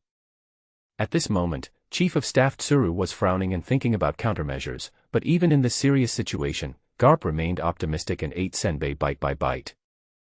The other lieutenant generals sat on both sides. Everyone, Marshal Zhangguo's voice echoed in the conference room, breaking the oppressive silence. He took a deep breath, trying to calm his inner fluctuations, and then slowly said, I believe everyone has guessed the content of today's meeting. After a brief pause, he continued, that bastard Morgan's got the secret about the Whitebeard Pirates having multiple fruit ability users from somewhere, and he spread the news. Now the whole world knows this secret. Besides, a Tianlong was killed. The attitude on this matter is very clear. Hearing this, everyone present couldn't help but gasp. Once this information is made public, it will not only greatly shake the Navy's control over the New World, but will also make those who covet this power ready to move. Some forces have begun secretly planning how to use this intelligence to benefit themselves, which may even trigger an unprecedented large-scale conflict. For the Navy that maintains world order, this is undoubtedly a huge challenge and crisis. For a moment, the conference room fell into a brief silence. This silence seemed to freeze even the air, everyone's breathing seemed to be amplified, becoming the only sound in this quiet space. The sun outside the window was still bright, but the atmosphere inside was unusually heavy, as if an invisible layer of pressure was looming over everyone's heart. "Tell me, what do you think?" Marshal Jean Gua asked again. Although his voice was calm, it left no room for doubt. His eyes swept from left to right over every officer present, trying to find someone who could break the deadlock and give clear direction. However, faced with such a sudden change, most people were caught off guard, and their minds seemed to be frozen at that moment.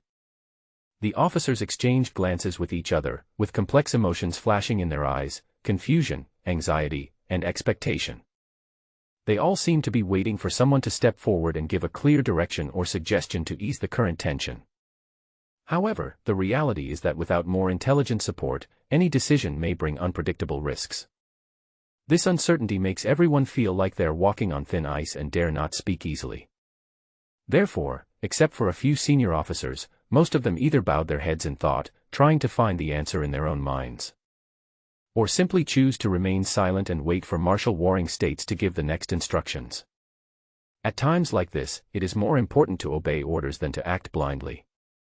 After all, if you make the wrong decision, the consequences will be disastrous. Time became unusually slow at this moment. Everyone is waiting silently, hoping that someone can break the silence and find a way out of the current situation. And Jean Gua sat there quietly, gazing deeply ahead, as if he was thinking about some important issue. The scene was quiet for a moment, and the air seemed to be frozen. Finally, it was Akainu who spoke up to break the oppressive atmosphere. There was a hint of unquestionable firmness in his voice, but he did not mention the celestial dragons. It seemed that the death of a celestial dragon would not have any significant impact on them. Marshal Sengoku, the matter of Whitebeard's 3 fruits has not yet been determined, but what we cannot ignore is that they have obtained Kizara's blood again. This way, even if the rumors were not true originally, they now have some credibility.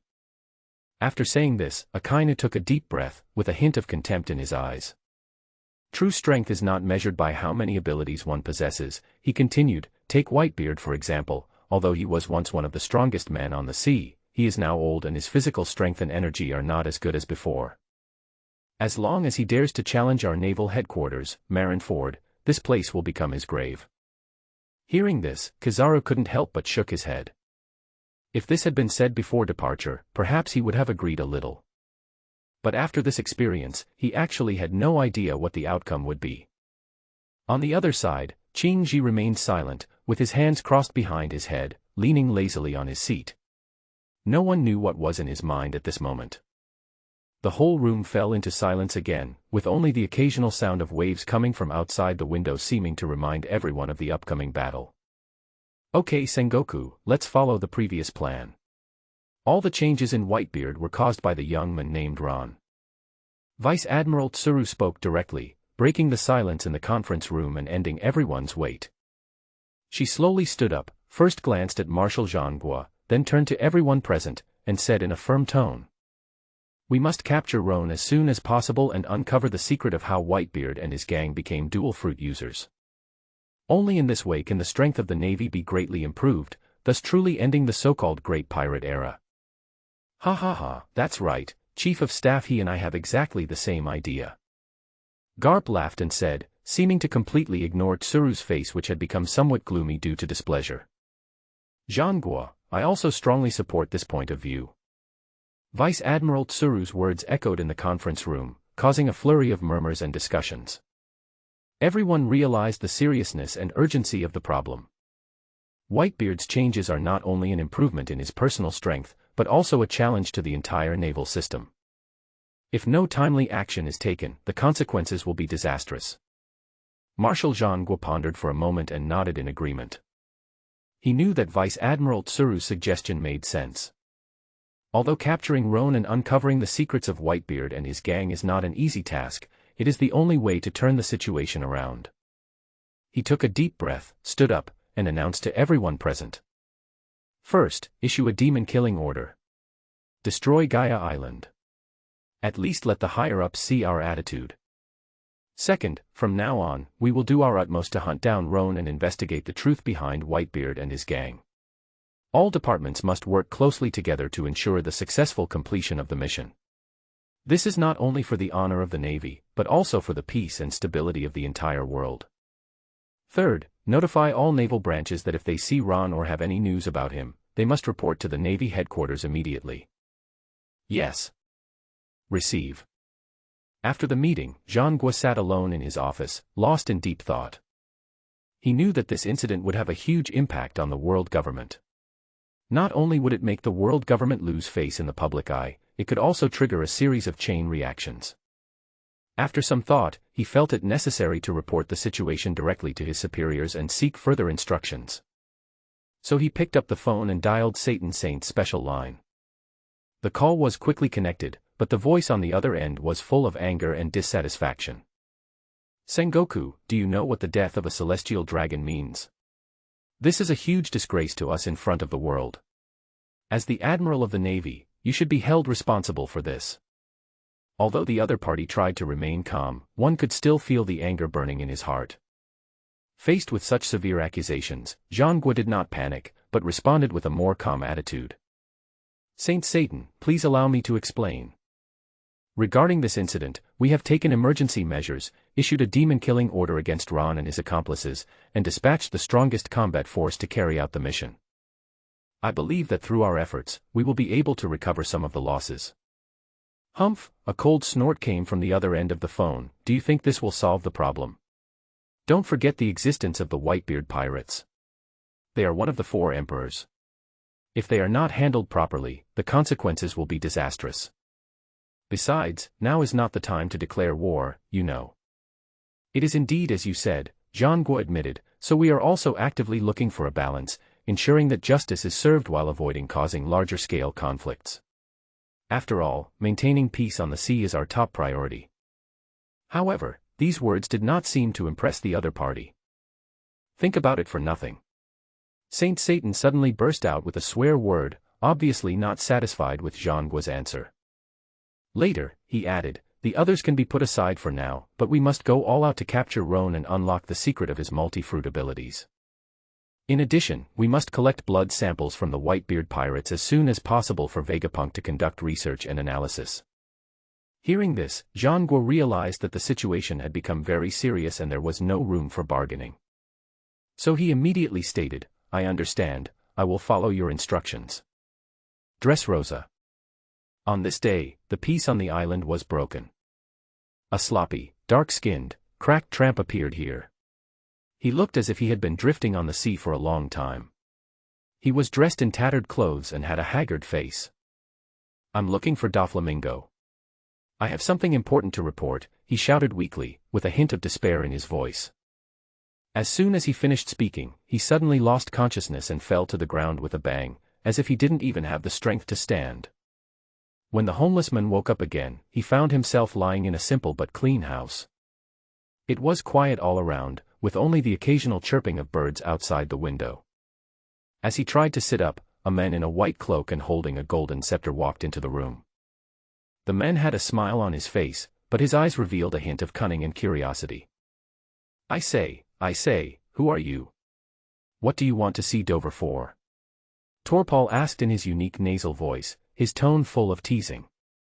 Bellamy was startled by the sudden sound and his body trembled involuntarily. But he soon calmed down and looked carefully at the visitor in front of him. It was Treble, one of the important members of the Don Quixote family and Doflamingo's most capable assistant. Bellamy felt surprised and nervous when he realized who was standing in front of him.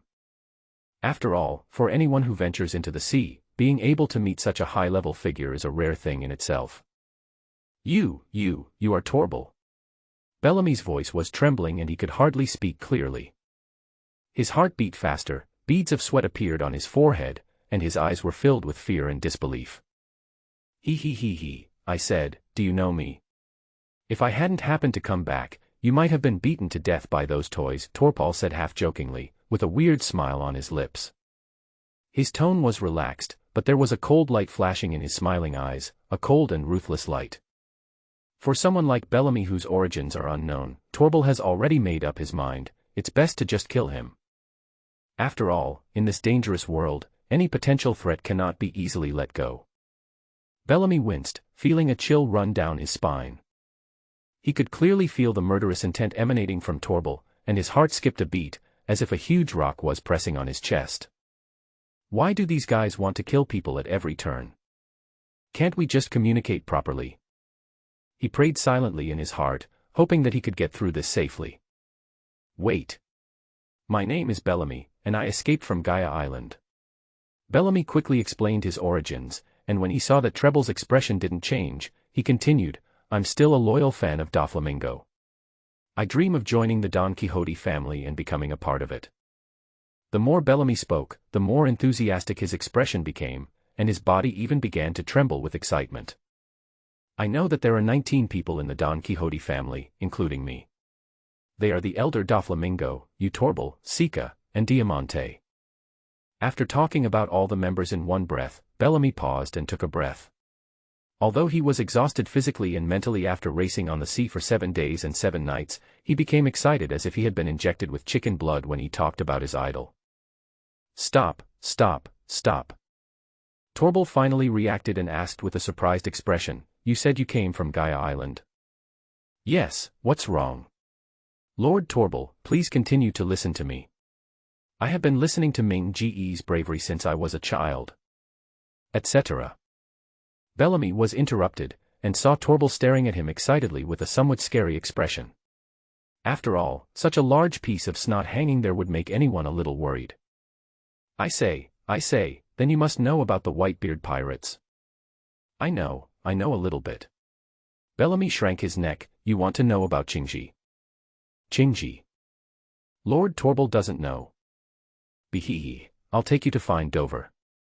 In Dressrosa, in the back garden of the palace, the sunlight shone through the lush leaves, casting mottled shadows, and the air was filled with the faint scent of flowers.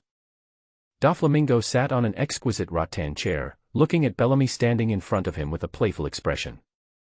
There was a hint of disdain and curiosity in his eyes, and on the side of the table was today's latest newspaper, which contained the latest news about the Whitebeard pirates. Is everything you said true? Doflamingo's voice was low and magnetic, but it revealed a chilling aura. Really? It's absolutely true. Bellamy nodded frantically, with fanatical light flashing in his eyes. Nothing could make him more excited than being able to meet the person he admired the most. He clenched his hands tightly together, as if trying to control his emotions so as not to lose his composure due to excessive excitement. Hearing this, Doflamingo's expression instantly turned gloomy, and his red glasses were covered with a layer of haze. Torpal stood aside, his face turned extremely ugly, and he was obviously very dissatisfied with the news brought by Bellamy. Dover, I say, said Torble, with a tone of evident sarcasm. I was wondering when the Whitebeard pirates hid scientific researchers. Humph. Doflamingo snorted coldly, with a flash of anger and unwillingness in his eyes. It doesn't matter who is hiding, but now the other party has developed a devil fruit with no side effects. His words were filled with shock and jealousy at this fact. This news was undoubtedly a huge blow to him, meaning that the strength of the Whitebeard pirates would be greatly enhanced, which was definitely not good news for their family. The whole garden fell into silence, with only the occasional bird song breaking the depressing atmosphere. Seeing this, Bellamy didn't dare to say anything more. Then, Doflamingo slowly stood up from his chair, holding the newspaper tightly in his hand, his eyes wandering over every word and every headline in the newspaper, trying to find a clue from them. Ice fruit, tremor fruit, mythical beast phoenix form, he muttered in a low voice, an indescribable heaviness in his voice. Each of these devil fruit's abilities is enough to shock the world, and the fact that they can be mass-produced is undoubtedly a huge challenge to his existing power, and will make the smile fruit in his hand worthless. The most important thing is that it can actually make people become dual fruit users. Doflamingo's tone was full of shock and disbelief. Once this technology was widely used, it would completely subvert the world. Treble silently observed the changes in Doflamingo's expression, and he could feel the tense atmosphere in the air. Once the other party's devil fruit is mass-produced, our business with Kaido will be a fart. Doflamingo suddenly raised his voice, with a hint of anger and helplessness in his tone. He knew very well that if he couldn't find a way to deal with it, everything they had worked hard to build over the years would be gone. His brows were furrowed, and his wrinkles were as deep as the Chinese character, showing his inner anxiety and uneasiness. A solution must be found immediately, otherwise everything will be irreversible. Just then, his eyes accidentally caught a glimpse of Bellamy, who had a fanatical look on his face. Bellamy's eyes flashed with desire for power and infinite admiration for Doflamingo. At this moment, a brilliant idea suddenly came to Doflamingo's mind. "Bellamy, are you willing to do something for me?" His voice was low and magnetic, as if carrying an irresistible charm. He knew that Bellamy was someone who could give everything for his ideals and ambitions, and that was exactly what he needed at the moment. Gaia Island, a once peaceful and tranquil island, has now become tense because of Ron's wanted case. Ever since Ron was hunted by the Navy, the Whitebeard pirates have never left this land. They have only one mission every day: patrol the island and ensure Ron's safety is not threatened. The atmosphere in the base was particularly heavy. Whitebeard sat above, his eyes flashing with determination and wisdom. Others sat down separately, and everyone was arguing about how to deal with the current situation. Opinions varied, and the scene was very chaotic for a while.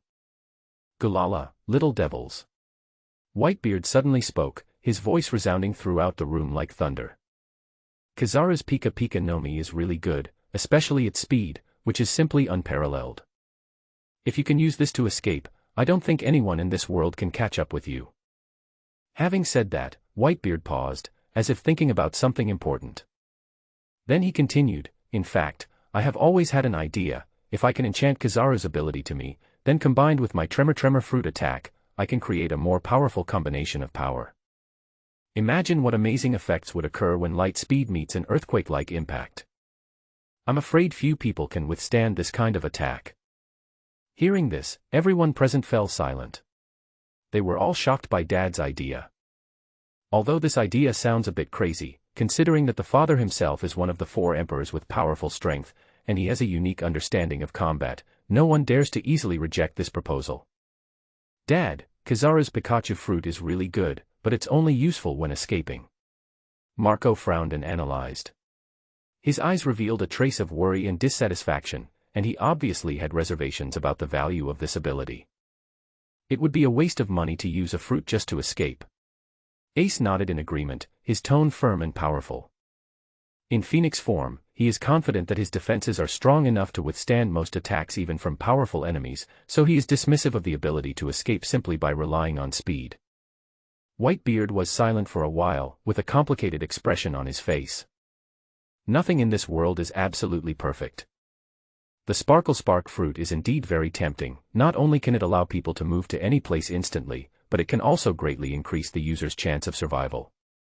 However, as Marco and Ace said, such abilities seem more suitable for evasion rather than direct confrontation. Just then, Jaws and Ron appeared at the door. Jaws shouted loudly, "Deputy Captain Ron is here." As his voice fell, the people who were arguing gradually quieted down and turned to look at Ron. Ron had heard about what happened here on the way here, so he didn't waste time asking about the situation. Instead, he walked straight to Whitebeard and said, "Captain, although Kizara's shining fruit is indeed very tempting, it is not very useful to you. It can only increase your speed a little bit." After hearing this, Whitebeard nodded in agreement and was about to say something when he was interrupted by Ron. "I know there is a more powerful fruit," Ron continued. "This fruit not only gives you unparalleled speed, but also enhances the attack power of the ability user." "What?" Whitebeard was obviously shocked by the news. He was stunned for a moment before asking, "There is such a fruit?" The others also seemed a little confused. They were all very curious about what kind of fruit could increase both speed and attack power at the same time. Seeing everyone's puzzled looks, Ron smiled slightly, then pointed to the sky and said, "Thunder fruit." Hearing the name of this fruit, some people were surprised. The thunder fruit? It refers to the ability to control lightning. Yes, it is the thunder fruit. Someone explained, this is an extremely rare and powerful natural devil fruit that allows the eater to have the power to control lightning. It is said that this ability can not only release powerful electric shock attacks, but also make the user's body as fast as lightning and unpredictable. Nature-type devil fruits. But nature-type devil fruits are so rare that it's all up to luck to come across one. Another crew member sighed, "In this world, the number of nature-type devil fruits is limited, and each one is extremely precious. Anyone who can get such a fruit is undoubtedly the luckiest of the lucky."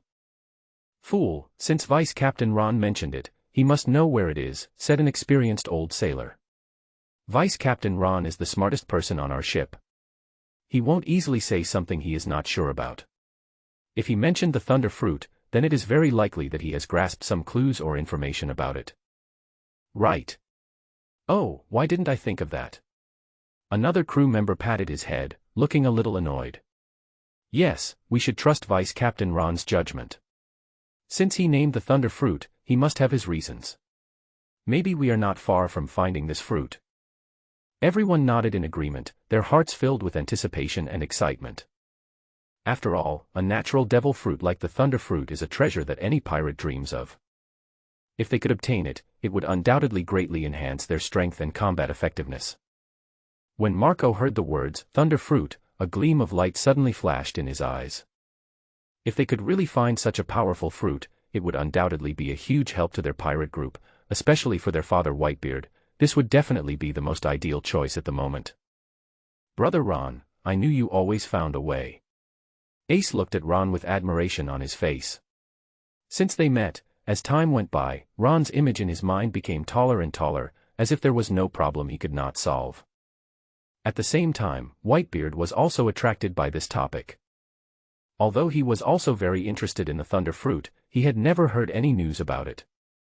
Boy Ron, do you know where the thunder fruit is? Whitebeard asked curiously. Ron smiled slightly, with a mysterious arc at the corner of his mouth. Of course I know, and you have been to that place before. I've been there. Whitebeard was very surprised at first, then tried hard to recall, but he couldn't remember when he had visited such a place. Seeing this scene, Ron sighed softly and said slowly, that place is Sky Island. Sky Island. Whitebeard repeated the name, frowning slightly. After thinking for a moment, he looked up at the sky. It seemed that these two words reminded him of something. Indeed, I visited there once a long time ago. Then he turned to Ron and shook his head to deny it. But when I was there, I didn't find anything called the thunder fruit, nor did I meet anyone with this ability. Faced with Whitebeard's question, Ron did not answer immediately, but maintained that mysterious smile, which made everyone present even more curious. Ron thought to himself, it's really a miracle that you saw Enel at that time. He went to Sky Island later and has been there ever since.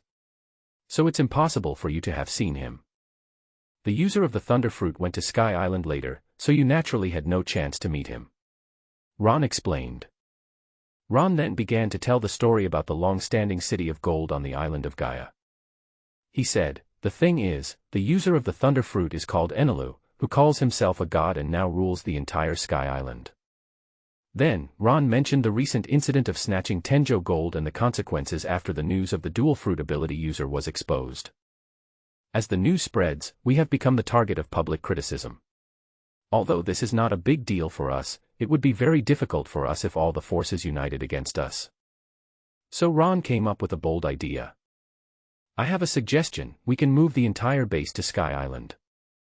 The geographical location there is very advantageous, almost to the point of being blessed by nature. Even for the Navy it would take a lot of time and effort to get there, which gave us plenty of time to grow and accumulate wealth. Once we have enough financial support, every member of our Whitebeard pirates can become the owner of the Tremor fruit. We can even train more powerful people with dual or even triple abilities. Ron's words echoed in the air like surging waves, his voice was ups and downs, full of unshakable determination. He firmly stated that this seemingly impossible plan is actually feasible and even has a high chance of success. After listening to Ron's words, the others were all infected by his enthusiasm. They raised their hands and feet one after another to express their full support for Ron's idea. This atmosphere of unity is extremely inspiring. Xiaozi was the first to stand up and express his support. He patted his chest and laughed, a newbie who doesn't even know hockey dares to call himself a god. Let me, Xiaozi, teach him a lesson. As he said that, Jaws started to show off his boxing skills in front of everyone. Every punch comes with a sonic boom, and the vibration force is cleverly controlled around the fist, but the attack power doubles. This is enough to prove that Jaws has put a lot of hard work in this regard. Whitebeard looked at Josu's performance, nodded with satisfaction, and said, Galala, Josu, you've made great progress. The power of the Tremor fruit is endless. Only those who can develop moves that suit themselves are the strongest. Then, Whitebeard looked at Ron with a smile and nodded. Ron, let's do as you said and head to Sky Island. Hearing Whitebeard agree to their plan, everyone cheered. They were already a little bored of staying here, and now they had the opportunity to go to the legendary Sky Island to find out what it was like. This was undoubtedly exciting news for them. Great! I heard that Sky Island is full of gold. I can finally become a user of special abilities. Yes, Lord Ron said that it is the City of Gold, which will definitely allow us to become people with special abilities. There are still many beauties there. I'm going to capture them all and send them to Vice Captain Ron. That's right, Lord Ron's kindness is beyond my ability to repay. I can only offer you beautiful women. Ron was speechless. Does he like beautiful women so much? But none of this matters. What matters most is the intentions of these people. He looked at these lovely crew members, gave them an encouraging look, and nodded vigorously to show his approval. Now, the crew members were even more excited. This is the guarantee given to them by Vice Captain Ron. Compared to the bustle of other places, the captain's place seemed quite empty. Ace was sitting on a chair, swinging his legs leisurely, while Marco stood aside, looking at him gently. Ace, how's your hockey learning going? Marco asked, with a hint of concern and expectation in his tone. Ace raised his chin proudly, his eyes gleaming with confidence. It's about right. I haven't been able to display my armament hockey yet, but it's enough for now. Hearing this, Marco frowned slightly and urged, that won't do, Ace. You are the captain of the squad, it would be too bad if you can't show your armament hockey. Ace was a little unconvinced, so he took a step forward, put his arm around Ron's shoulders, and said half-jokingly, Brother Ron is still the vice captain, but he is just an ordinary person, he can't even be domineering. Marco shook his head and was about to say something, but before he could say anything, he was stunned by the scene before him. Ron slowly raised his right hand, and a flowing red-gold energy gradually covered half of his right forearm. This scene made Marco's eyes widen, his jaw almost dropped to the ground. He asked in shock. Vice Captain Luo Luoan, when did you learn the armament hockey? Oh. Is it just armament hockey? Ron chuckled, seemingly not surprised by Marco's surprise. Then, the armament color domineering covering his right forearm began to flow, as if it had life. Then, Ron suddenly punched a landscape stone next to him. Boom. A dull sound was heard, and the landscape stone shook slightly. There seemed to be no change on the surface, but everyone present felt an invisible force spreading in the air. No way. Ace walked forward in disbelief, and following Ron's instruction, he gently touched the landscape stone with his right hand. In an instant, the entire landscape stone shattered, and the scene inside was revealed to everyone. I saw that all the stones inside the landscape stone were broken into pieces, and some even turned into powder. Hiss. The crowd watching gasped. Seeing this scene, they finally understood that what Ron had just used was the release of his armament hockey. This ability can usually only be mastered after a long period of practice, and those who can display their domineering aura are even rarer. By the way, isn't Vice Captain Ron an ordinary person? How come he suddenly even knows how to use armament hockey? What's even more outrageous is that the punch just now was full of domineering power. Most people present had not yet learned this skill, but Ron did it with just a punch, which was simply unbelievable. Ron didn't expect the power of this punch to be so great. He just wanted to break the rock with his bare hands, but he never thought that he would be so domineering. The force burst out from his fist, as if even the air was torn apart, and instantly smashed the huge stone into pieces. Ah, this is hard to explain. Ron secretly groaned in his heart. He originally just wanted to show off his strength a little, but he didn't expect it to cause such a sensation. Before he could say anything, the crew members suddenly burst into earth-shaking cheers, so enthusiastically that it seemed as if they had broken the stone with their own hands. It turns out that Deputy Captain Ron has always pitted our self-esteem and has been pretending to be ordinary people, a crew member said excitedly, with admiration in his eyes. Lord Ron is so gentle that he takes our feelings so seriously. I don't want this ridiculous self-esteem anymore today. Lord Ron, please accept my greeting. Another crew member knelt on the ground and saluted Ron deeply. Alas, I thought Deputy Captain Ron was just a scientist. I wanted to teach him some self-defense tricks many times, but I didn't expect that the clown was actually myself. A crew member who once thought he had excellent physical skills sighed with a shameful expression on his face. The whole group of people were completely defeated, howling and wailing everywhere, looking miserable as if they had been severely blasted in the ass by the Millennium Killer. The whole scene became extremely chaotic, everyone was shocked by Ron's strength, and at the same time, they regretted their ignorance. 4 days later. On the sparkling sea, the Moby Dick was moving slowly like a huge sea beast. The navigators were busy and focused on their work, constantly observing and measuring changes in wind direction, air humidity, etc. to ensure the ship could sail safely.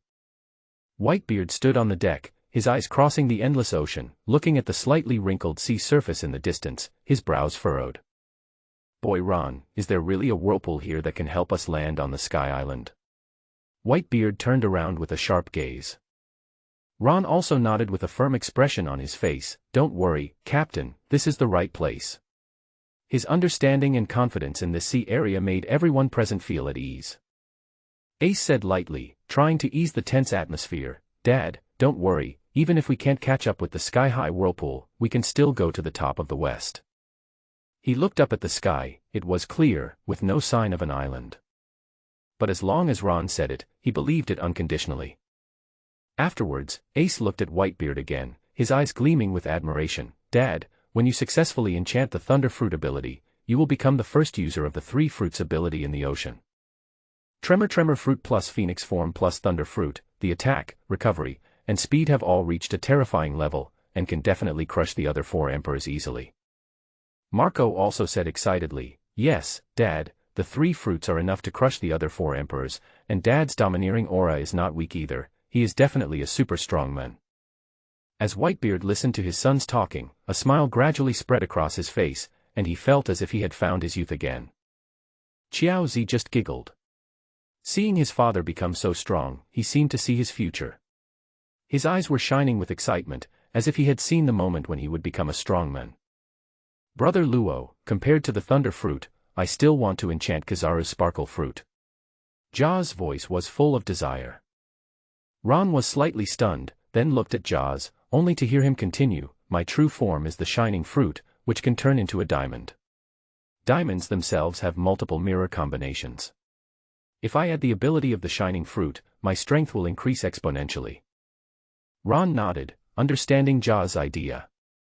He knew Jaws had always wanted to become stronger, and now that he had this opportunity, he certainly wouldn't let it go. Jaws became more and more excited as he spoke, his eyes sparkling with excitement.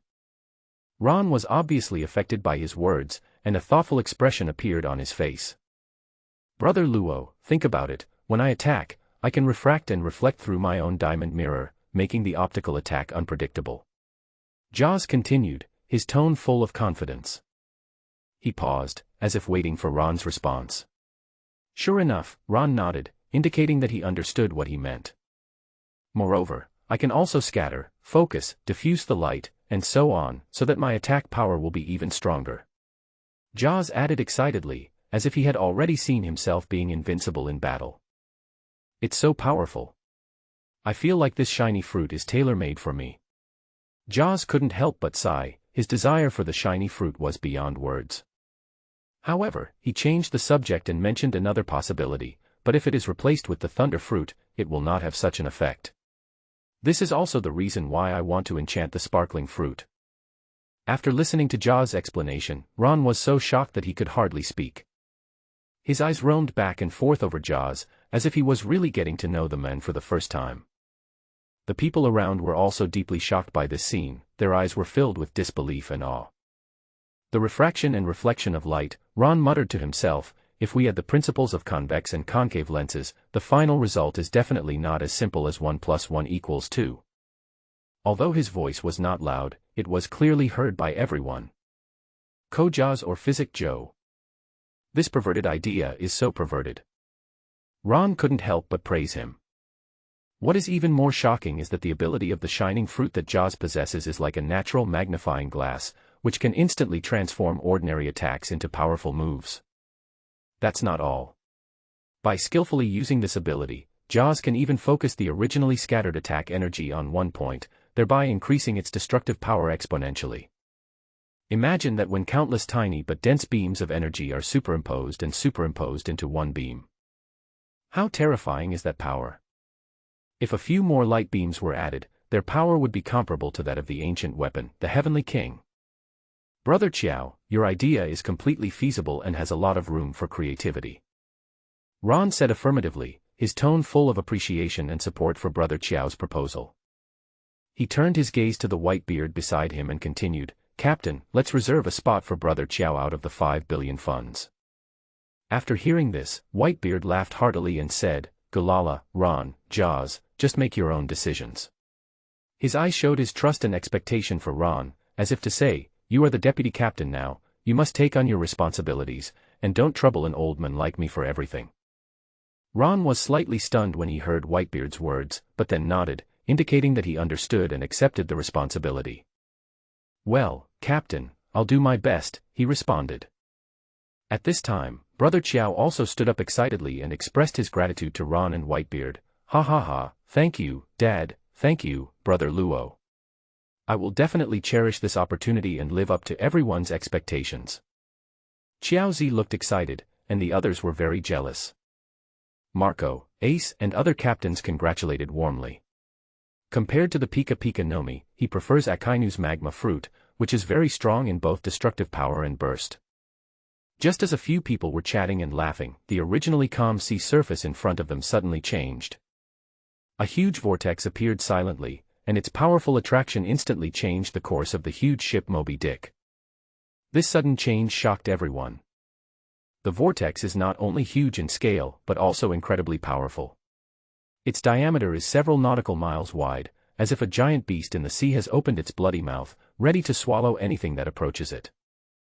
As the ship was gradually drawn in, the surrounding sea water began to churn violently, forming huge waves several meters high that hit the hull with a deafening sound.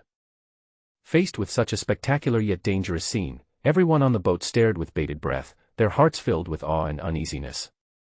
My God, the vortex is so big, no wonder it can make people fly into the sky in an instant. It's too deep. When you stare into the abyss is also staring into you. The sea surface. Look at the sea surface. It has dropped 5 centimeters so quickly. And it's still going on. It's hard to imagine how spectacular it will be when it explodes. Hold on to the handrails and don't fall down. Ron joked. Others hurriedly grabbed the handrails, railings, and anything else they could hold on to, holding on tightly to them, fearing that they would be thrown out by the sudden huge force. Some people wanted to say something, trying to comfort each other or express their fear with words. But before he finished speaking, suddenly, there was an earth-shattering roar. It seems like the whole world is shaking. Bang! Suddenly, a thick water column with a diameter of several miles burst out from the center of the vortex and rushed straight into the sky. This scene was so powerful that it was shocking.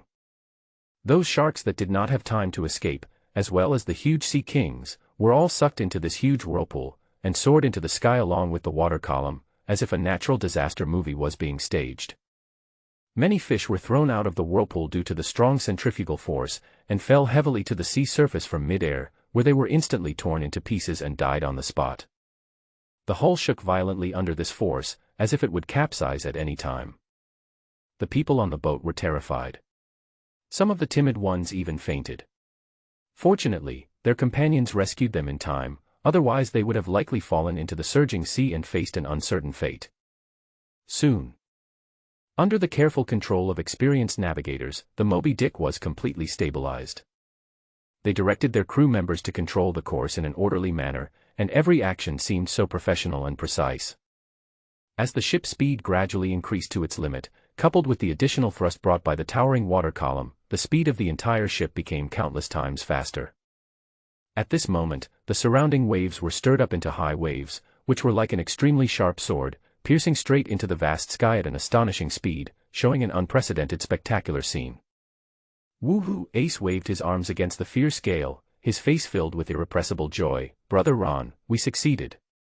His voice sounded particularly excited in the whistling wind. Marco also felt this joy. He looked at the approaching clouds with anticipation in his eyes. It's been a long time since I felt this exciting. Sky Island is really full of expectations.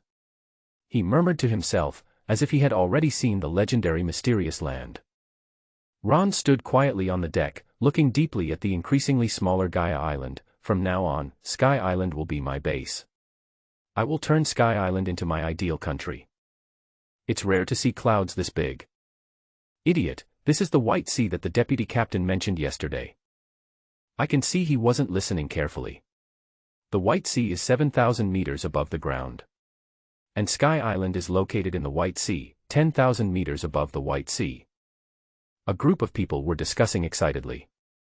After crossing the White Sea, after a long time, they finally arrived at the White Sea. Everything here seems to be covered by a layer of mysterious white.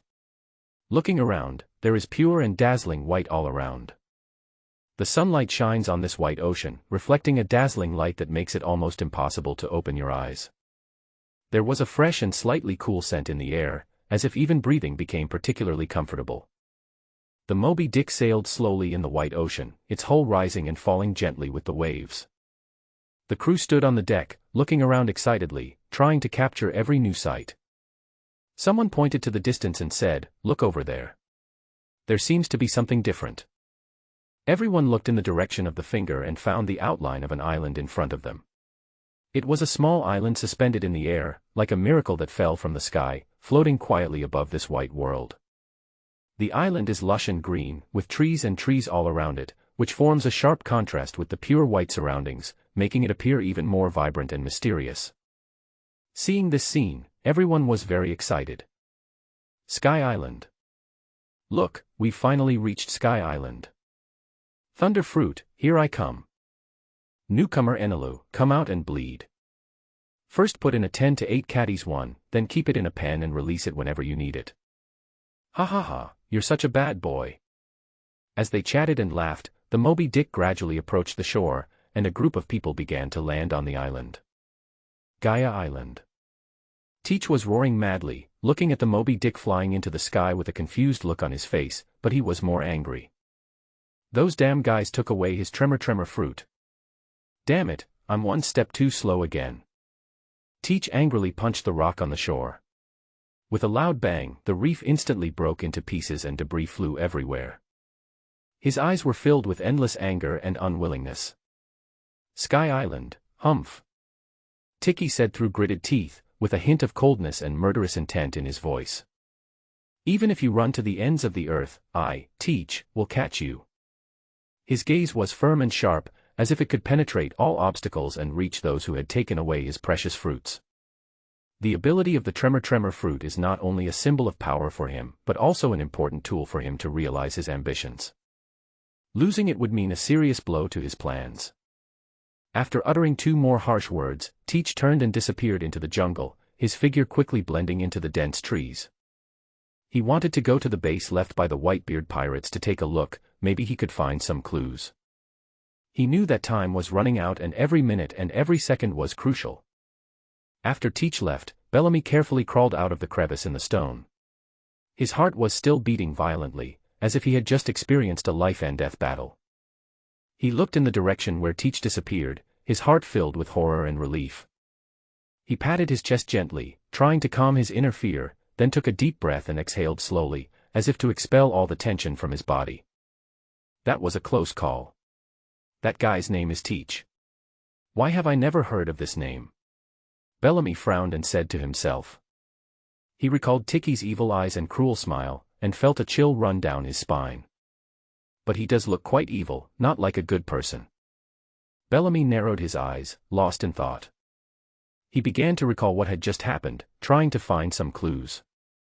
This guy seems to have a grudge against the Whitebeard pirates. It seems that he has been secretly observing this place. There must be some conspiracy. Bellamy thought secretly in his heart. Suddenly, a sly smile appeared at the corner of his mouth. Hee, finally there's some useful information. As long as it's related to the Whitebeard pirates, it'll be useful. Bellamy knew that this news was very important to him and might be the key to completing his mission. At this moment, Bellamy looked up at the sky and found that the towering water column had disappeared without a trace. He couldn't help but sigh, his heart filled with helplessness and disappointment. I didn't expect that I would be a step late. I had planned to endure humiliation and complete my idle mission, but now it seems that nothing is left. Bellamy shook his head, feeling a little frustrated. Doflamingo will be here tomorrow, and he must find a reasonable explanation to deal with the upcoming situation. Oh, it seems I have to think carefully about how to make up an excuse. Bellamy thought silently and began to think about his next plan. That evening, many pirate ships suddenly appeared near Gaia Island, with distinctive flags, all of which were skull and crossbones. These pirates arrogantly displayed their strength and ambitions. Ha ha ha, the first person to trade with Whitebeard was me, the deadly axe king, Hajime, shouted a burly pirate, holding a huge axe in his hand, his eyes revealing endless confidence. You can't even withstand a single blow from me. The first place deserves to be mine, another pirate responded disdainfully. He was agile and the sword in his hand flashed with a cold light. Chicken chick, my Kuan pirate group has arrived. If you don't get out of here, I'll hit you with my Iron Mountain kick. A group of strangely dressed people walked out of the pirate ship, waving their weapons and rushing towards the shore aggressively. More and more pirate ships were scrambling to dock, each loaded with carefully prepared gifts for exchanging for devil fruits. These gifts are not only priceless, but also the huge price they paid in order to gain powerful strength. As the ship gradually approached the island, the pirates jumped off the deck and rushed to the island, fearing that they would miss the opportunity to exchange devil fruits with the four emperors Whitebeard. However, in this fierce competition, not all participants can get what they want. Those pirate groups that ran a little slower were filled with resentment and anger when they saw that they were falling behind. So, they chose the most direct way without hesitation, to fight. Bang, bang, bang. The sound of artillery fire rang out one after another, flames were everywhere, and the whole island seemed to be on fire. The explosions were accompanied by screams, and groups of people were blown away. The scene was extremely tragic. The air was filled with the smell of gunpowder, making it almost impossible to breathe. You, kid, are so unethical in your sneak attack. A wounded captain roared, his voice filled with hatred for the enemy and desire for victory. Guys, fight back. He brandished the weapon in his hand and led his men to launch a counterattack. On the other side. Beat him hard, beat the shit out of him, and let them know that we, the Kuan pirates, are not to be trifled with. The other captain was also loudly commanding his team with a firm and cold look in his eyes. It was obvious that he was ready to fight with all his might. Hit. Hit them all. More orders came from all directions, each word was full of strength and determination. For a moment, the entire island turned into a huge battlefield, with flames and swords everywhere, and there was almost no intact land to be seen. This scene is enough to prove how attractive the devil fruit is to these pirates. The next day, when the first ray of sunlight broke through the clouds and shone on the port of Gaia Island, a group of pirates arrived here with anger and disappointment. They originally thought that they could find the legendary Whitebeard pirates here and gain huge wealth or intelligence from them. However, reality dealt them a heavy blow. The entire island was unusually quiet, with no signs of any large-scale pirate activity recently. Despite this, the group of people who were unwilling to give up decided to stay and continue searching, hoping to find some hidden secrets or left-behind treasures on this seemingly ordinary island. Just as these pirates dispersed and began to carefully explore every corner of the island, a gorgeously decorated and uniquely designed ship slowly approached the dock. There was no iconic pirate flag flying on its hull. Instead, there were a few large words written in golden fonts, Don Quixote. It's Doflamingo. As the ship docked, Doflamingo walked down from the deck. He was holding a den mushy and was on the phone. After listening to the other party's words with a serious expression, he quickly hung up the connection and pointed to the southeast and said, "Go there." There was a hint of urgency and dissatisfaction in his tone, as if the information he had just received made him very unhappy. This sudden order startled the other cadres, but also aroused their curiosity about what would happen next. 10 minutes later. Bellamy stood trembling in front of his idol, Doflamingo, with a look of great trepidation on his face. He thought about it for a long time and finally decided to tell the truth. After all, lying in front of a figure like Doflamingo would be tantamount to digging one's own grave. However, after he reported everything truthfully, Doflamingo did not respond immediately. He just kept a cold face and said nothing. The oppressive feeling in the silence made Bellamy feel unprecedented fear, and he almost peed his pants. "Bellamy, you don't have to be so nervous." Unexpectedly, Doflamingo suddenly spoke with a barely perceptible gentleness in his tone. "It's not your fault." He was clear about gratitude and grudges, and at this moment, Bellamy's attitude seemed to have softened. Then he looked up at the sky, with a hint of curiosity and thought in his eyes. "I didn't expect that the Whitebeard pirates would actually go looking for the legendary Sky Island." Doflamingo then looked around and noticed that more and more people were flocking to Jaya Island. The purpose of these people is very clear. They all hope to find the Whitebeard pirates and obtain the legendary second fruit ability from them. Humph. A bunch of sea borers, wanting to obtain the power of the dual fruit. Why don't you take a piss to see if you have the qualifications? Doflamingo said coldly, his tone full of disdain and contempt. Other family members also snorted with disdain, their eyes revealing contempt for the weak. In this cruel ocean, only the strong can survive, while the weak can only be trampled underfoot and become stepping stones for others to advance. Seeing this, Diamante hurried forward and suggested, "Brother Ming, there is no point in staying here. I believe that the Whitebeard pirates will definitely show up again. If we are the first to arrive by then, we will definitely get the dual fruit abilities we want." Doflamingo heard this, pondered for a moment, then slowly stood up, raised his head and looked straight ahead. His eyes were deep and firm, as if he could see through the fog and see the future. However, just as he was about to turn around and leave, his brows suddenly frowned and a hint of doubt flashed in his eyes. "What is that?" he whispered to himself, a hint of uncertainty in his voice. The others followed his gaze and saw numerous warships appearing on the sea, densely packed in a surrounding formation, approaching Gaia Island where they were. The flags on these warships flickered coldly in the sunlight, giving people an ominous premonition. Navy. Why are these guys here? Doflamingo and his team were suddenly surrounded by the Navy, which made him very surprised and angry. The action they originally planned did not take into account a direct conflict with the Navy, but now the situation has obviously exceeded their expectations. "Oh no, I've become a substitute." The other family members immediately realized that the appearance of the Navy this time was most likely due to the previous actions of the Whitebeard pirates. Although they were not involved, they were apparently on Gaia Island and the Navy considered them one of its targets. Doflamingo was very dissatisfied with the feeling of being innocently implicated. "Bang bang bang bang, damn Whitebeard pirates, they betrayed us every time they left. The Navy is getting closer. We must make a decision immediately.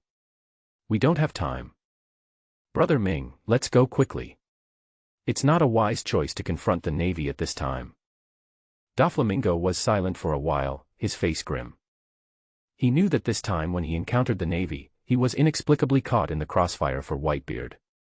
This was the first time he suffered a setback in his career. The Navy has made up its mind this time. Judging from the number of warships, it has reached the scale of the Demon Slayer Order. After observing the situation around him, Doflamingo became more certain of his judgment. The Navy dispatched a large number of troops, apparently to completely eliminate the pirate forces in the area. "We won't take the blame for Whitebeard. Retreat. Break through from the rear." In the end, Doflamingo made the decision that a gunfight with the Navy would not be worth it, and the only way was to find a breakthrough and evacuate quickly. Not long after Doflamingo left, the sound of Navy gunfire rang out. One after another, dark shells fell from the sky, dragging long black fire snakes, and plunged into the jungle of Gaia Island like angry dragons. Boom. Boom.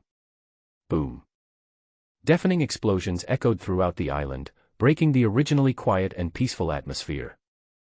The pirates who were searching for clues in the forest had never anticipated this sudden attack. Many of them were directly hit by the shells and died on the spot. The blood and soil mixed together, forming a shocking scene. The surviving pirates were terrified. They had never seen such a fierce and precise attack and they were all in extreme panic for a moment. Some people even forgot the direction of escape and ran around in all directions. Others tried to find cover to avoid the next possible round of attacks. When they finally reacted and began to flee, what came into view were the warships densely lined up on the coastline and the naval soldiers who were fully armed and ready for battle. Faced with so many naval warships, even the most ferocious pirates felt unprecedented pressure and despair. At this moment, for these people who are used to being domineering, the only thing they can do seems to be to escape from this hellish place as soon as possible. Damn it, where did all these navy come from? 1, 2, 3, 4, 5, 6, 7, too many to count at all. God damn it. This is the Demon Slayer order. The Navy has actually issued a demon-killing order against Gaia Island. Everyone, run. Destroy all demons with this order. It's over. All the pirates were in complete chaos. They rushed to the coast, and everyone tried to board the pirate ship anchored there, hoping to break through the encirclement and escape from this dangerous place. However, as they were running in a hurry, suddenly, a series of deafening explosions sounded in the sky. It turned out that these shells were specifically aimed at their ships. With bursts of violent roars, one pirate ship after another was blown to pieces under the huge impact force, fragments flew everywhere, and the scene was extremely tragic. Seeing this, some pirates who were unwilling to die immediately changed their minds and fled deep into the forest, hoping to find a glimmer of life there. Others were even more desperate. When they saw that their own ships had been destroyed, they began to rush frantically towards other ships that had not been damaged or were only slightly damaged, trying to get a chance to escape by snatching. For a moment, the entire area turned into a hell on earth. Some people kill each other for limited resources. Some people desperately tried to escape from the scene. Various tragedies occurred one after another, and the air was filled with fear and despair. On the naval ship, Vice Admiral Flying Squirrel stood in front of the command desk, staring ahead with sharp eyes. The flames on Gaia Island were burning fiercely. Even at such a long distance, the scorching breath seemed to be transmitted through the air, making people feel waves of oppressive heat. Prepare the second wave of artillery shells. Vice Admiral Flying Squirrel's voice was firm and powerful, echoing throughout the entire bridge. The target is still the pirate ship on the shore. Hit it hard. We must let these pirates know what the price is for daring to challenge the majesty of our navy. As the order was given, the soldiers acted quickly, adjusting the muzzle angle and loading ammunition. Everything went on in an orderly manner. Soon after, a loud boom broke the calm on the sea, followed by a series of dense explosions. The shells fired from the warships accurately hit the target area. The huge impact force not only destroyed several ships docked on the shore, but also stirred up tall water columns, reflecting dazzling light in the sun. But Lieutenant General Flying Squirrel did not stop there. Prepare the third wave of artillery shells. He continued to issue orders, fully cover and pressurize all areas, and carry out devastating strikes. Don't leave the enemy any chance to breathe. This time, more artillery fire joined the battle sequence. The entire island seemed to be shrouded in fire and smoke. Every time a shell landed, it would leave behind a huge hole or the remains of a building that was completely razed to the ground. The air was filled with a burnt smell, and even the sky was dyed dark red. At this time, a rear admiral beside him couldn't bear to speak. With a hint of hesitation and uneasiness in his tone, Vice Admiral Flying Squirrel, should we consider letting the civilians on the island evacuate first? After all. Snort. Vice Admiral Flying Squirrel snorted coldly and interrupted him. His eyes revealed coldness and determination. Several months ago, this island was occupied by the Whitebeard pirates and cleared out. There are no civilians left. So don't worry about anything else, just beat him hard. Especially these pirates. If you let one go, I'll hold you accountable. Yes, the officer responded immediately. Not even a mosquito could escape. Yes. Other soldiers also responded, and morale was high. They all put in their best effort and fired recklessly, as if they wanted to pour out all their anger and hatred on the enemy. At this moment, the Navy is finally going to declare war on the four emperors. This news made everyone extremely excited and thrilled. They all knew that there were admirals resting inside the warship, which meant that their actions had the support of the highest level. Pirates and all that, go to hell. On the other side, Doflamingo stood in a hidden corner, watching with sharp eyes as his own pirate ship trembled under the attack of naval artillery fire. The deck and the stern were blown apart by the gunfire. Although the two shells did not cause fatal damage to the ship and it could still sail, this provocative act undoubtedly touched his bottom line. Buzz, buzz, buzz, buzz, you Navy men. He roared, his anger almost bursting out. So what if you're a Navy? Since you're here, just sink 2 warships before you leave. After hearing this, Torbil was so frightened that he almost couldn't stand. He hurriedly tried to dissuade him. I say, Dover, now is not the time to act on impulse. His voice was full of anxiety and worry.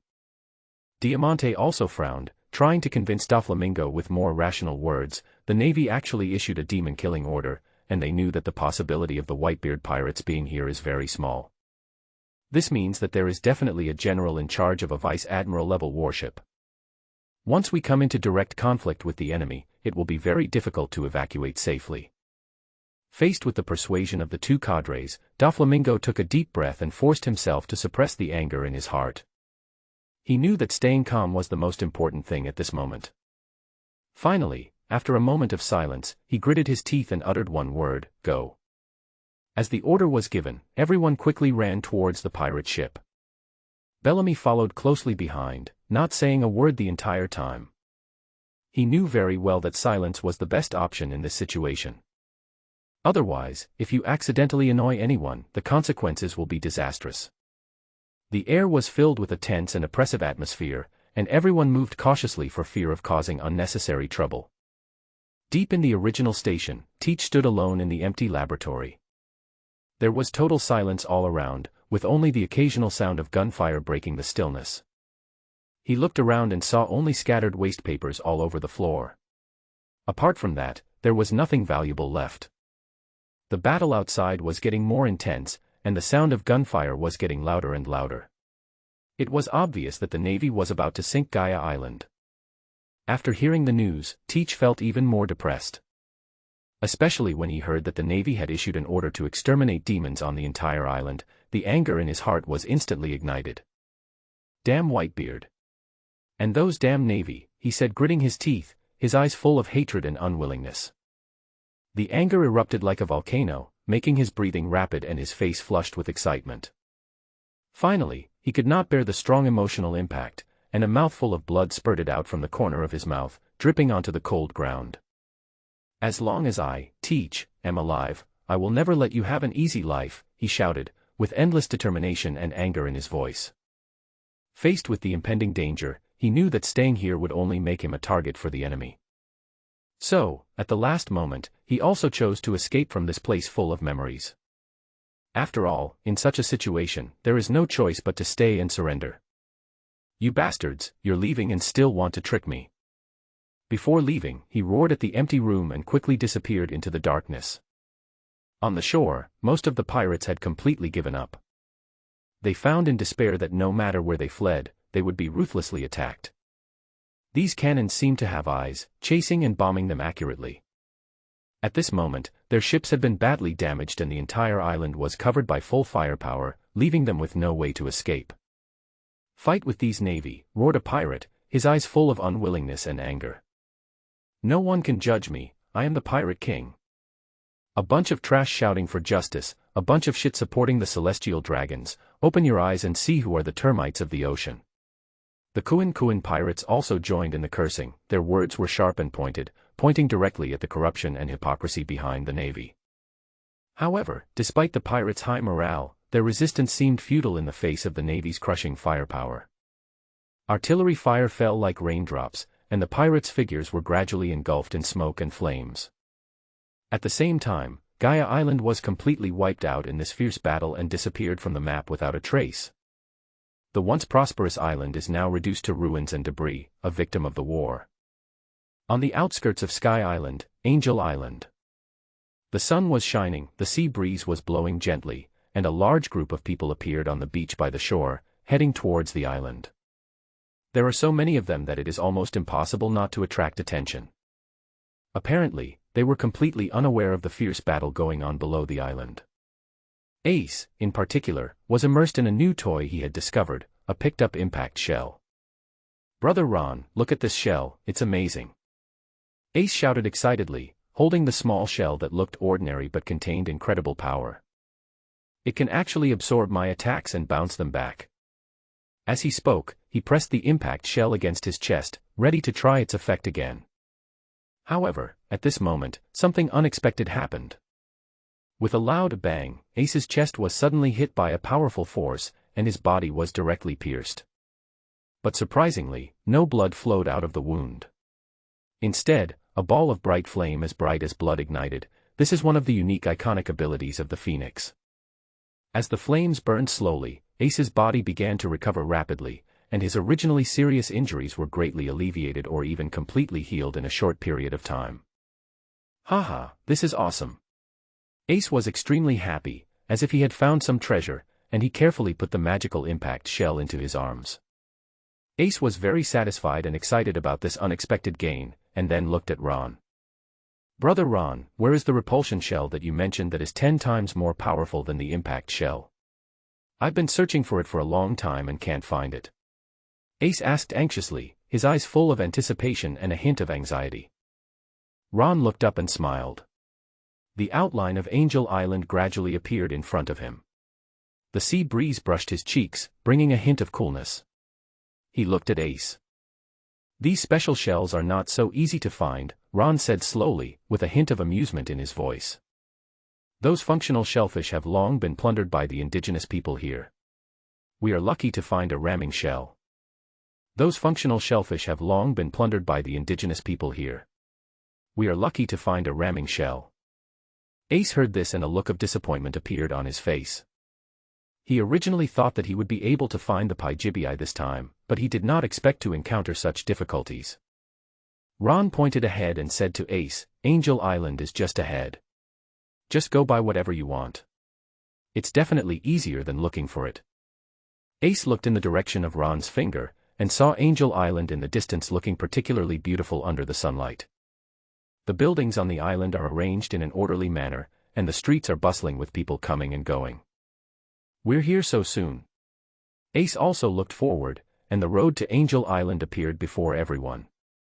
The clothes of the people here were no different from those below. The only difference was that they all had a pair of small white wings on their backs. Are these people really angels? Jaws scratched his head, puzzled. Marco also stepped forward and said, these natives are also a problem. Ron, don't worry about it for now. There will always be a place where these people are useful. Hee, let's find that guy named Enel first. Jaws showed a sly smile on his face, as if he had foreseen what was about to happen. Under everyone's gaze, he swaggered to the center of the road and then stopped. The surrounding indigenous people also noticed this group of outsiders. They looked at these strangers with puzzled eyes and muttered something about Qinghai people to themselves. Although they were curious about these people, they were also wary. However, at this moment, all eyes were on Jaws. He took a deep breath, as if he was gathering strength for the next action. Then he raised his voice and shouted. Trash Enel, come out and greet your grandpa Jozu. Trash Enel, come out and greet your grandpa Jozu. After shouting several times in succession, all the natives were frightened out of their wits and fled back to their houses. They quickly closed the doors and windows and locked all gaps tightly in various ways, fearing that even the slightest gap would allow danger from the outside to invade. Despite this, they still left a small gap that was just enough to reveal their eyes, and secretly observed the movements outside through this narrow perspective. Everyone's eyes were filled with fear and anxiety that was difficult to conceal. They never imagined that these people from Qinghai would be so bold as to directly challenge God Enel. In their hearts, Enelu is not only a being with supreme power, but also the supreme authority that is inviolable and cannot be questioned. Any attempt to challenge him is considered by the locals as seeking death, with no chance of survival. Therefore, when witnessing this scene, the indigenous people were shocked and frightened, and could only pray that what the outsiders did would not involve them. At the same time, I secretly hoped that I would not be implicated in this incident and become an innocent victim. Sure enough, not long after, the sky, which was originally clear and sunny, suddenly became gloomy. Dark clouds gathered rapidly, as if an invisible force was controlling them. Next, a deafening roar of thunder resounded through the sky, as if the god of thunder was angry and wanted to completely destroy all the disrespect in the world. At this moment, everyone held their breath, their eyes fixed on the sky that was about to be torn apart by lightning. I saw a blue lightning falling from the sky like a sharp sword, striking towards Jaws with incredible precision. This lightning was not only extremely bright in color, but also extremely powerful. It seemed that even the air was torn apart by it, making a hissing sound. All the natives' hearts began to tremble violently involuntarily. They were so frightened by this scene that they closed their eyes, not daring to look directly at this horrifying sight. In their minds, the image of Jaws being charred and unrecognizable after being struck by lightning had already emerged. Because in their memories, they have seen such scenes too many times, whether it is verbal dissatisfaction or resentment deep in their hearts, as long as they dare to offend God Enlil, then what awaits them will inevitably be a thunderous punishment. Every time they saw someone being treated so cruelly for offending the gods, their hearts were filled with fear and despair. But what Jaws did next made them open their eyes wide, their faces filled with disbelief. They were surprised to find that the men who provoked Enlil had his right hand suddenly covered by a layer of black object, as if some mysterious power had awakened in an instant. This layer of black not only covered his arms, but also exuded a palpitating aura. Then, Jaws swung the fist wrapped in black mist and smashed it towards the lightning. With a loud bang, the lightning that was supposed to be extremely powerful turned out to be as fragile as a mosquito and went out altogether. If it weren't for the residual electric current and slight vibration in the surrounding air, they wouldn't even be able to believe that a bolt of lightning had just struck here. That's all. Jaws put his hands on his hips, a scornful smile on his face, and looked at Enlil in the sky, saying sarcastically, "It's not even enough to tickle Grandpa Jaws." Ron clearly saw Jaws' impatient look. It was obvious that the big guy couldn't wait to deal with Enlil. He was just waiting for his order to start the experiment and enchant him with the shining fruit. There was a tense and expectant atmosphere in the air, as if even time had slowed down at this moment. At the same time, Whitebeard stood quietly by, letting his sons play around. But his eyes drifted into the distance, and through the scene before him, they seemed to touch somewhere deep in his heart. A hint of imperceptible tenderness and nostalgia flashed in those eyes that had experienced countless storms and witnessed the changes of the times, as if they were suddenly touched by a certain memory, making people wonder what kind of emotions and experiences are hidden behind that story. Marco keenly captured the subtle changes in his father's emotions. As one of the people who knew his father best in the pirate group, he knew that this was not a sign of physical discomfort, but the result of some emotional fluctuations deep in his heart. After confirming that his father was just lost in memories of the good old days, Marco finally felt relieved. Despite this, he decided to pay closer attention to the situation around him, making sure everything was under control and ready to deal with any unexpected situations that might arise. After all, in this world full of unknowns, it's always a good idea to stay vigilant. At this moment, the sky exploded again, and the roaring thunder seemed as if the entire sky was about to collapse. The second lightning struck instantly with great force, and its diameter was far greater than the first one. That's it. That's really boring. That's it. That's really boring. Jaws stood firmly in place, staring blankly at the lightning that was striking rapidly. The skin on his head and shoulders became as hard as diamond in the blink of an eye. Boom. The lightning struck his diamond-like skin, and powerful electricity quickly spread throughout Jaws' body, with crackling sounds like firecrackers. Xiaozi chuckled twice and was about to say it was okay. The next moment he suddenly grinned. Hot. Hot, hot, hot. The scorching heat carried by the lightning made Jaws feel as if he was walking barefoot through a fire pit. The pain was unbearable. Although his skin had become as hard as diamond, the heat was still unbearable for him. Shock. Jaws swung his arms violently, and a slight vibration immediately spread throughout his body. This force was not only powerful but also precise. All the lightning attached to his body surface was instantly expelled from his body and away from it. There seemed to be a lingering buzz of electricity in the air, but it no longer posed any threat to Jaws. Brother Luo, you really made me suffer. You didn't even tell me that lightning is so hot. Jaws glanced at Ron resentfully, with a hint of helplessness and dissatisfaction in his tone. He rubbed the arm that had been electrocuted. Although the pain had eased a lot, he could still feel the burning sensation. Who told you to run away by yourself? You deserve it. Wade-Ibe stood up with an expression like she was protecting her husband, pointing at Jaws' nose and scolding him. Xiaozi shook his head helplessly and sighed inwardly. He knew he couldn't win the argument, and a good man wouldn't fight with a woman. So he looked up at the sky again and vented all his anger on Enil, who had never shown up. Enil, come out quickly. Your grandpa Jaws is busy and doesn't have time to waste time with you. The air around them seemed to become more tense because of these words. Everyone held their breath, waiting to see what would happen next. Jaws stood there, looking at the sky firmly, waiting to teach Enil a lesson with one punch. After the words fell, the scene was silent for a while. The natives' heads were already buzzing with fear, and they could only stand there in a daze, looking at these outsiders, or people from Qinghai, in horror. Ron was also a little surprised.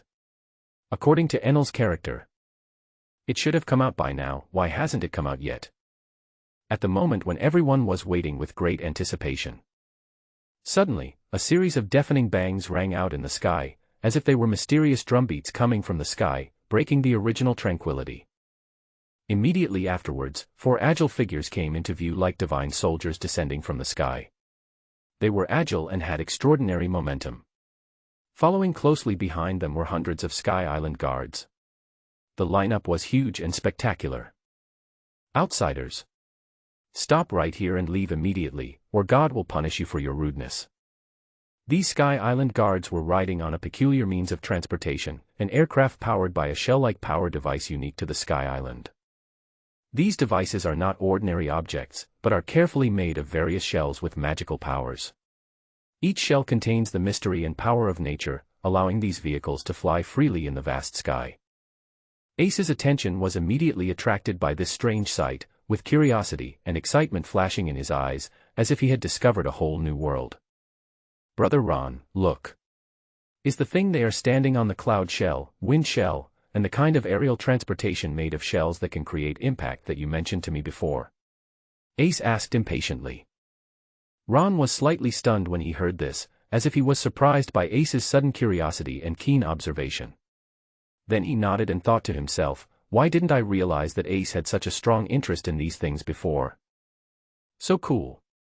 I want one too.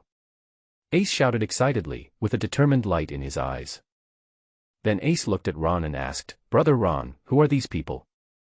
Are they enemies? Can we fight them?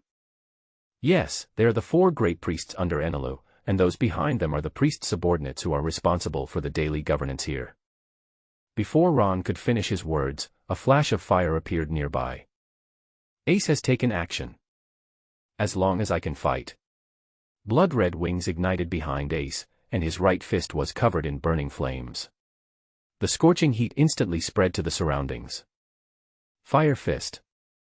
Those priests had never seen anything like this before, and they were all terrified.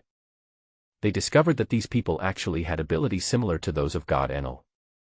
That is the power of God. Boom. As soon as a group of people appeared, they were blasted down from the sky by Ace. Ace snatched the special Weiba from the men's feet and began to study it with great interest. Marco shook his head and didn't care too much. It was a pure crushing game. Just let them have fun and relax. At this moment, a house where the indigenous people lived was suddenly forced open with a bang. A figure broke free from the restraints of the crowd and staggered towards this side. It happened to fall right in front of Ron. Ron looked at the blonde woman. The innocent little wings behind her moved, which was quite cute. My lord, please save Sky Island. My lord, please. Boom. Before he finished speaking, a dazzling light suddenly flashed in the sky, and then a bolt of lightning suddenly struck from midair with a deafening roar, as if it was going to tear the earth apart. Is this lightning coming towards me? Ron raised his head slightly, his eyes were as sharp as torches, and there was calmness and determination in his eyes. He raised his right hand and pointed it into a sword. A sharp sword energy instantly condensed from his fingertips, which was like a substance that fluctuated in the air, emitting a heart-pounding aura. Faced with the powerful lightning, Ron did not hesitate or show any fear. Instead, he slashed in the direction of the lightning with his sword. As everyone watched with bated breath, there was only a slight ding sound. The lightning that was originally so powerful that it could destroy everything was split in two by the sword energy released by Ron. Like two harmless streams of water, they bypassed his body and eventually dissipated into nothingness. After completing all this, Ron still stood there with a calm and composed attitude, as if everything that had just happened was just an insignificant episode. He knew it wasn't luck. He had long discovered that the sword energy generated by the martial art, the heaven-cutting sword technique, could cut through anything. No matter you are a natural type or a mythical beast, as long as he wants, he can kill all the monsters with one sword. The scene was silent. Especially the people of the Whitebeard pirates, they looked at Ron as if they saw a ghost. What did I just see? Lord Ron split the lightning with one sword. Hiss, the deputy captain is too strong. He can even split the natural system. Hey, kid, as long as you master hockey, you can split it. You look like you have never seen the world. Don't say you are from the Whitebeard pirates when you go out. Hey. Do you think I'm stupid? I just carefully observed the vice captain's sword energy and found that it didn't have any armament hockey attached to it. Hiss. There were constant sounds of inhaling gasps all around. It was the first time they saw a sword energy that could cut through the natural element without using domineering power. This scene was an unprecedented shock to them, as if the whole world was changed by this sword. Only a small number of people participated in the last siege of Kizaru, so most people have not witnessed Ron's true strength with their own eyes. When they witnessed all this at this moment, they were immediately shocked. Is this the legendary swordsman? It's so powerful. Even the usually calm Whitebeard couldn't help but turn his gaze in Ron's direction, with a hint of surprise and curiosity in his eyes. He looked at Ron twice more, as if he was re-evaluating Ron's potential. He had seen great swordsmen who could cut through nature-type enemies without using hockey before, but this was the first time he had seen someone as young as Ron. He murmured in a voice that only he could hear. Ron. Luo. Roger. No one knew what he was thinking, because everyone's eyes were on Ron. Then, a slightly apologetic voice broke the silence. Thank you for saving me. There was a barely perceptible tremor in his voice, as if he was trying hard to suppress the fear and anxiety in his heart. Ron's gaze also fell down, and when he saw the woman's appearance clearly, his expression suddenly became a little strange. The woman in front of me, named Konis, not only has an outstanding appearance, but also reveals an indescribable tenacity and courage in her eyes. Hello, sir. My name is Konis. Konis' voice was obviously trembling. This was not only because of the life and death test she had just experienced, but also because she felt deep awe for the group of people in front of her. After all, she had just witnessed with her own eyes how the other party easily blocked Enel's divine punishment. That kind of power was simply beyond imagination. However, despite her fear, she still mustered up the courage to continue. Please, sir, save Sky Island. Her tone was full of pleading and helplessness, which made people feel a little sympathetic. Faced with such a request, Ron did not express his opinion immediately. He was not a pushover, nor was he an idiot who would get horny when seeing a beautiful woman. He knew that in this world, there was no help without reason and no free lunch. So he calmly asked, "There's no such thing as a free lunch. What's your leverage?" The people around watched this scene quietly. To them, whatever decision the deputy captain made was correct. Hearing this question, Connie became even more anxious. She knew that she had to give an answer that would satisfy this powerful man as soon as possible, otherwise everything would be in vain. So, she began to list the various skills she was good at. I can cook, play the piano, play the flute, sing, and so on. Every time she mentioned a skill, her eyes became more determined, as if she was using all her strength to prove her worth. Finally, after a quick and somewhat confusing round of self-promotion, Konis grabbed Ron's trouser legs tightly and almost knelt on the ground begging. I will do anything, as long as you are willing to help, drive away Enelu, and restore the tranquility and peace here. I am willing to do anything you ask me to do. Her tone was full of hope amid despair, as if she had placed all her trust in the men in front of her. Ron agreed with a smile. This did not conflict with their purpose. Get up. I just happen to be in need of a maid. You're the one. Moreover, he needed Konis' help to find Enel, otherwise it would be too deliberate for him to just say all the information. In order to avoid unnecessary trouble, he chose Konis. I'm just a little confused as to why Enel doesn't come out. Are you scared? You know what, it's possible. Maybe he got some information through the mind network. Thank you, sir. Thank you. Coney stood up nervously. Do you know where Enel is? Ron asked tentatively. Coney's nodded slightly and was about to respond when suddenly, a deafening thunder was heard in the air, as if the sky was roaring angrily. Immediately afterwards, a dazzling flash of lightning streaked across the sky, instantly illuminating the entire night sky. The lightning seemed to be controlled by an invisible hand, crackling and outlining the outline of a human figure in the air. As the lightning dissipated, a figure gradually emerged. It was Enel, whose ears looked like sausages.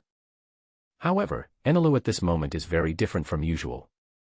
His face was so gloomy that water seemed to drip from it, and his eyes flickered with vigilance and uneasiness. He no longer had the calm attitude of the past. In fact, hidden behind this change is his high alertness to the current situation and the unspeakable tension deep in his heart. Ever since this group of people set foot on this land, Enelu had been watching their every move. Through his unique ability, he can clearly sense the powerful aura emanating from the other party. This forced him, who had always been confident, to re-examine the current situation. The original plan was to show up again to handle the follow-up matters after these people left, but I didn't expect that the other party would directly ask for me. And there was also a traitor who helped to guide the way, making Enel realize that it was meaningless to continue hiding and he would be discovered sooner or later. In this case, why not take the initiative and face the challenge head-on? So, after a brief thought, Enel chose to show up. Seeing Enel finally appear, Ron's mouth curled up slightly and a hint of satisfaction flashed in his eyes. He secretly rejoiced in his heart, because he knew that as long as Enel showed up, the other party would never run away. After all, for someone like Enel who attaches great importance to face, once he promises to fight, he will not run away. Hey! You took so long to come out, Uncle Jaws. I've been waiting for so long that the flowers are all withered. Jaws was already furious, and when he saw Enel coming out he started cursing, pointing at Enel as he spoke, his face looking very excited. He had suppressed his anger for a long time, and now he finally found someone to vent it on. Enel's face looked grim. He had tolerated the other party for a long time, but now he was in trouble again. So he would start with you. You ignorant ants. The majesty of God cannot be challenged. Holding the long stick that shone with golden light tightly in his right hand, he struck the drum on his right shoulder with force, and suddenly lightning bolts appeared. 30 million volts Thunderbird. I saw a dazzling light bursting out from the depths of the drum, and then the light quickly gathered into shape, gradually outlining a huge and majestic Thunderbird in the sky. Made of pure lightning.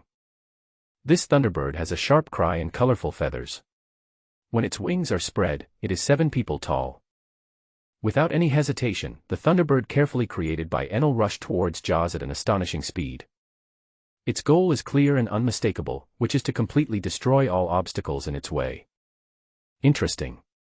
Xiaozi was delighted to see the prey, and a glimmer of excitement flashed in his eyes.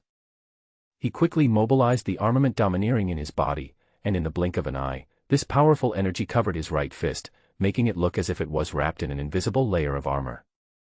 Just as the Thunderbird was flying towards him at an astonishing speed, Jaws suddenly stretched out his right hand and grabbed its neck accurately. The captured Thunderbird let out a shrill scream and struggled violently to try to escape from the restraints. However, no matter how hard it tried, it could not escape Jaws' strong hand, which was as hard as steel. Just then, Xiaozi shouted, "Shock!" With this roar, a white transparent force burst out from his fist, forming a powerful and shocking force field. The power of the tremor fruit was fully demonstrated. Then, Jaws used all his strength to squeeze it hard, and the strong shock wave instantly shattered the Thunderbird in his hand. The creature that was once so powerful and possessed the power of thunder and lightning, at this moment, turned into countless tiny and dazzling arcs, scattering in all directions. Eventually it dissipated into the air, as if it had never existed. The whole process happened so quickly that the battle was over before the people watching around even had time to react. The natives stared at the scene in front of them with their mouths wide open, their hearts filled with shock and disbelief. The members of the Shandia tribe who were hiding in the dark and observing all this were extremely surprised. They knew that it was one of the most mysterious forces in nature, thunder and lightning. How could one man capture and destroy such a powerful enemy with his bare hands? This simply goes against all common sense and is hard to believe. The crew members of the Whitebeard pirates are already accustomed to the scenes of armament hockey against nature-type abilities. To them, this is just a part of daily life. In their eyes, this way of fighting was very common, as if it was commonplace. This also indirectly reflects that the connection between this place and the outside world has been seriously disconnected, so that even such shocking news could not be learned in time. Enel was initially stunned by the scene before him, and then his expression quickly changed to disbelief and horror. How is this possible? The lightning I controlled was actually caught by someone with his hands. This must be fake. Enel's eyes gradually became crazy. 30 million volts Thunder Beast. 60 million volt Thunder Dragon. Bang bang. Enel first struck the drum on his left shoulder vigorously, and instantly countless lightning burst out from the drum, as if summoned. These lightning bolts quickly condensed and formed in the air, transforming into a wolf-like Thunder Wolf. There was a flash of blue lightning in its eyes, making it look extremely fierce and majestic. Then, Enel quickly turned to the drums on his shoulders and hit them hard again. This time, even stronger lightning energy burst out, like an unstoppable force. As he struck, lightning condensed into shape again, this time turning into a giant thunder dragon. The body of this thunder dragon was covered with dazzling arcs of electricity. It opened its bloody mouth and let out a deafening roar, as if it wanted to swallow the entire world. These two creatures made of lightning, the Thunder Wolf and the Thunder Dragon, both shining with lightning, rushed towards Jaws. They have only one goal, to completely devour each other. Jaws chuckled, but his smile looked extremely hideous in Enel's eyes. Vibrating force fields appeared in both of his hands at the same time, as if two invisible energies condensed and took shape in his hands. Jaws struck a bow-drawing posture, holding the bow in one hand and pulling the string with the other. The whole movement was smooth and powerful. As Jaws moved, the air in front of him was instantly torn apart, and cracks quickly spread around like a spider web. These cracks seem to contain endless power, which makes people feel a little fear and awe. Sky-splitting arrow. Jaws shouted and shot the sky-splitting arrow in his hand at Enel. Whoosh! As Jaws' fingers loosened slightly, an almost invisible arrow flew out from the string in an instant, at a speed that was dazzling. Wherever this arrow passed, the air seemed to be torn apart, forming a clear trajectory. The surrounding void also began to vibrate violently, as if a stone was suddenly thrown into a calm lake, causing ripples. The thunder dragons and thunder wolves around them, which were originally formed by lightning, seemed so fragile and powerless in the face of this powerful force. Before they even had the chance to get close to the target, they were shattered by the powerful energy emitted from the invisible, and turned into countless tiny points of light that dissipated into the air. This scene shocked all the witnesses. However, the sky-shattering arrow still maintained its astonishing speed and power, rushing towards Enel unwaveringly. Faced with such a sudden attack, even Enel, who is a user with powerful abilities, showed an expression of disbelief. He tried to resist or dodge with all his might, but it was too late. He saw the invisible arrow hit his chest accurately, penetrated through, and left a deep wound. Bang! The body was pierced instantly. Enel looked down at his chest in disbelief. His body was pierced by the opponent in just a single encounter. His eyes were filled with shock and disbelief. He never thought that he would be defeated in such a battle, and he never expected that the opponent would have such powerful strength. Next. His face turned extremely ugly, and a strong tearing force came from the pierced place, as if countless invisible hands were tearing his body apart. With a bang. The whole body was shattered and blown into pieces and scattered on the ground. At this moment, Enel completely lost control of his body and felt unprecedented despair. This is impossible, he muttered to himself, with a tremor in his voice. Until now, he still cannot accept this cruel fact. As a user of the nature-type fruit ability, he has always believed that he possessed the power of God, but now he finds himself so vulnerable. However, despite suffering such severe injuries, Enel did not die immediately. The power of the nature fruit allowed his body to return to its original state, but at this moment he had lost the will and confidence to fight. He knew that the battle was over. Jaws rushed over with a quick step, his right hand instantly armed and covered with a layer of hard black substance, like steel. His movements were swift and powerful, and without any hesitation, he immediately grabbed Enel's neck and held it tightly in his hand, like a chick. With a slight force, a strong shock force came out from his palm and directly penetrated Enel's body. Enelu instantly let out a shrill scream. Ah! This blow almost shattered his internal organs.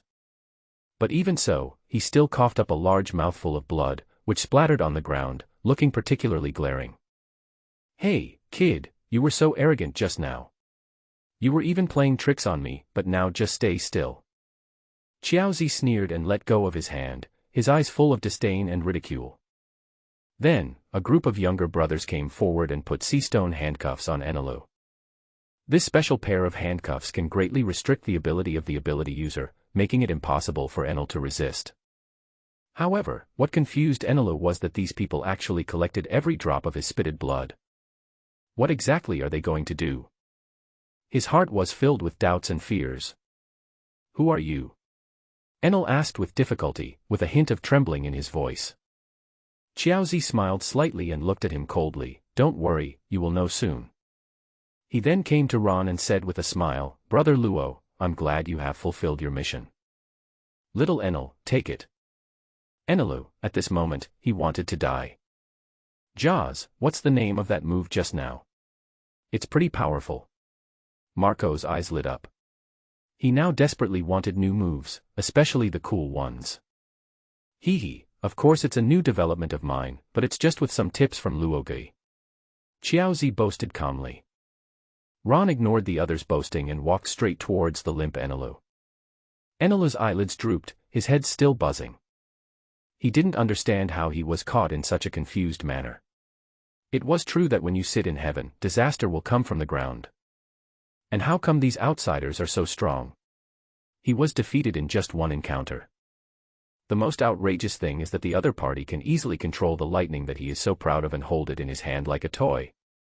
His worldview collapsed. For the first time, I felt how ironic the title, God, was. Ron looked at Enel's eyes, which were 3 parts resentful and 7 parts lifeless, and smiled. "Enelu, in a few days you will feel how honored it is to be captured by us." Seeing that Enel didn't say a word, Ron didn't say anything either, letting him have some time to accept it first. Although this guy is arrogant, he is not a fool. I believe that within a few days, Enelu will definitely beg to join them. The reason why Ron kept Enel behind was because Enel's mind network was too strong. This thing is like having a 360-degree camera installed on your body that can track you from any angle. No matter where you are, no matter what you are doing, it is all clear. Based on this role, Ron really needs it. Although the area of the Sky Island is not large at present, once he obtains the blood of the Golden Lion and masters its abilities, the scope of the Sky Island will be expanded infinitely. As the scope expands, it is inevitable that some areas will be overlooked. And his strength is not very strong. Although he has the heaven-slashing sword technique, it is linked to physical fitness. His current physical fitness is equivalent to that of an ordinary pirate, which is slightly stronger than ordinary civilians in the pirate world. So at that time, Enel's ability will be very useful. "Lord Ron, can we search this place now?" "Yes, this is the land of gold. It will surely allow me to become a special ability user. What should we do with these natives? They look very rich." There was a commotion among the crowd, and many people couldn't wait to collect gold, because Lord Ron said that with only 10 billion Baileys, one could become a special ability user. "Benefactor, you. There was fear in Coney's beautiful eyes. She looked at Ron worriedly and couldn't believe that Ron wanted to rob this place. Ron noticed Connie's fear and ruffled her blonde hair. "Coney's, I've solved it for you, Enel, and you have to do what you promised me." Coney's nodded vigorously, indicating that she would definitely do it. "Also, there is no such thing as a free lunch. Go and call all the people on Angel Island out and use their gold and other treasures to exchange for the right to stay here." "Ah. The qualifications to stay here." Coney's obviously didn't understand, but she knew about gold. But why did these people want those beautiful but useless things? "Ron, from now on, this is the Whitebeard Pirates base, and everyone who stays here must be valuable. I will send those that are worthless to Qinghai below. After all, I am not a bloodthirsty person who kills indiscriminately. There was a gleam of sadness in Konisa's eyes, and she felt an uneasy feeling in her heart, as if she had just escaped from the tiger's mouth but fell into the wolf's den again. However, thinking back to what Ron had just said and the action he was about to take, she had an intuition deep in her heart telling her that the other party would never rule them cruelly and absolutely like Enel did. Okay, Lord Ron. Konis bowed respectfully to Ron, then turned and ran towards the road behind her called Angel Avenue. Hey! Come out, everyone! She shouted, trying to gather more people to join them. We are saved. Ron was also very satisfied to see that Konis was so sensible and acted quickly. He turned around and faced all the members of the pirate group, and said in a firm tone, "Everyone, please go all out to plunder all the treasures on this road, including the God's Island, Arpayato, and other places behind. If we encounter local indigenous people, make our purpose clear to them. Those who obey can stay, and those who don't hand it in will be sent downstairs after everything is over." As Ron's order was given, the entire pirate group immediately became excited. Everyone was full of enthusiasm and anticipation, and they all ran around to look for gold and other precious items. As for how much to charge, Ron did not give clear instructions. In fact, he didn't care about the amount of money. What is more important is to observe the attitude of these natives in this way. For those who show obedience, they will be allowed to continue to stay here. As for those who show rebellious emotions, their fate depends on which member they meet to determine whether they live or die. Enel stared coldly at the group of people who were looting frantically. They were like a group of greedy locusts. They not only swept away all the treasures and resources on the island, but also took away the decorations on the walls and the carvings on the doors and windows, as if the entire island was only of value that could be exploited in their eyes.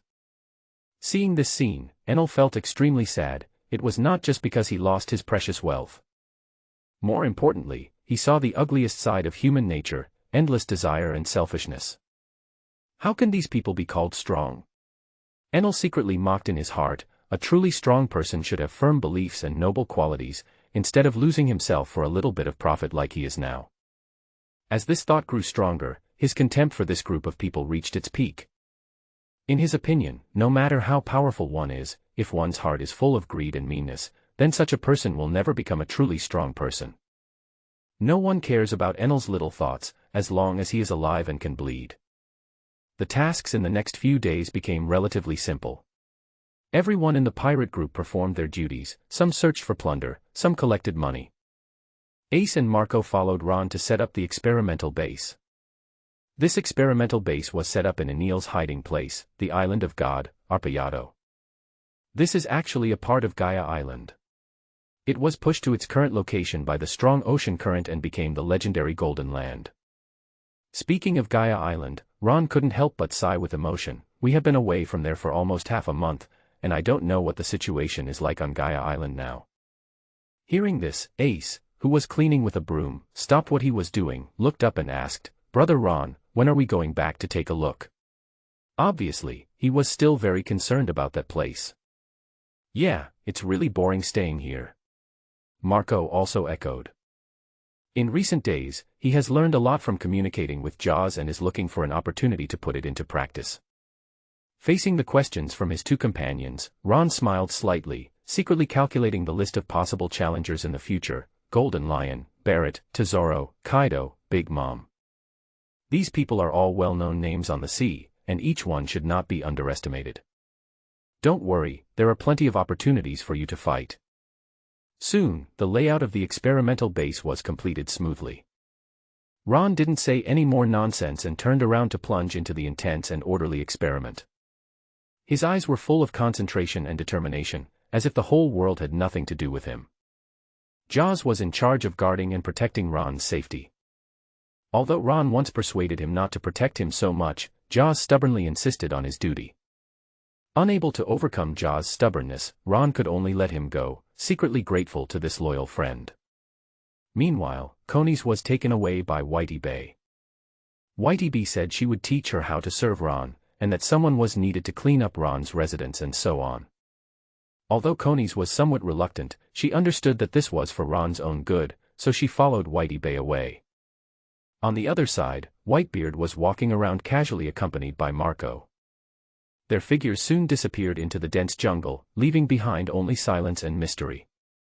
Ace joined the air defense force, and his attention was attracted by all kinds of novel shells. Some of these shells can spray water, some can take pictures, some can spit fire, and some can even spit out clouds as hard as iron. Ace observed these magical shells excitedly, his heart filled with curiosity and desire to explore. The Shandia tribe hid in the denser jungle and waged a guerrilla war against the pirates who came to plunder. Whenever they encounter pirates, they always take a detour and try to avoid direct conflict. This was due to their deep memory of Enel's defeat, seeing this powerful god being defeated in a fierce battle. And from time to time, there were screams that made people's scalps numb. This made the Shandia people even more afraid to come into contact with these outsiders easily. However, simply avoiding the problem will not solve the root of the problem. In order to find a way to achieve lasting peaceful coexistence, the Shandia chieftain decided to take action. After some thought, he contacted Jaws, hoping to somehow gain the right to stay on the land.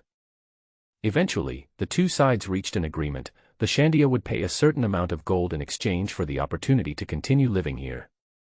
For the Shandia people, although precious objects such as gold have almost no practical value in their eyes except for their beauty, but using them in exchange for living space is a very worthwhile investment. Therefore, when the whole clan learned that they could exchange precious safety for something they did not value, they did not feel the slightest hesitation or heartache. Of course, if possible, the Shandia people also hoped to get some soil, because to them, that is one of the most precious things. But considering that even seemingly useless gold is favored by outsiders. As for those extremely rare and precious soil samples, it is obvious that the other party will not easily agree to a transaction. Nevertheless, this negotiation at least temporarily resolved the immediate crisis, allowing the Shandia people to continue living on this land. Final. The Aborigines, like the Sandia people, all chose to pay to stay. There are complex and profound reasons behind this decision. First of all, they have lived on this land for too long and have become deeply rooted here. They feel unfamiliar and even somewhat fearful of the outside lifestyle and environment. Leaving here means facing a whole new world, a world they know almost nothing about. This uncertainty makes them feel uneasy, so they would rather choose to stay in familiar places. At the same time, under the influence of the Whitebeard pirates, there have been no obvious conflicts between the Shandians and the indigenous people. On the surface, the two sides seem to be able to coexist peacefully, but in fact, this is just a superficial phenomenon. As time goes by, the resentment between the two sides grows deeper and deeper, like a bomb that may explode at any time, just waiting for the right opportunity to explode. 3 days later, when the first rays of sunlight gently penetrated the laboratory window and sprinkled on the precision instruments and the workbench full of notes, the entire space seemed to be shrouded in a layer of faint golden light, and then 10 dazzling golden lights shot up into the sky from the experimental table as if summoned by some mysterious force. 1, 2, 3, 4, 5, 90, 10. 10 devil fruits completed. Oh my God, Lord Ron is so awesome. Long live the deputy captain. You are worthy of being Lord Ron. This time I must become a devil fruit user. You are nothing. How much money have you saved? Just 30 million, it's almost there. The group of people were so excited that they hurried to Arpayato where Ron was. Their footsteps made a hurried sound on the ground, as if even the air was infected by the excitement. When they finally arrived at their destination, they were even more shocked by the sight before them. Whitebeard, Ace, Marco, Jaws and other squad leaders had been waiting there for a long time. Everyone's face was filled with expectant smiles, and their eyes were filled with longing for the coming moment. There were 10 devil fruits neatly placed on the table, 6 of which were placed separately, making them particularly eye-catching. Captain, these 6 are all enchanted devil fruits. Then Ron clapped his hands gently, signaling everyone to be quiet. As he gestured, 2 of his men dragged the still sleeping Enelu out from the nearby prison room. The man who once called himself God obviously had not yet fully woken up, and he seemed very dissatisfied with the sudden interruption. What are you doing? You guys actually dare to disturb my sleep.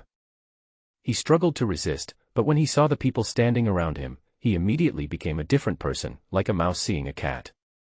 He stopped talking and just looked around with vigilant eyes. Bloodletting. Jaws walked forward with an honest smile on his face, and gently but decisively grabbed one of Enel's fingers and lightly stroked its fingertips. Suddenly, bright red blood flowed out from the wound. In order not to waste this precious resource, he carefully dripped every drop of blood onto the 3 pure white enchanted devil fruits. The whole process went extremely smoothly. "What are you going to do?" Enel's eyes flickered and he seemed extremely nervous. He was keenly aware that these guys seemed to have a strong interest in his blood. "Hey!" Jaws suddenly hit his head hard, causing Enel to grimace in pain and almost lose his balance. "Be quiet, I'll show you something interesting." Xiaozi scolded with a smile. Enel didn't dare to speak anymore, muttering to himself. "These guys are so violent. They hit people on the head at any time. They are simply a group of barbarians." But he also understood that resistance at this time would only make him suffer more, so he could only shut his mouth obediently. However, when Enel's eyes fell on the white fruits, his eyes widened instantly. The fruits turned a deep blue at a speed visible to the naked eye, and lightning-like patterns appeared on their surfaces. They are densely entangled together, looking mysterious and weird. This scene reminded him of the disgusting fruit he had eaten, and he felt an indescribable shock in his heart. This. Enel was so shocked by the scene before him that he was speechless and fell into a state of disbelief. Countless thoughts flashed through his mind as he tried to understand what was happening before his eyes, but he couldn't find a reasonable explanation no matter what. Xiaozi turned his head and chuckled. "How is it? Does it look familiar?" "Ha ha ha, let me tell you, these 3 devil fruits in front of you are all the thunder fruits you have eaten before. If you eat it, you will be able to master the power of lightning like you, and become the god you call it."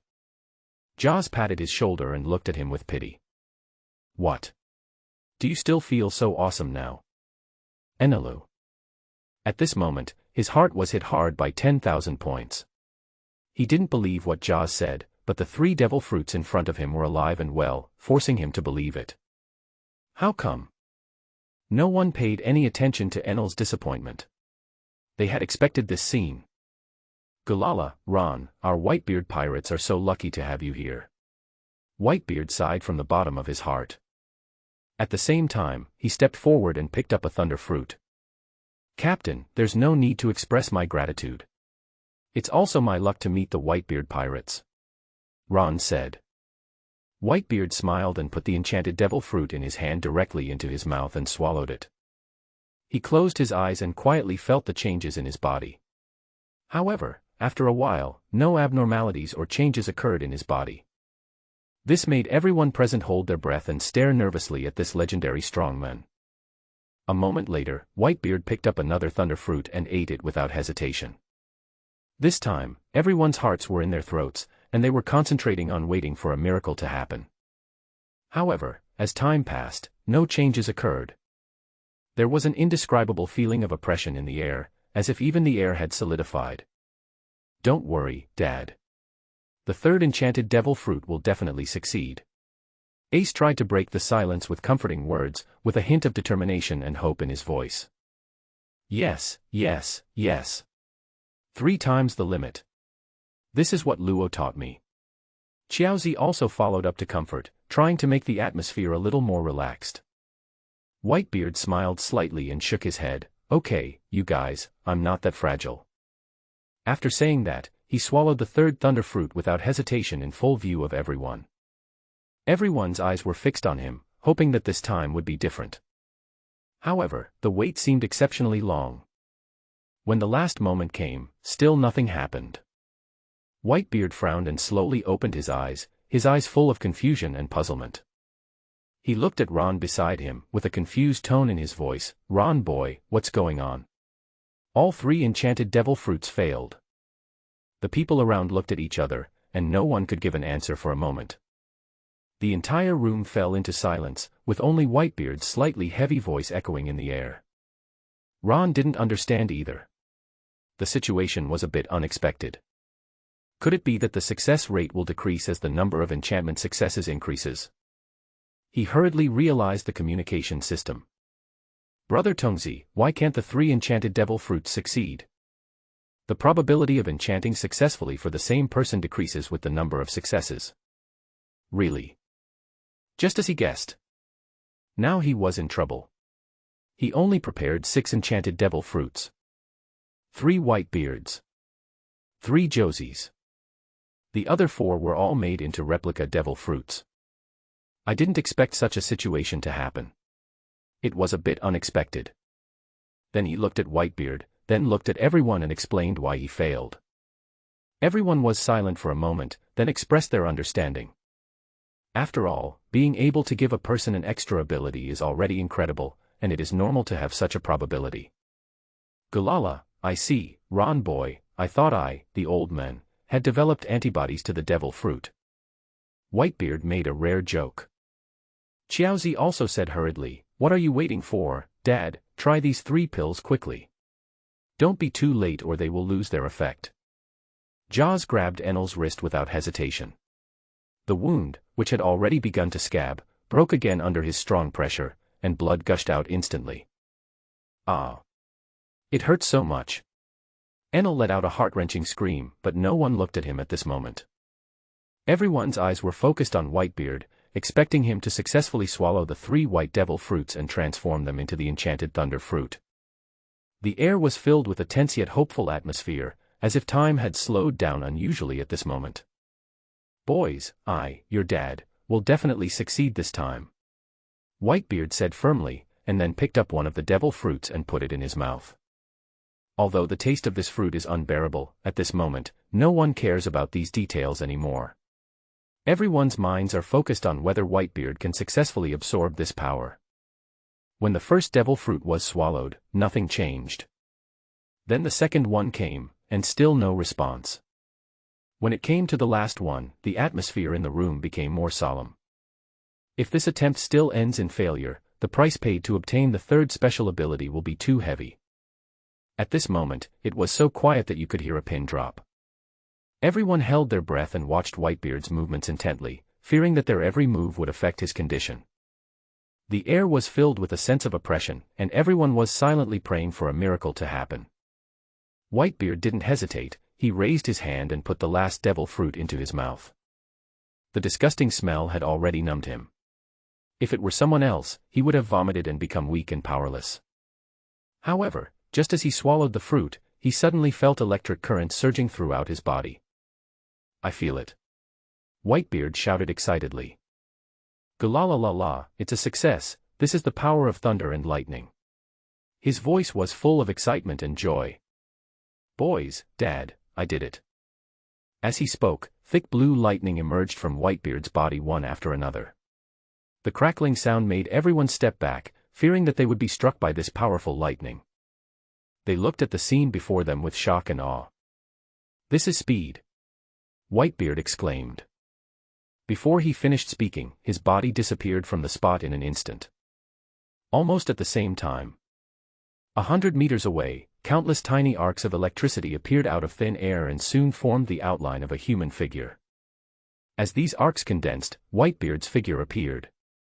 A distance of 100 meters takes less than 1 second. That's enough. That's enough. Whitebeard laughed loudly, constantly feeling the endless power of thunder and lightning surging in his body. This unprecedented power made him feel extremely excited and satisfied, as if the whole world was under his control. Congratulations, Dad. You really did it. Dad's speed is even faster than the Phoenix, they are totally on a different level.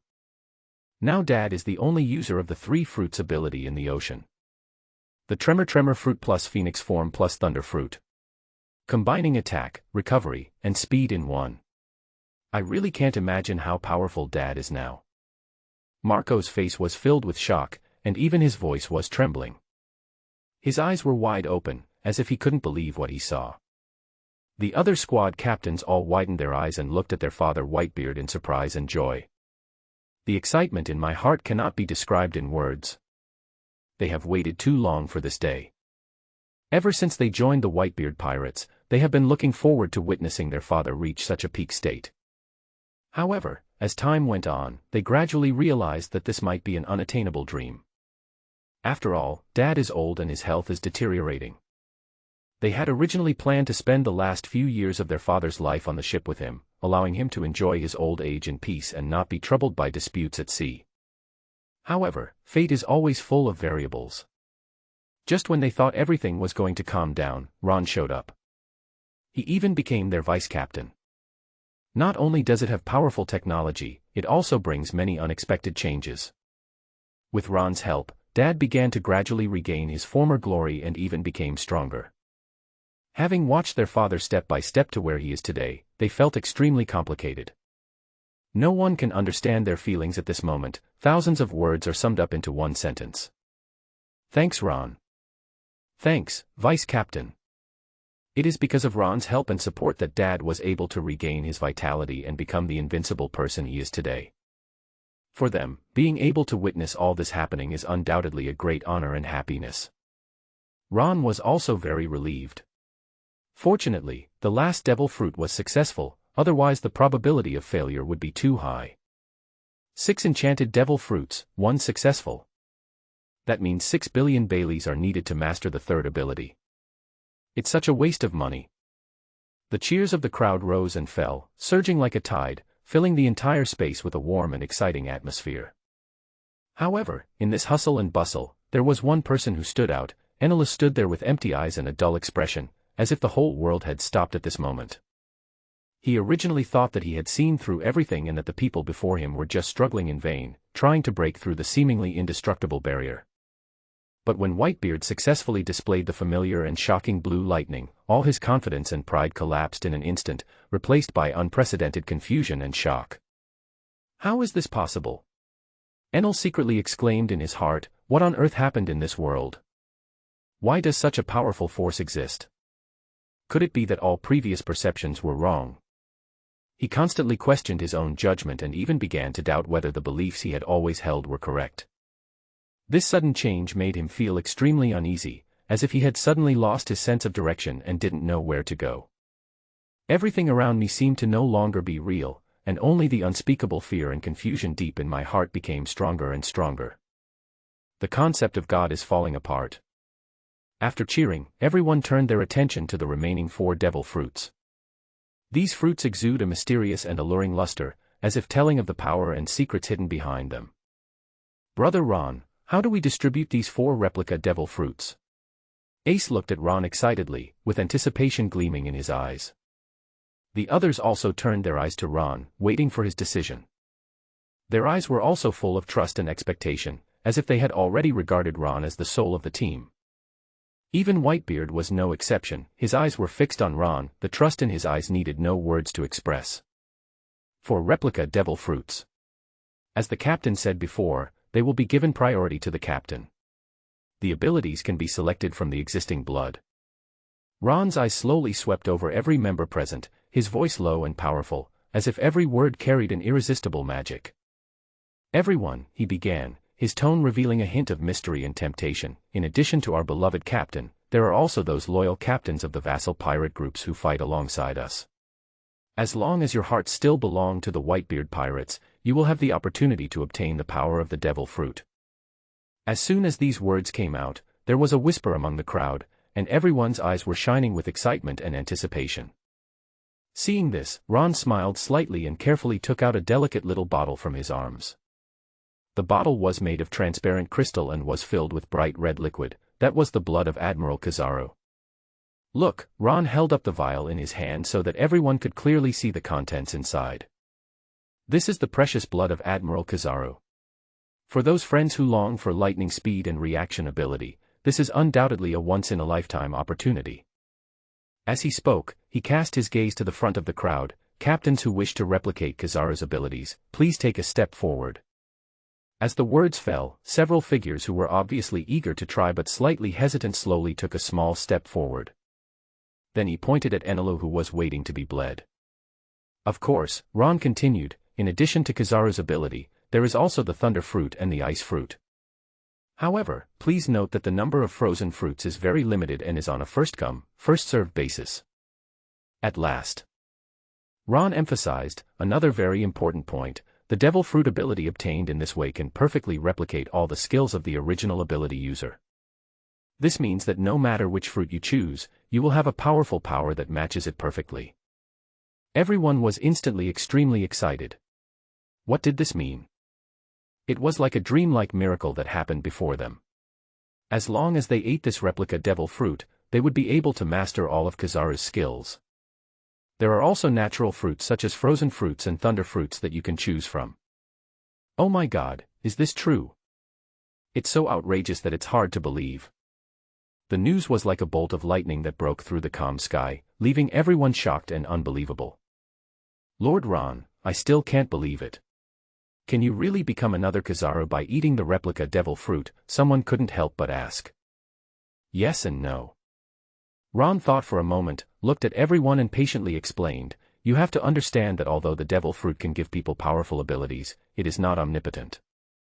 He just mastered the skills of a person with special abilities, but the reason why Kizaru became an admiral is inseparable from his physical skills and domineering.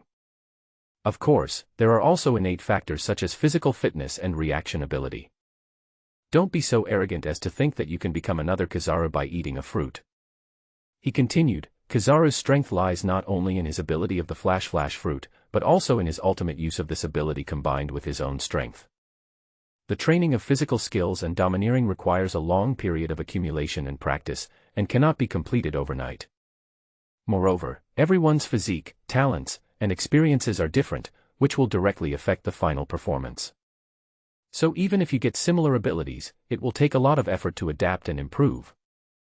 Ron paused, his eyes swept over everyone present, and his tone was serious. Remember, power itself is not scary, what is scary is not knowing how to use it correctly. If you only rely on the power of the fruit and neglect your own cultivation, you will eventually become mediocre. I hope you can understand this and keep working hard to achieve higher goals in the days ahead. After listening to Ron's words, everyone nodded in understanding. They realized that being truly strong is not just about having powerful abilities, but more importantly, knowing how to maximize those abilities and combine them with their own strengths to improve overall strength. Oh, thanks, Deputy Captain. The man scratched his head embarrassedly, with an awkward smile on his face, indicating that he understood. After a while, the scene became quiet, as if everyone was waiting for something. As time went by, more and more people gathered, and the crowd was filled with anticipation and tension. Ron looked around and saw the dense crowd behind him, and he couldn't help feeling a little embarrassed. After all, there are only 4 devil fruits, and there are so many people eager to obtain this power. Okay, it seems that everyone is very interested in Kizaru's ability. Ron cleared his throat, trying to break the silence, but unfortunately, we only have 4 fruits to distribute. So, we have to choose 4 lucky people from among you.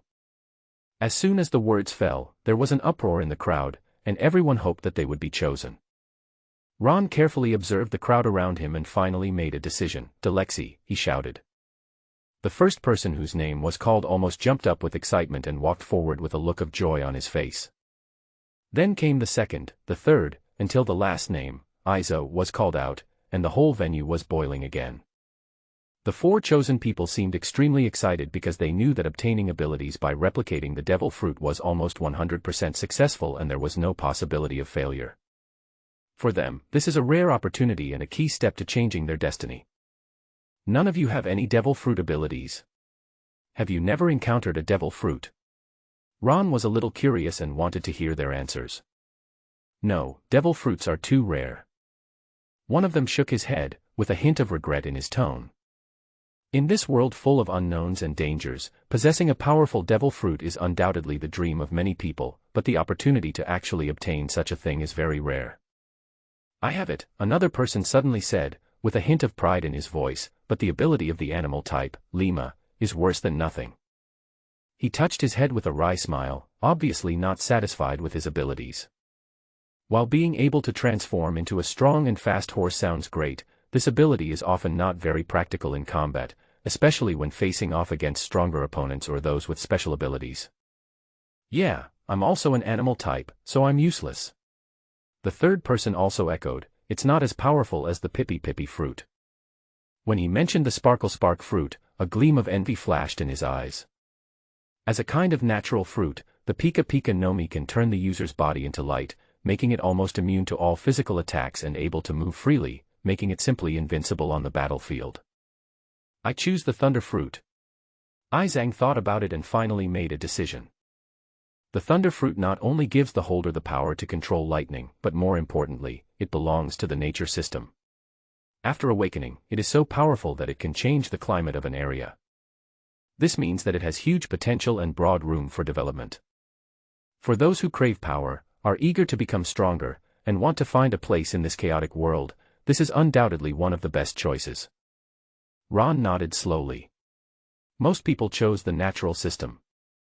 Then he turned and walked towards the Devil Fruit, a pure white fruit that exuded a mysterious and tempting aura. He carefully squeezed a drop of blood from the bottle. The drop of blood shimmered in the air, as if it contained infinite power. He gently dropped the drop of blood onto the Devil Fruit. Moment. A strange ripple appeared on the surface of the fruit. Immediately afterwards, Enel was forcibly dragged in front of the Devil Fruit. His face was full of reluctance and fear, but under the gaze of everyone, he could only cooperate helplessly. Enel took a deep breath, trying to calm himself down, and then he also squeezed out a drop of blood. This drop of blood also sparkled, but unlike Ron's, it carried a unique lightning power. When this drop of blood came into contact with the Devil Fruit, the fruit immediately underwent a drastic change. The originally pure white Devil Fruit began to gradually change color, eventually turning into a dazzling azure blue, covered with mysterious and complex patterns. These patterns seemed to be a combination of ancient runes, emitting powerful fluctuations of power. What's even more surprising is that there are flashes of electric arcs around the fruit, as if the entire space is filled with lightning. "This is the Thunder Fruit," someone exclaimed. As the fruit's transformation was completed, the whole room was filled with excitement. Ron carefully examined the newly born Devil Fruit. After confirming that it was correct, he nodded with satisfaction and signaled everyone to start. "Hey, I'm the first one here. I am number 1. Fuck, this guy has no moral principles and has already swallowed it." None of them cared about the disgusting taste of the Devil Fruit, and they all took a big bite like hungry wolves pouncing on their prey. There was even a captain who swallowed the entire Devil Fruit because he was worried about the success rate. This scene is simply outrageous. Ron was stunned and couldn't help but give a thumbs up, secretly admiring in his heart, these captains are really a group of ruthless people. Everyone's eyes were fixed on the 4 captains who made the brave attempt, hoping for a miracle to happen. Even my breathing slowed down by 2 or 3 beats, as if time became slow and heavy at this moment. There was a tense yet hopeful atmosphere in the air, and everyone held their breath, waiting for the final result to be revealed. The next moment, the expressions of several people instantly became extremely excited, and their ecstasy was beyond words. Their faces were filled with irrepressible excitement and joy, as if they had just discovered a new world. "I feel it. It's the light. The power of light." One of them shouted loudly, his voice full of disbelief and shock, his eyes fixed on his hands, as if trying to confirm whether all this was really happening. "Ha ha ha, laser cannon." Another person burst into laughter, with a hint of pride in his laughter. As soon as he finished speaking, a dazzling beam of light shot out from his fingertips, cutting through the sky like lightning and pointing straight to the clouds in the distance. With a deafening bang, the beam of light hit the thick clouds, causing a spectacular explosion. A large cluster of clouds was torn apart in an instant, scattered in all directions, and soon disappeared without a trace, leaving only a clear sky. "Wow, the destructive power is too strong." Someone in the crowd couldn't help but exclaimed, their words full of envy and amazement. They all looked up at the sky and witnessed this miraculous scene, and were all shocked.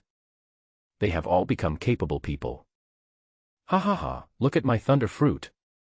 Izang shouted with laughter, his voice filled with unprecedented confidence. He was originally a withdrawn and taciturn person, but at this moment he seemed to have become a completely different person. He became cheerful, and there was an unprecedented light in his eyes. 30 million volt Thunderbird. As these powerful words fell, Izang's body was suddenly surrounded by a layer of dazzling lightning.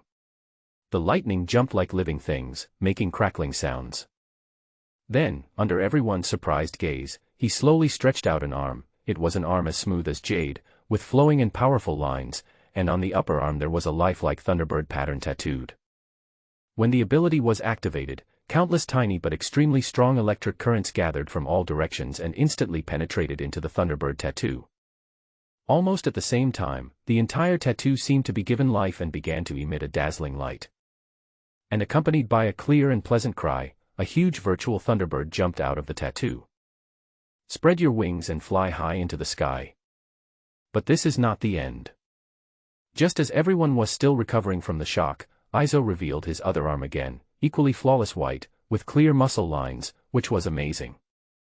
What is even more incredible is that there are various Thunder Beast tattoos on this arm: Thunder Leopard, Thunder Tiger, and the most spectacular Thunder Dragon. Each creature is lifelike, as if it will jump out of the skin at any time. As Yi Zhang's mind moved, these Thunder Beasts roared and soared into the sky, flying freely in the air, chasing and playing with each other. The scene was extremely spectacular. Wherever they passed, they left behind dazzling trails, lighting up the night sky. Seeing such a magical and powerful scene, the people around were all envious and jealous, and some even drooled because they were too excited. After all, if you accidentally touch these powerful creatures made of pure electricity even a little bit, you will probably be charred all over in an instant. Too strong. Save money. You must save money. I changed my mind. I don't want the Pikachu fruit, but the Thunder fruit is the most suitable for me. Me too. Everyone's face was filled with sighs, lamenting over and over again what was happening before their eyes. They were shocked by this sudden change and were completely immersed in their own thoughts, and no one noticed Hogao Enelu in the corner. At this moment, he was completely dumbfounded, leaning weakly against the wall, looking extremely decadent. His spiritual world seemed to have completely collapsed at this moment, and the pain and despair in his heart could not be described in words. Who are these guys? He asked himself silently in his heart, his voice full of confusion and bewilderment. That was his power. How come someone else could possess it in the blink of an eye? What made him feel even more incredible was that the other party not only mastered his strength, but could even copy his moves perfectly. This blow was unprecedentedly huge for him, and it was difficult for him to accept it for a while. There is no greater sorrow than a dead heart.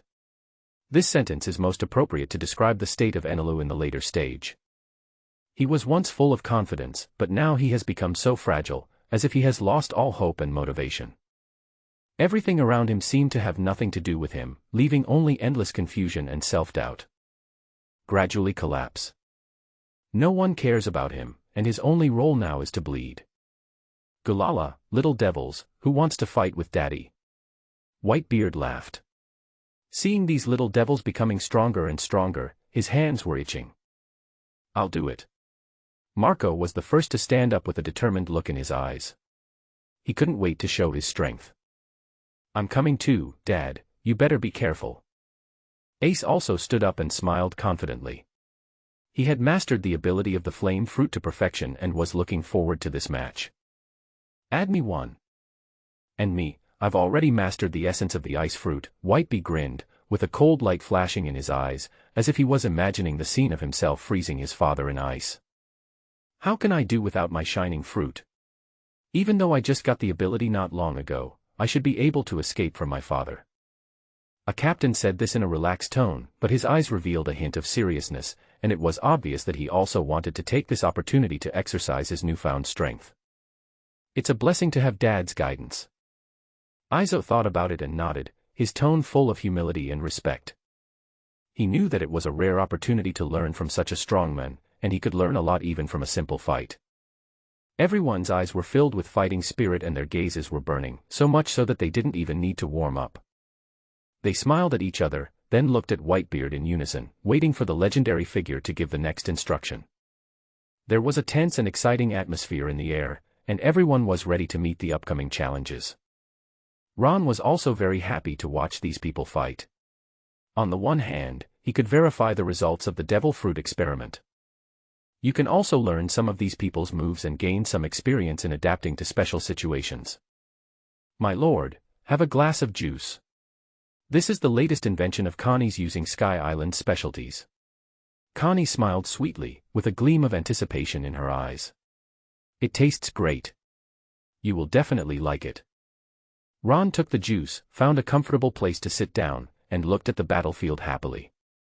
Connie stood obediently beside Ron, completely putting herself in the role of a maid, waiting for Ron's orders at any time.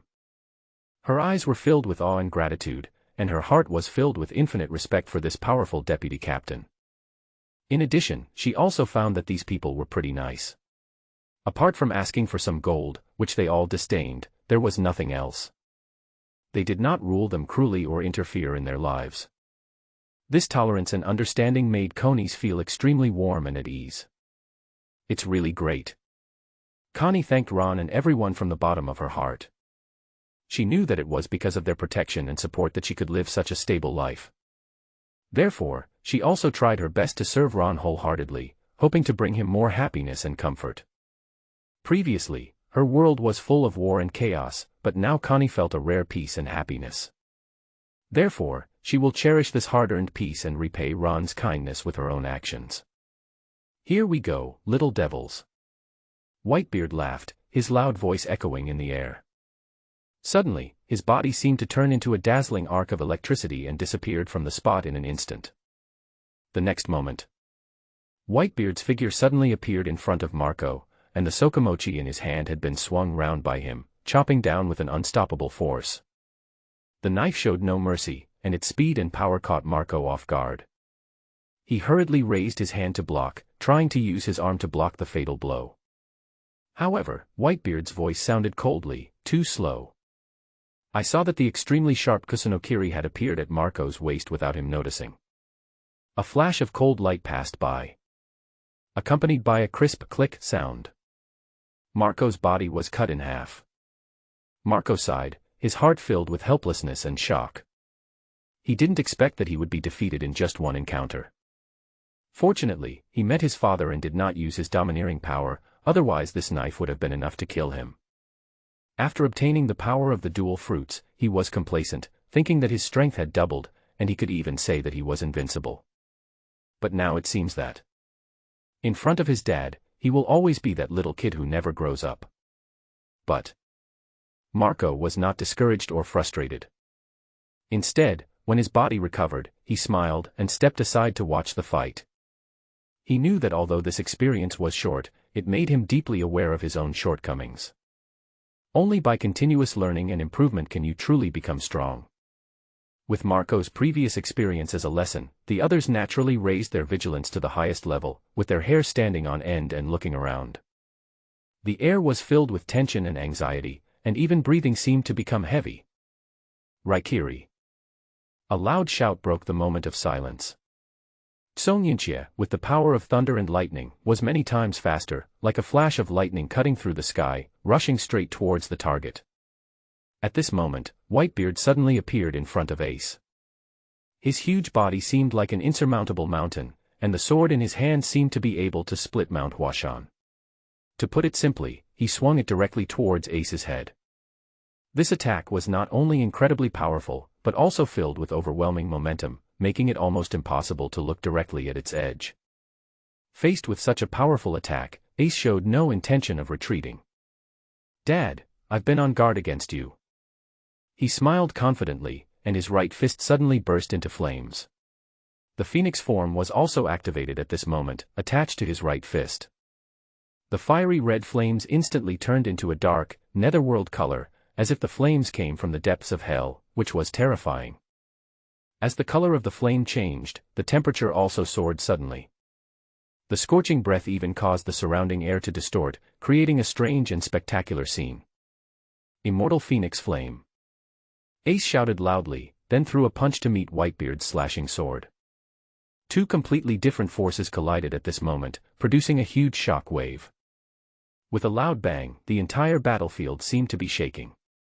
Kusanokiri paused for only a moment, and then continued to move forward like a hot knife through butter, slashing directly along Ace's fist. Ace's right arm is broken. Although Ace's right arm was cut off, a bloody flame burned at the broken end, and it recovered in a short while. Although Ace was defeated, everyone saw Ace blocking his father for a moment. "Galala, there has been progress, Ace." There was a hint of appreciation and surprise in Whitebeard's voice, and he was obviously very satisfied with Ace's performance. Then Whitebeard turned into thunder and attacked everyone. "Come on, little brats." Whitebeard was very happy. It had been a long time since he had such a comfortable fight. I remember the last time, I had a good fight with that guy Roger. Dad, here I come. Look at my laser cannon. Haha, Dad also has the ability of the Phoenix. I can't kill him anyway, so I'll just go for it. Don't brag, does it matter whether you let go or not? Thunderbolt. Thunder God form. This dick. This dick. Izong, what are you doing? Hold back, you're electrocuting me. A group of people were having a great time fighting, jumping up and down, with all kinds of attacking moves flying in the air. And they all tried to kill him, but none of them used their domineering power. Anyway, they are either nature type or in Phoenix form, so just beat them. Ron was also amused by these guys, each one of them was like a funny guy. Suddenly, his eyes lit up and were filled with surprise. He quickly sank his consciousness into his mind and connected to the system. There's actually a reward. The first person with the ability of the 3 fruits has completed the task, and the special reward has been achieved. The rewarded martial arts skill is Big and Small Rui. Big or small, consumes corresponding physical strength, can be applied to the host itself, everything that can be observed. Including but not limited to the body, attack, soul, etc. That's interesting. Ron's consciousness was immersed in the system's explanation. After he carefully read it several times, a surge of ecstasy suddenly surged in his heart. The skills rewarded by Brother Tongzi this time were so useful that they were beyond his imagination. The principle of this skill is very simple and clear. By consuming physical energy, it can allow the user's body size to change at will. Whether it is to become bigger or smaller, it can be achieved with just a simple thought. What's even more exciting is that this skill is not limited to affecting oneself, but can be applied to everything that can be observed. In other words, anything that Ron can see can be enlarged or reduced through this skill. What does this mean to him who has mastered the art of drawing the sword and cutting the sky? This means that the sword energy generated by Ron's attack can also be observed and amplified infinitely as needed. The sword energy traverses 30,000 miles, and the sword light chills the 19 continents. This momentum alone is enough to shock the world. But there is one thing, that is, the attack power will not be amplified, only the appearance will change. But that's enough. Imagine. In battle, when the enemy sees an enormous sword energy that seems to be able to tear the sky coming towards them, how intense will the shock and fear be? Although the attack power of this sword energy will not actually be enhanced by this, only its appearance has changed, but it is enough to intimidate the opponent. Thinking of this, Ron felt more excited than ever before.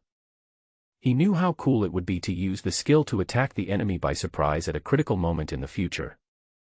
Can Buddha's warring states become bigger? Sorry, I can do it too. Luffy's rubber can grow bigger. Sorry, I can do it too. Can Hawkeye's sword energy become bigger?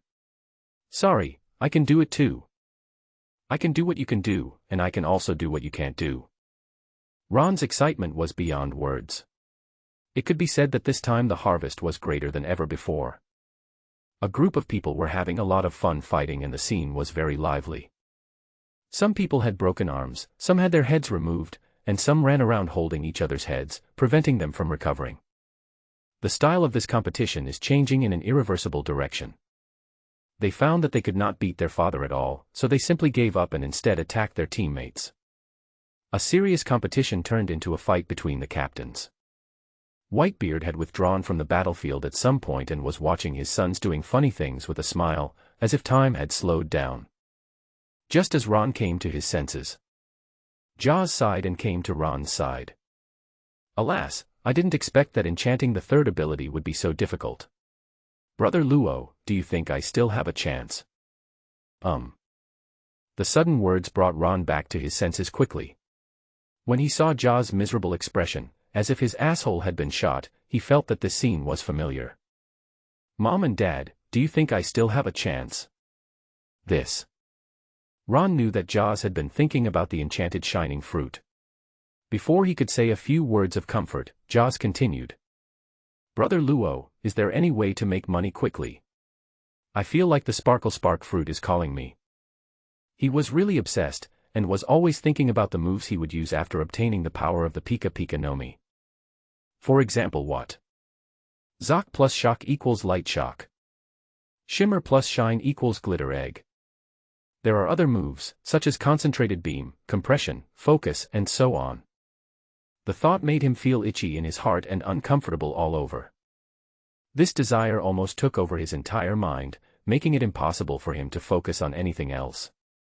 Whenever it was late at night and everyone was asleep, Jaws would toss and turn in bed, with various images of using the Pika Pika Nomi constantly appearing in his mind. These thoughts made Jaws feel both excited and anxious. He knew that in order to obtain such power, he first needed to have enough money to enchant the shining fruit. Ron also frowned. This is Sky Island, the land of gold. How is it possible to have no money? There should be gold everywhere, but from Jaws' expression it looks like he didn't get a penny. When Ron said this, he found that Jaws began to stammer and his face turned slightly red. Then he said hesitantly, I thought the natives here didn't have much money, so I let my men go. Have to. I understand everything. Ron wanted to laugh but he held back when he saw Jaws' expression, which was uglier than crying. So that's how it is, Ron deliberately dragged out his tone with a hint of ridicule. Brother Luo, although there is a lot of gold, I can't let a captain regret it and ask my subordinates for money. That would be too embarrassing. As he spoke, Jaws' voice became quieter and quieter until it was almost inaudible. He lowered his head, not daring to look Ron in the eye, looking somewhat embarrassed and helpless. Ron looked at Jaws' expression and laughed in his heart. He knew that Jaws was a man with a strong sense of self-esteem, and he always looked dignified in the team. He didn't expect that he would fall into his hands this time.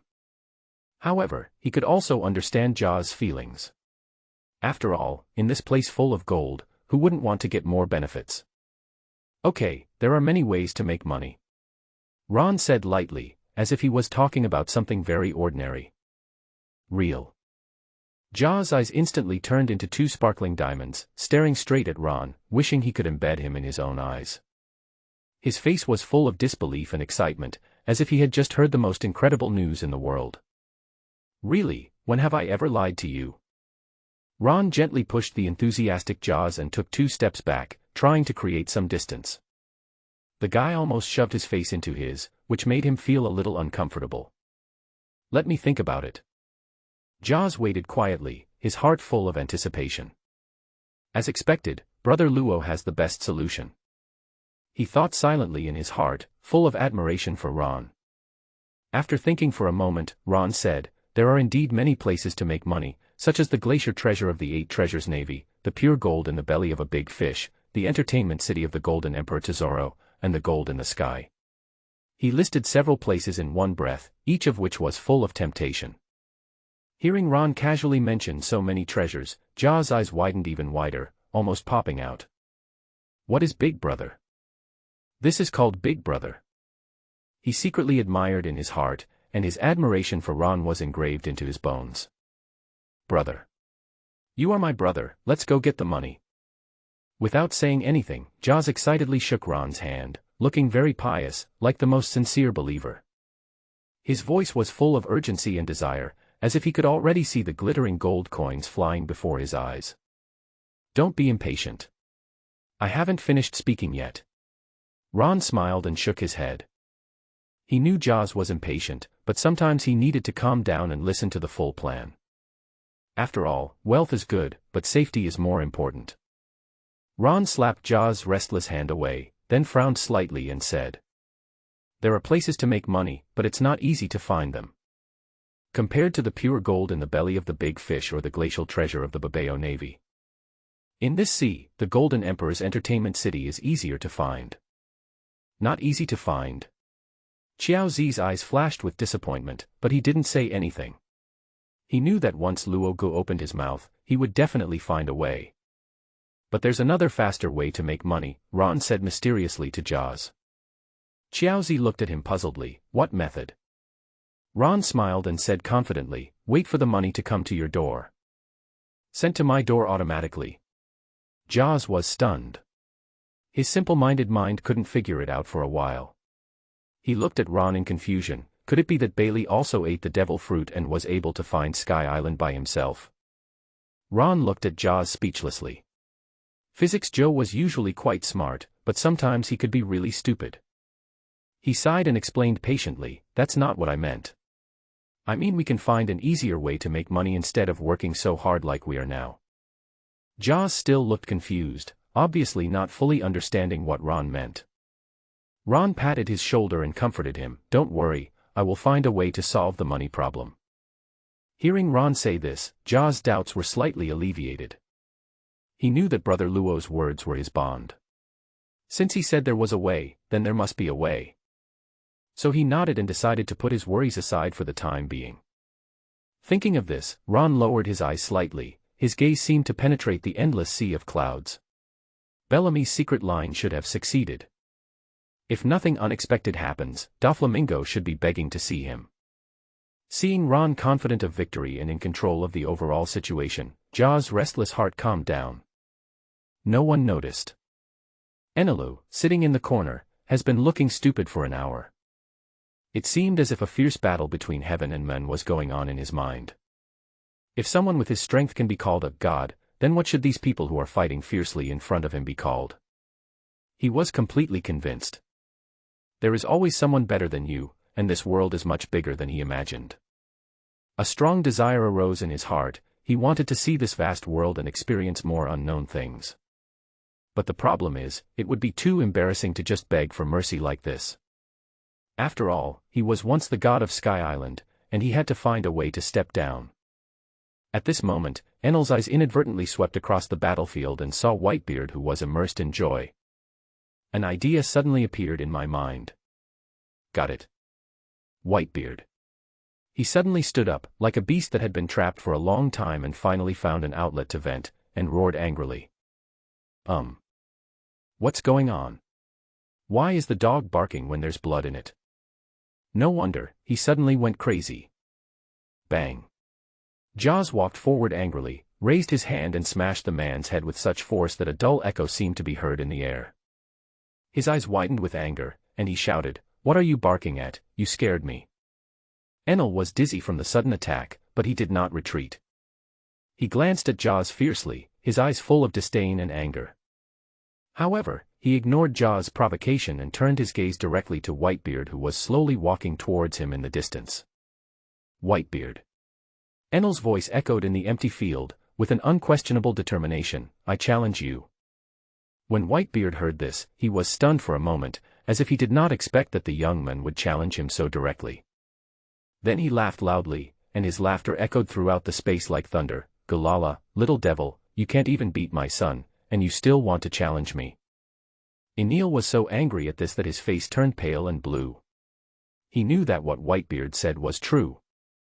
Each of these guys was as powerful as a monster, and his current strength was indeed not enough to compete with any of them.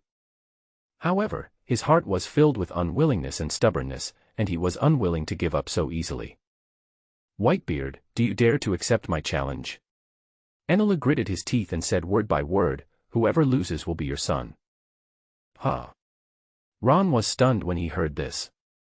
But he soon recovered from his shock and involuntarily took a deep breath.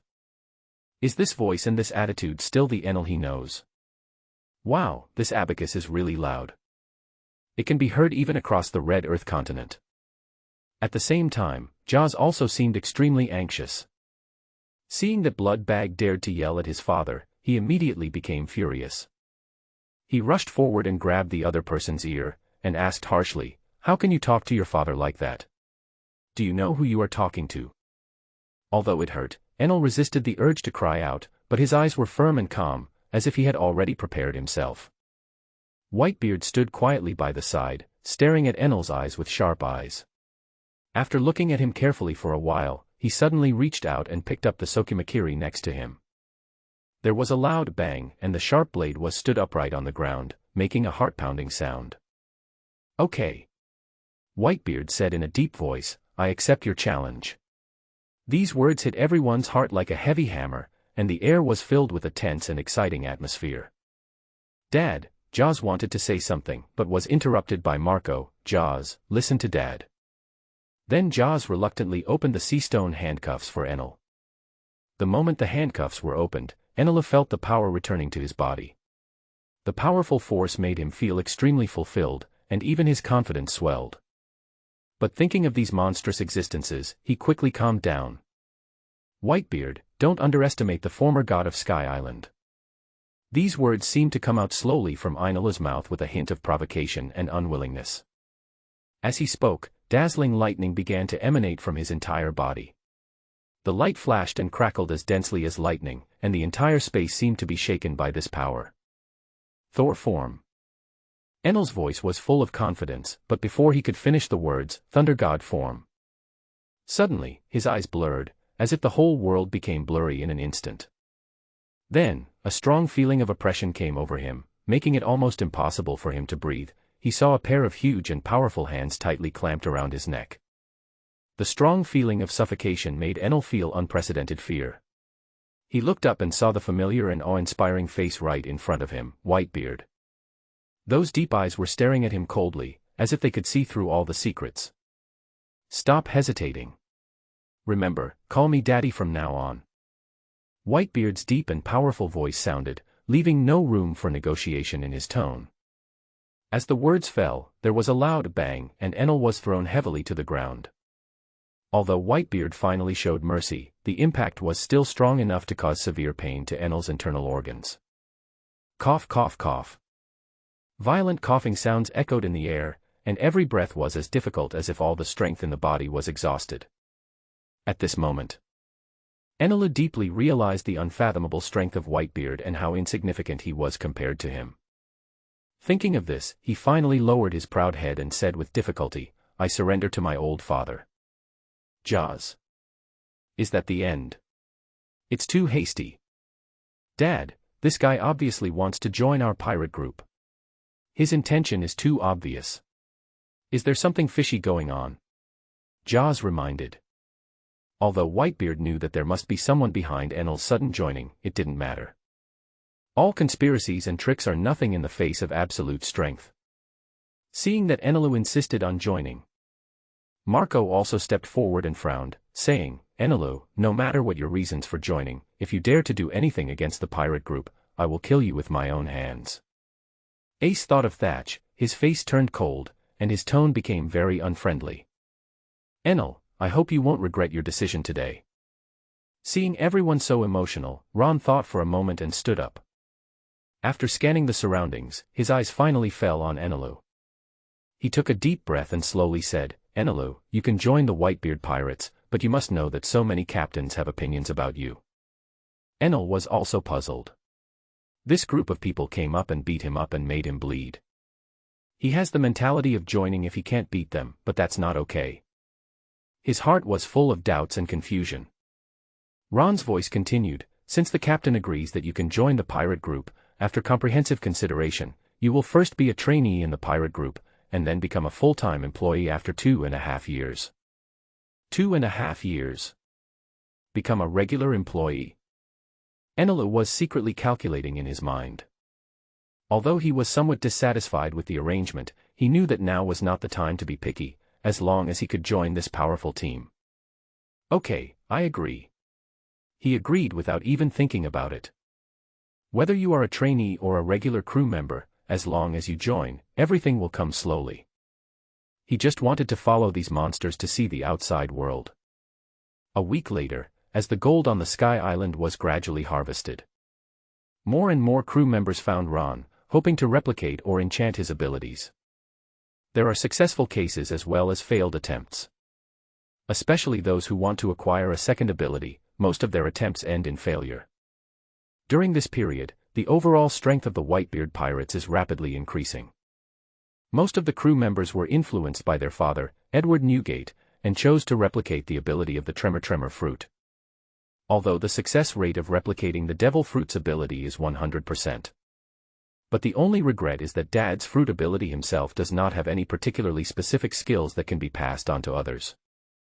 For Whitebeard, his normal attack is powerful enough, almost equivalent to the ultimate move of other characters.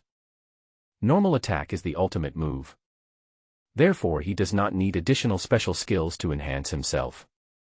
This also means that those crew members who successfully replicate the power of the Tremor Fruit must rely on themselves to explore and learn how to better use this power. Of course, they can also turn to Captain Jaws for guidance and advice. Suddenly, Captain Jaws' place became extremely busy. As one of the few people in the team who has mastered the essence of the Tremor fruit, he is very happy to help the new Tremors adapt to and master this power.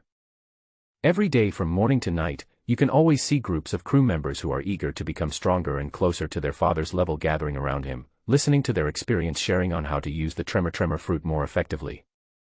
Brother, what kind of moves are you using? Why are your fingers shaking non-stop?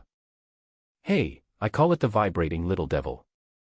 Since you have used Dad's abilities to this extent, I will let you run 39 meters first. Ah. Brother Chiao, please don't do that. Please don't do that. During this period, Ron's task completion rate has steadily increased, but he still has a long way to go before he can successfully replicate it 100 times.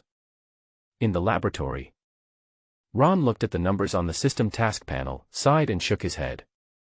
39 out of 100, it's still a bit slow. It seems like it's time to go down and make some money. Suddenly at this moment, the door was pushed open with a bang, breaking the silence in the room.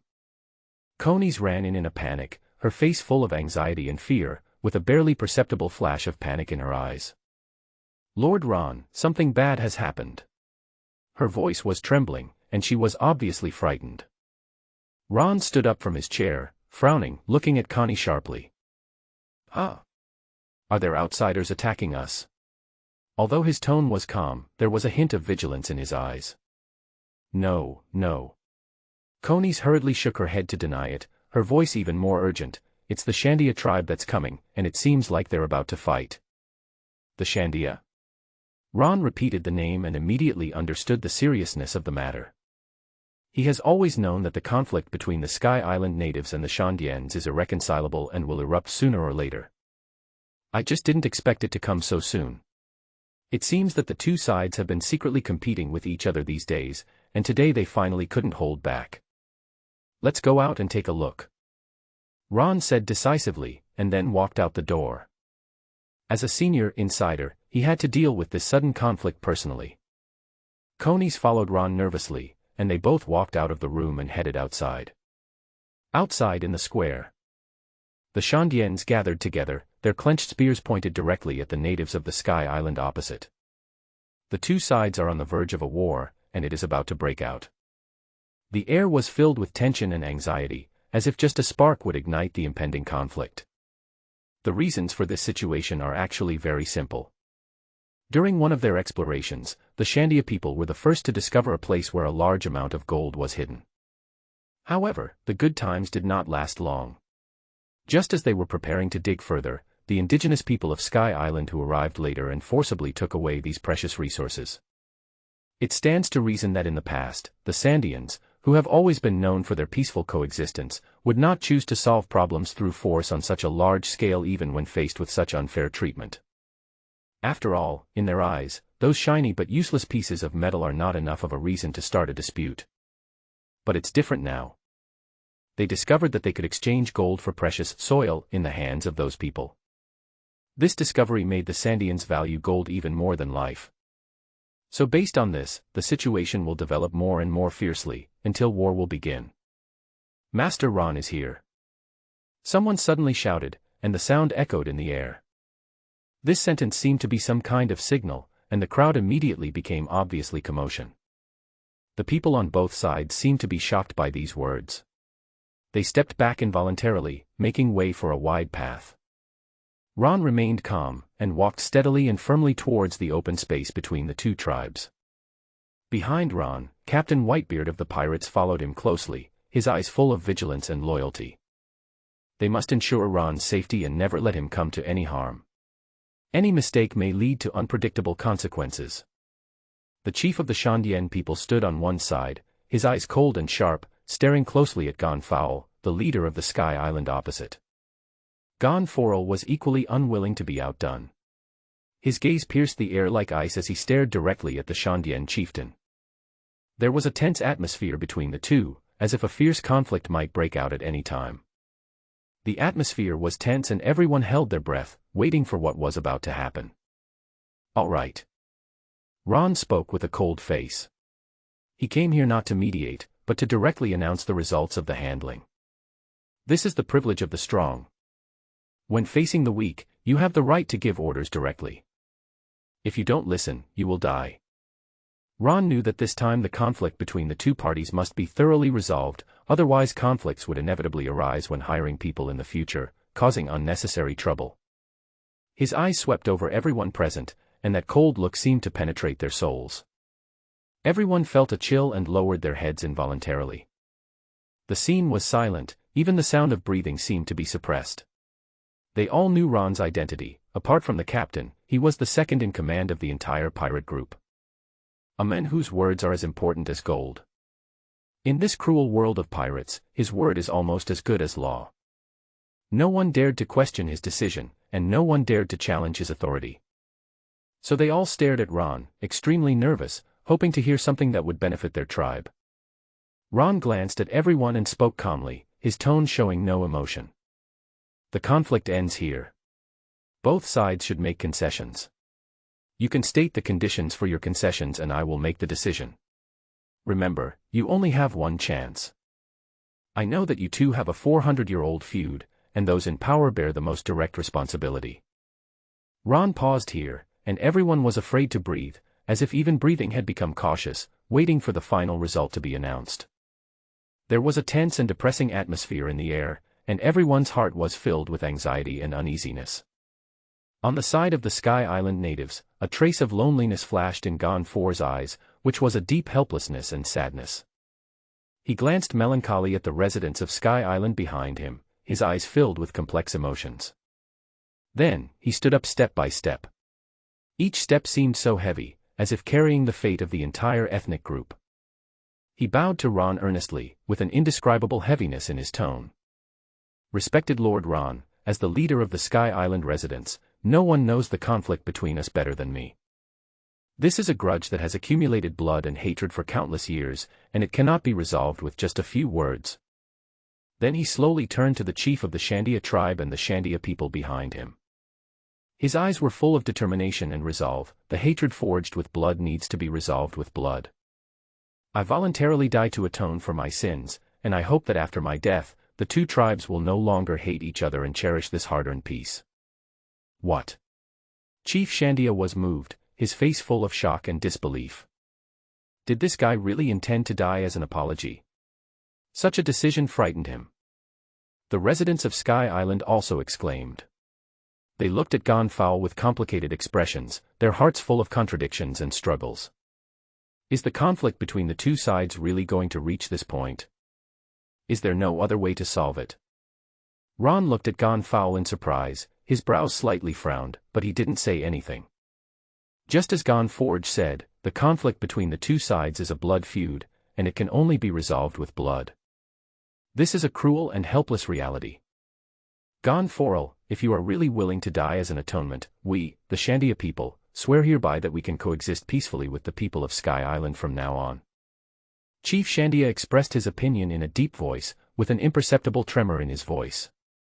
He knew what this decision meant, but for the future of his people, he had to make this sacrifice. Although other Shandia people were somewhat dissatisfied and felt that such conditions were too harsh, this was the best outcome at the moment and they had no choice but to accept it. Okay. Please ask Lord Ron to be a witness, otherwise you will deny it after I die. Ha ha ha. Gon Fowl joked. His eyes were firm and resolute, and it was obvious that he had made up his mind.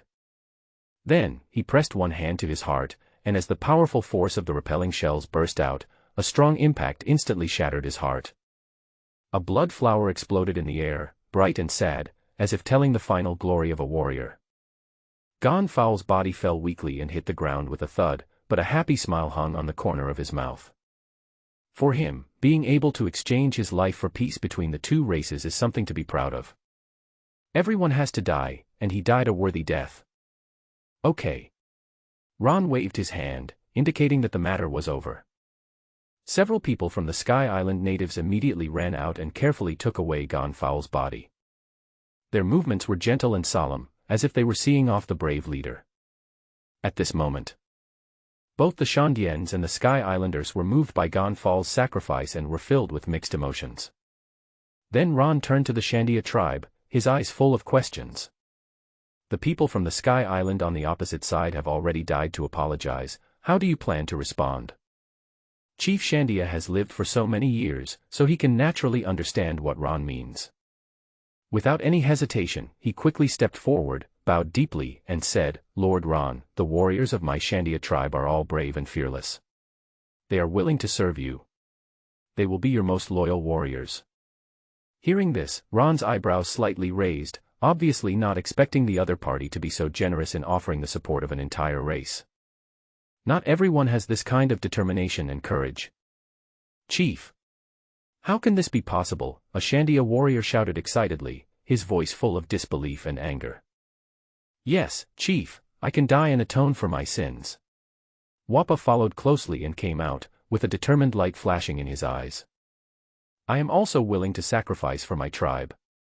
Laki also stood up, her voice clear but firm and powerful. However, the Shandia chieftain interrupted them with an angry shout, Shut up! His voice was as shocking as thunder, making everyone dare not raise any objections. Then he lowered his head again and waited quietly for Ron's reply. Although the other Shandia warriors were dissatisfied, they did not dare to disobey the orders of the patriarch and could only lower their heads and wait silently for their fate. Chief Shandia was concentrating with all his strength at this moment, not panicking at all. He knew that this decision was related to the fate of the entire ethnic group. He had thought about it for a long time and finally made this difficult choice. Only in this way can they completely change the fate of their race and allow them to return to that sacred land. These outsiders are the strongest among the strong, and each of them possesses amazing power. Even the once invincible god Enelu was easily controlled by the other party. The power that each one possessed frightened him. Fire, light, ice. These are all powers that are not weaker than Enel's lightning. They are the true power of God. Faced with such a powerful enemy, Chief Shandia knew that his tribe could not compete with it. Therefore, he made a surprising decision, to lead his entire family to join Ron. He didn't know whether this decision was right or not, nor did he know what challenges and difficulties he would face in the future. However, having come to this point, they have no way out. For the future of their people, and to be able to return to that sacred land, they must take this step bravely. Ron looked deeply at the Shandia chieftain, who was keeping a very humble attitude, and an indescribable sense of satisfaction surged in his heart. He knew very well that in this chaotic world, it was rare to meet someone who was so aware of the times and knew when to advance and retreat. The head of a clan must not only be brave and strong, but also have the wisdom to judge the situation. The clan leader in front of him is undoubtedly such a wise man. 10 years. Just 10 years of loyalty and you will be free. Ron's words were light but they hit everyone's heart like a hammer, especially the heart of the patriarch. Upon hearing this, the head of Shandia tribe turned pale instantly. He mistakenly thought that Ron was expressing his dissatisfaction with them, and hurriedly explained. Lord Ron, please believe that our Shandia tribe sincerely wants to surrender, and there is absolutely no falsehood. However, before he could finish his words, Ron gently raised his hand and interrupted him. Ron's eyes flashed with a hint of gentleness, but also with unquestionable firmness. It's not that I don't trust you, I just don't think it will take that long. Besides, we can't stay here forever. Hearing this, Chief Shandia finally felt relieved and nodded quickly to show his understanding. The surrounding soldiers' eyes also lit up, as if they saw the dawn of hope. If it was only 10 years, it would not be an unacceptable condition for them. Chief, I do. A warrior stepped forward first, his voice full of firmness and determination. I'm willing to do so. If it's only 10 years, why not? Another soldier followed closely behind, with an unyielding light in his eyes. Immediately afterwards, more soldiers expressed their willingness to accept this condition. Their responses came like a surging tide, filling the entire scene with an exciting atmosphere. Ron watched all this, nodded slightly, and a satisfied smile appeared on his face. He knew that these Shandia warriors not only had outstanding physical fitness, but more importantly, they were loyal, reliable, and righteous. Otherwise, they would not have kept the promise made 400 years ago in mind and put so much effort into it. Such a person is undoubtedly the strength he needs most. Brother Luo, what do you want these guys for? Jaws came over at some point and didn't interrupt until this moment, with a hint of doubt and confusion in his tone. It was obvious that he was a little surprised by Ron's sudden decision to recruit Shandia warriors. Ron turned around, looked at Jaws with a smile, and explained patiently. Brother Chiao, we need to broaden our horizons. We can't just live on a small island in the future. As time goes by, our territory will grow and the amount of gold will increase accordingly. By then, with so much wealth and land, it will be impossible without capable people to manage it. Hearing this, Jaws seemed to understand something, but still said uncertainly, it seems so. As he said that, he scratched his head awkwardly, looking a little embarrassed. Ron continued, besides, you also know that treasures like gold are bound to be coveted by others. So at this time, it becomes particularly important to find those who are loyal and do not value gold. They will not betray us for the sake of money, but will serve us wholeheartedly. After hearing this, Jaws suddenly realized, I know, they are. He turned his eyes to the Shandia warriors beside him. I couldn't help but sigh in my heart, these warriors not only have outstanding combat capabilities, but are far superior to ordinary pirates. What's more important is that they have no interest in gold. As long as you give them a little useless land as a reward, they will work hard like crazy. It couldn't be more perfect. Thinking of this, Xiaozi couldn't help but exclaimed, it's worth it. Luo Gu is worthy of his name, he thinks of everything. Ron shook his head, obviously intolerant of Jaws' lackluster flattery. He sighed softly, turned around and left, leaving Jaws talking to himself there. It was not until a few seconds later, when Jaws finally came to his senses, that he found that Ron had disappeared. It was obvious that the task of arranging these people was left to him alone. After realizing the responsibility on his shoulders, Jaws immediately adjusted his mindset and became extremely serious. He nodded solemnly in the direction Ron was leaving, as if to assure himself and Ron in the distance. Don't worry, Luo Gu, I will do my best to complete the task. After resolving the issues with the Shandia tribe and the Sky Island natives, the operation of Sky Island was finally back on track, and the gold vein was being mined in full swing. It is very simple to purify the gold in the mines, and Enel volunteered. In addition to producing lightning, the thunder fruit also has lightning power that carries an extremely high temperature. Melt gold and purify it, add borax or something similar to melt it and then purify it. It couldn't be easier. Thus, distribution according to work. Enel also received a lot of gold, but he was indifferent to it and gave it all to Jaws for free. Of course, he righteously said it was free, but he was intrigued by the black stuff covering Jaws' fist when he beat him. Oh, you're using this to test the officers? Jaws pretended to be angry and accepted the gold calmly. Brother Jaws, brother, can you tell me what that black thing is? Enel really wanted to know the reason. After all, he felt very uncomfortable after being defeated without any clear reason. Since you are so sincere, I will just tell you briefly. Otherwise, you will be a disgrace to our Whitebeard pirates. Great. Enel listened attentively with joy. That's domineering. Domineering. Yes, It's such a headache, I forgot you're a newcomer, never mind, let me start from the beginning, there are 3 types of domineering. Ha ha ha. I succeeded. I'm the user of the tremor fruit. I am the mythical beast species, phoenix form. Brother, if you get hurt, I will heal you. Is this milk decent? It has to be the shining fruit. From now on, I will be a mobile turret. Thank you, Vice Captain Luo. Long live Lord Ron. Ron nodded slightly, with a faint smile on his face, and watched their figures gradually disappear from his sight. Then he waved his hand gently, indicating that Connie could start packing. After the surroundings quieted down, Ron turned and walked to the recliner beside him, sat down slowly, and leaned comfortably against the soft backrest. Closing his eyes, he let his consciousness sink deep into his mind, where a virtual system panel was waiting for him. As his mind moved, the panel seemed to be activated and appeared clearly before his eyes. 48/100. 48 times. Ron calculated in his mind, the task is almost halfway completed. Thinking of this, the corners of his mouth couldn't help but rise slightly, revealing a satisfied smile. Sky Island did not disappoint him. It was indeed as good as its reputation said, full of adventures. Every exploration brought him unexpected rewards. Especially the gold veins.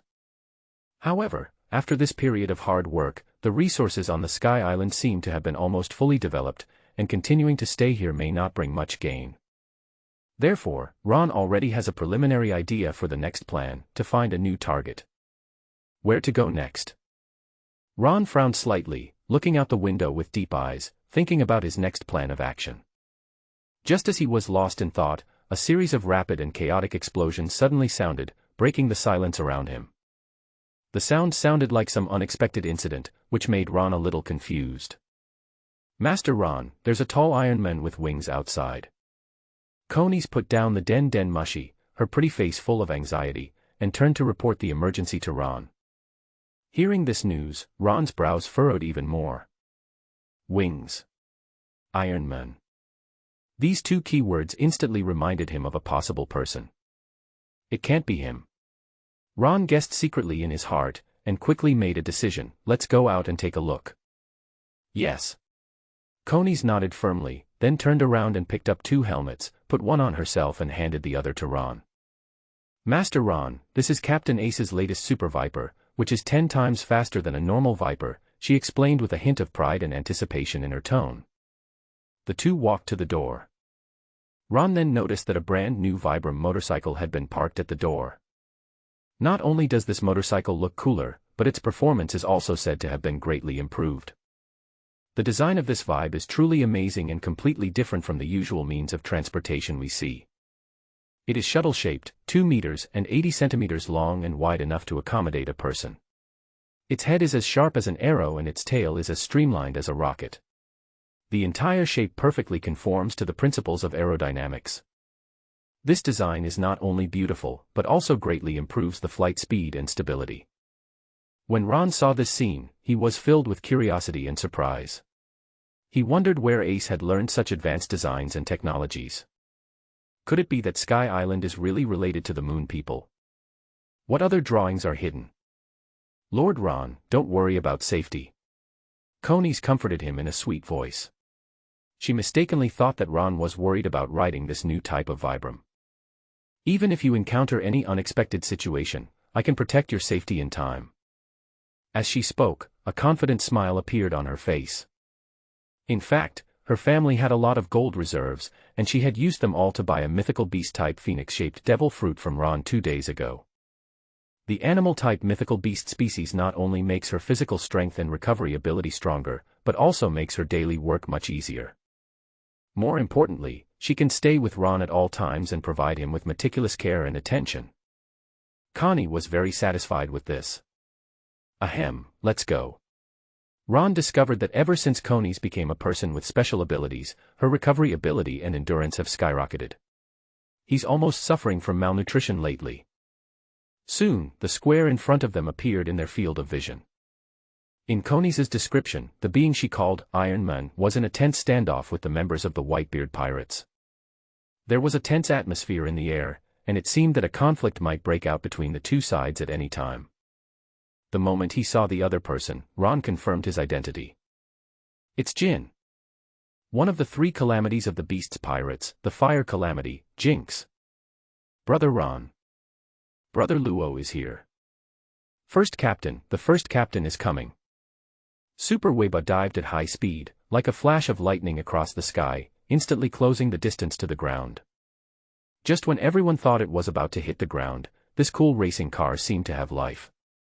It suddenly took off before getting close to the ground, and the body of the car drew a graceful arc in the air. Then, it did a very handsome drift, and as the roar gradually weakened, the superpower stopped steadily. The whole process was smooth and seamless, which was a feast for the eyes. Lord Ron, we are here. Coney smiled sweetly, and then Ron walked down slowly. She had practiced superpower for a long time. Ron was slightly shocked. Although Connie looked quiet on the outside, she was actually very crazy on the inside. At the same time, his eyes met with Jin. Ron, the vice-captain of the Whitebeard pirates. Jean looked Ron up and down.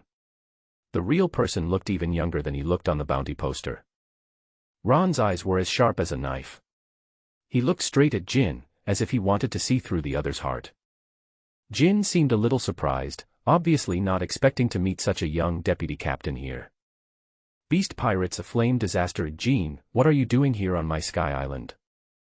Ron spoke calmly, with a hint of unquestionable majesty in his voice. He didn't believe that the other party was just passing by. After all, this is their territory, and as an important member of the Beast's pirates, King's sudden appearance here must have a purpose. Jaws also narrowed his eyes and took a wrong step to the left. If a conflict broke out in this position, he could directly protect Ron. Although his movements were slight, they were full of vigilance and alertness, showing his extreme distrust of Jin. Jin looked at this group of guys who were extremely vigilant and took a step back consciously. He knew that in this situation, any extreme behavior might cause unnecessary conflict. So, he slowly said, I came here specifically to discuss cooperation with you. There is nothing more attractive than becoming a dual fruit ability user. Having said that, Jin glanced at everyone and said slowly, you can make any request, as long as we, the Beast's pirates, can do it. Or you can name a price, and we can negotiate any price. Jin's tone was full of sincerity and confidence. After all, aren't most people who become pirates after treasure? He didn't believe these people would reject his proposal. Moreover, he vaguely heard that these people were actively searching for gold, which made him more certain that the other party would not easily let go of this trading opportunity. I know you have been looking for gold, Jin continued. If you are willing to cooperate with us, I can guarantee that you will get enough wealth. Whether it is gold, silver, jewelry or other valuables, as long as you ask, we can satisfy you. Jin's eyes were firm, as if he had already seen the successful transaction. He knew that as long as he could impress these people, then things would become much easier. After all, in this sea full of dangers and opportunities, nothing can bring people together better than trust and interests. Is that so? Ron lowered his head and pondered. He was not thinking about whether to agree to the other party's proposal. On the contrary, he was calculating rapidly in his mind how to get gold from this guy wrapped in armor, and preferably make him pay for it. Like letting some blood flow or something. While he was still immersed in his own little calculations. Suddenly, a muffled thunder exploded above everyone's head. This sudden sound made everyone feel palpitations.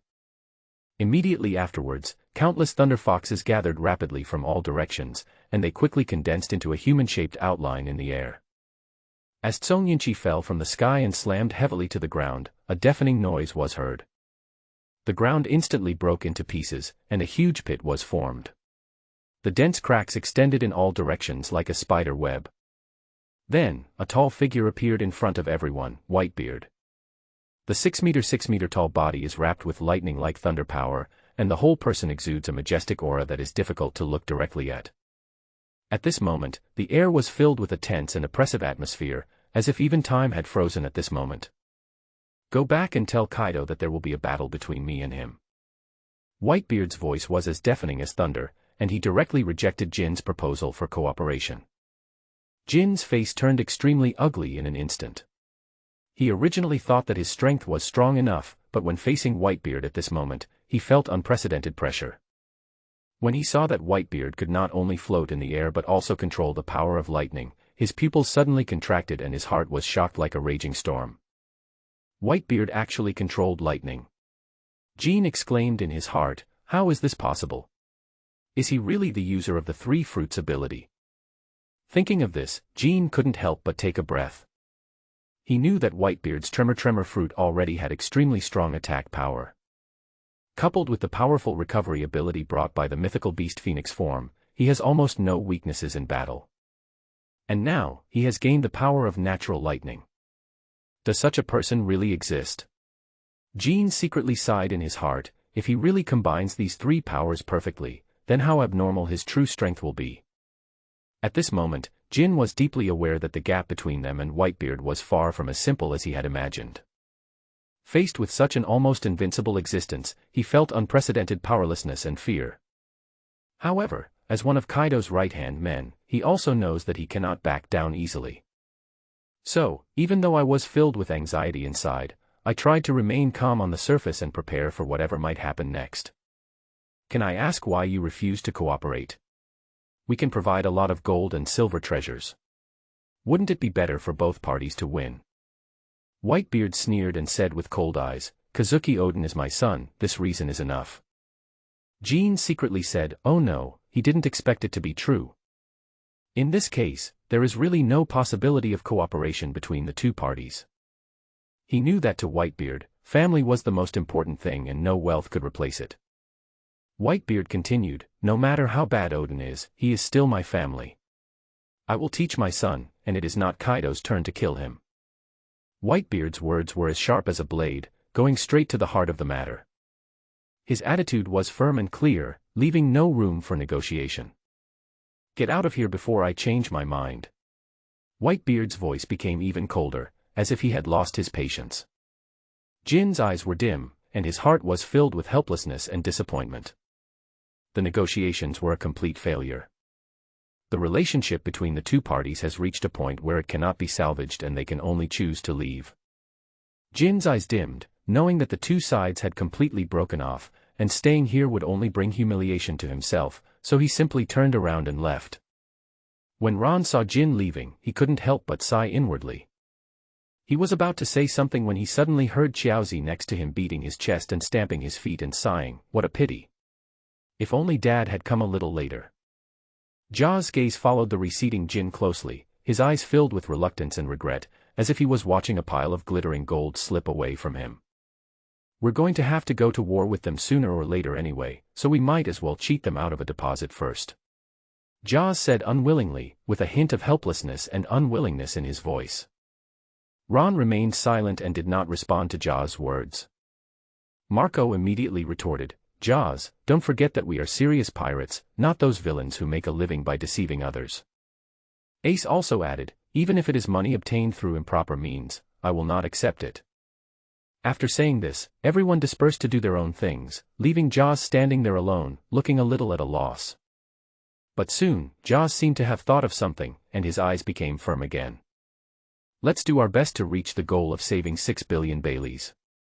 He said to himself, his tone full of determination. 2 days later.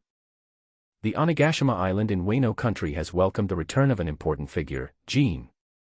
This powerful general, whose status in the Beast's Pirates is second only to Kaido, has finally returned from his mission outside.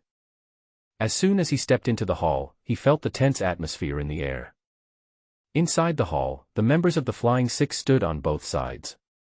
Their expressions looked particularly solemn, and their faces were gloomy and uncertain.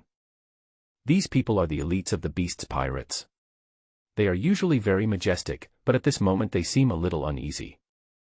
They were shocked by the news that Jin brought back, but they had to believe it because there was no point in lying about such things. Black Maria's heart was beating so hard that it almost jumped out of her chest. Her voice was trembling a little. Whitebeard actually became the user of the three fruits ability. And he is still brooding over that person. The situation is not good. This sentence was like a bombshell, causing quite a stir in the hall. Everyone knows that if Whitebeard really becomes the user of the three fruits ability, then his strength will reach an unprecedented height. This is a huge threat to them all. What worries them even more is that Whitebeard seems to be particularly concerned about someone's affairs, which undoubtedly makes the situation more complicated and dangerous. Runty hugged Peggy Wan in dissatisfaction, frowned and shouted, no matter who dares to hurt Xiao Pei, I will not let him go. Cough cough. Peggy Wan struggled violently, with an obvious sense of suffocation in his voice, old sister. I'm almost strangled to death. His face had turned red, and his hands were desperately trying to break free from Runty's arms. Ah! Runty exclaimed, her eyes full of fear and worry, and hurriedly let go of Peggy Wan, whose face was red from being strangled. Xiao Pei. Xiao Pei, are you okay? You won't die, Xiao Pei. Her voice was full of anxiety and uneasiness, as if she was about to cry in the next second. Runty kept shaking Page Wan's head, trying to wake him up from his coma, but the excessive shaking made the situation worse. The people around were speechless when they saw this scene, and they shook their heads and sighed. Although Peggy Wan wanted to speak, she was dizzy from being shaken, and her words were unclear. She could only make a few vague sounds. Fuzzy F looked on coldly from the side.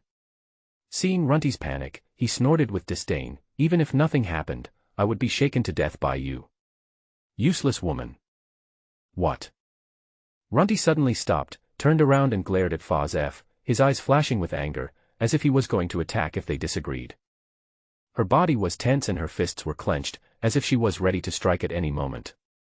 However, just as she was about to explode, Peggy Wan quickly stepped forward, hugged her tightly, and stopped her impulsive behavior. "Say it again, you said my Xiaopei would die, say it again if you have the guts." Runty's voice was full of anger and threats. Her struggle became more and more intense, but Peggy Wan held her tightly like a solid wall, preventing her from breaking free. "Sister," Page 1 shouted anxiously, "be quiet, I won't die. Also, Lord Kaido is here, don't make so much noise." There was a hint of helplessness and embarrassment in his tone, and he was obviously very troubled by the behavior of this sister. Peggy Wan's embarrassment can be described as squeezing out a 3-bedroom apartment, and he really has no way to deal with this elder sister. He knew she had a hot temper, but he hadn't expected her to be so out of control in this situation. "Ah." Runty widened her beautiful eyes and looked at Peggy Wan in disbelief. Her face was full of grievance and confusion. "Xiaopei, you said I was noisy." Her voice trembled, and she was obviously hurt by these words. Peggy Wan. Others. Enough. Kaido crushed the wine gourd in his hand, his eyes as cold as a knife, as if they could pierce through a person's soul. His voice was low and full of majesty, making the air around him seem to freeze. Miraculously, Runty did not immediately refute or scold Kaido. In the past, if someone dared to speak to her like that, she would have been furious. But at this moment, she just stood there quietly, as if she was still immersed in the noise that Peggy Wan said, unable to extricate herself. "Humph." Kaido sneered, his voice full of disdain and arrogance. "A dying old man thinks he can kill me just by gaining the power of 3 fruits. Ha ha ha ha." As his laughter rang out, a strong domineering aura burst out from him, spreading wildly around him. This force was so strong that it was suffocating, causing everyone present to feel unprecedented pressure, as if they were carrying a heavy mountain on their backs and finding it difficult to breathe. Seeing this, the Flying Six broke out in cold sweats. They looked at Kaido in horror and secretly sighed in their hearts, he is still so strong. Even when facing an opponent like Whitebeard, he was not afraid at all, but became even more excited. Whitebeard. Kaido suddenly roared angrily, his voice was as deafening as thunder, echoing throughout the space. "I'll be waiting for you in Wano country. Come fight." His words were full of arrogance and overwhelming self-confidence, and it was obvious that he was ready for any battle. On the Sky Island. Angel Island Station. There is a unique scent in the air, the salty and humid smell of the sea, as well as the tense and exciting atmosphere when strong people compete with each other. At this moment, in an open training ground, Whitebeard was patiently guiding Ace in his training. Whitebeard had high hopes for him, and hoped to use his experience to help Ace grow faster. "Remember, Ace," Whitebeard said earnestly, "true strength comes from the unwavering will deep in your heart. Although the Devil Fruit gives you special abilities, it can only exist as an auxiliary tool. The key to victory or defeat lies in personal strength." Hearing this, Ace nodded to show that he understood and completely agreed with his father's point of view. "Dad, actually Brother Ron told me something similar before. He said that Haki is able to perfectly restrain natural ability users. Even when facing an elemental enemy, he can force them back to their original form." "Well, it seems that you have understood the truth." Whitebeard smiled with satisfaction, and then added, "It's good to know, don't tinker with those broken shells all day long, practicing domineering is the fundamental. The most important thing is to focus on cultivating your armament Haki and observation Haki." After Whitebeard gave the instructions, he emphasized it again with a stronger tone, as if he was afraid that Ace didn't hear it clearly. "Got it, Dad." While the two were talking, suddenly, Whitebeard stretched out his right hand and hit him on the head with great force, but the force did not hurt his brain. "Ah. It hurts." Ace covered his head and grimaced in pain. Even so, he did not forget to continue practicing the skills in his hands, because he knew that this was a manifestation of strict demands on himself. Looking at this stubborn and hard-working child in front of him, Whitebeard felt a warm feeling in his heart. But he soon regained his serious expression and asked, "By the way, what problems did you encounter with Conqueror's Haki? As far as I know, you still can't control it well until now, right?" Faced with this question, Ace lowered his head in embarrassment. Indeed, although he has awakened this rare type of ability, due to the lack of systematic training and insufficient practical experience, he always feels powerless in the actual application process. "Yes, Dad. I have been trying to find the right way to master this skill, but I can never seem to find the right direction." When he was 10 years old, the three brothers went out and were in danger one day. Luffy was about to be killed by the pirates. He unconsciously released his Conqueror's Haki and stunned all those who wanted to kill Luffy. At that time, he didn't know that he was releasing the domineering Haki. Later it was his father who discovered it and told him, but he still didn't know how to use the Conqueror's Haki and couldn't control it well. Whitebeard slowly put down the Kurigane Kiri, and the heavy sword made a dull sound on the stone bench. He turned around and looked at Ace deeply, as if he could see into his inner thoughts and confusion. Then, he sat down gently on a stone bench beside him. Although his movements were large, they were extremely steady and did not cause any vibration. Seeing this, Ace also sat down, adjusted his posture, and began to listen carefully to his father's teachings. "Conqueror's Haki," Whitebeard repeated softly, with a barely perceptible sigh in his tone. Conqueror's Haki is a special ability generated by the strong man's own spirit.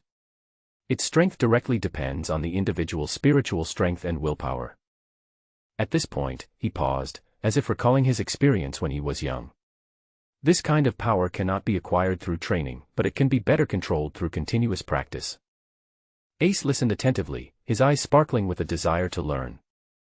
He knew that in this world, in addition to the powerful abilities brought by the Devil Fruit, domineering is the fundamental factor that determines the upper limit of the strong. "Then, how can we effectively control the domineering aura?" he asked impatiently. The primary stage of domineering color is often released unintentionally due to losing control of emotions. Whitebeard explained patiently, "What you need to do now is to learn how to manage your emotions. When you can remain calm and rational in any situation, you have achieved the entry-level standard." Hearing this, Ace nodded as if he suddenly understood. Over the past period of time, due to his over-reliance on the power of the Devil Fruit, he has indeed neglected the development of his other potential. "I see," he said, "it seems that I need to not only improve my strength, but more importantly, strengthen my inner resilience." "That's right," Whitebeard said affirmatively. Conqueror's Haki is not only a means of attack, but also a powerful aura that can show oneself and influence others. As you gain more knowledge and experience more, your resolve will gradually become more resolute and powerful. Remember, a truly strong person not only possesses powerful military force, but also has unshakable faith. Ace was deeply inspired by these words, and they also filled him with infinite longing for the future. From this moment on, he decided not to rely solely on external help, but to work hard to explore and develop his full inner potential. Whitebeard had high hopes for Ace. He picked up the Kuzukomi Kiri sword and the blade roared, as if the whole sword came alive. He looked at Ace firmly, his voice full of authority and expectation. "Come, now train your observation Haki." Ace was soaked in sweat, and he almost didn't have the strength to move a finger. He asked tiredly, "Ah, Dad, it's getting dark. Isn't it time to eat?" His stomach had begun to protest, and the hunger made him almost forget his fatigue. "Galala, I feel weak all over. This is a good time to practice my observation Haki." However, Whitebeard ignored Ace's complaints. Instead, he picked up Ace without saying a word and threw him into the air. Ace yelled in horror, "Ah! Dad, I'm not ready yet." "Ace, watch out, I'm going to strike you with this sword." Whitebeard's voice echoed in the air like thunder. Ace's eyes widened in horror as he saw a trace of armament Haki attached to his father's sword. This made his heart rise to his throat. "Dad, are you serious?" Ace's voice trembled a little. He had never seen his dad so serious and earnest. Whitebeard's eyes were cold, and he was very strict in training Ace. He said, "Feel it with your heart, and judge the trajectory of the knife with your mind. Only between life and death can the instinct of life burst out." Ace's heart tightened, he knew his father was not joking. Take a deep breath and try to calm yourself down. He knew that this was a rare opportunity and that others who wanted to learn had not yet had this chance. Ace, you can't dodge this sword. From now on, just call yourself One-Eared Ace. There was a hint of teasing in Whitebeard's words, but more of it was expectation and encouragement for Ace. Everyone in Ace was stunned, and hurriedly concentrated their attention, exerting their full potential to the maximum, as if every pore on their body had turned into an eye. He tried his best to find and deduce the trajectory of Daddy's knife attack. Under the intense pressure of the crisis of death, his consciousness seemed to enter a strange state. Time slowed down a lot at this moment, as if it had stopped. He could clearly hear the birds singing in the woods and even see the tracks of millipedes crawling under the leaves. In this strange state, even with his eyes closed, he could clearly see his father's attack, and even determine the direction of his father's attack and deduce the attack trajectory of the knife. I saw it. I saw it. Ace was ecstatic. This unprecedented feeling made him excited and nervous. He knew that this was a manifestation of his physical and mental limits, and also the potential he unleashed at the critical moment of life and death. He did not dare to relax at all and continued to observe and analyze his father's every move with full concentration, trying to find the best response strategy. Dad's attack was as fierce as a storm, and every blow carried a deadly threat. But Ace found a glimmer of hope under this pressure. He began to gradually adapt to the high-speed battle rhythm and was able to predict his father's next move. His heart beat faster and his blood boiled in his body, as if his whole body was on fire. At this moment, Ace suddenly felt a powerful force surging from his body, his eyes became sharper, and his body became more agile. Ace suddenly opened his eyes, and a cluster of blood-red flames suddenly burned in his pupils. At this moment, Whitebeard's blade was approaching his ear, flashing with cold light and carrying an unstoppable momentum.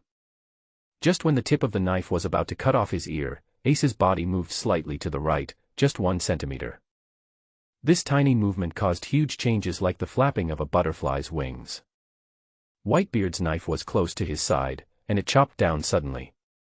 There was a sharp sound of breaking air in the air, but it did not touch Ace at all. Seeing this scene, Whitebeard couldn't help but laugh heartily, full of admiration and joy for Ace. His laughter echoed in the air, as if even the surrounding wind was infected, gently swaying the leaves. As the battle continued, Ace became more and more adept. Not only was he able to dodge his father's attacks, he was also able to find opportunities to counterattack. With every confrontation, he could feel his own progress, and the speed of this growth surprised even himself.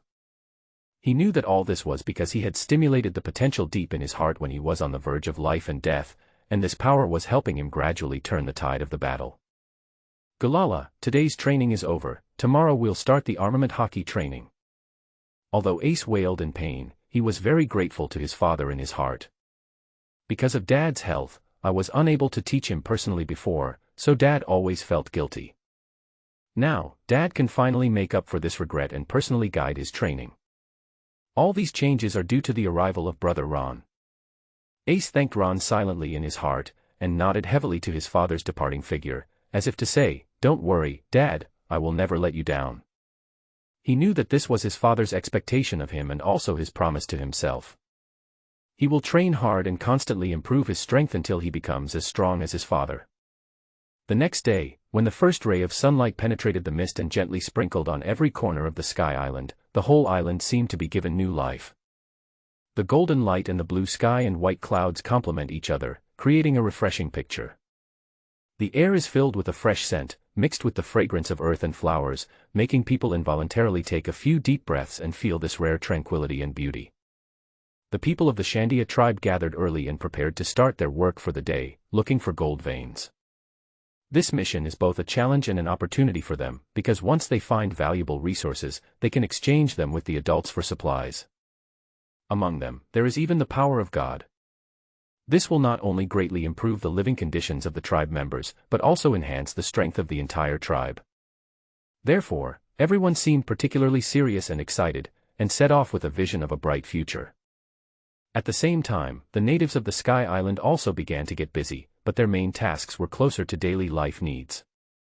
Some are responsible for collecting fresh fruits and vegetables to ensure that everyone has enough healthy food sources.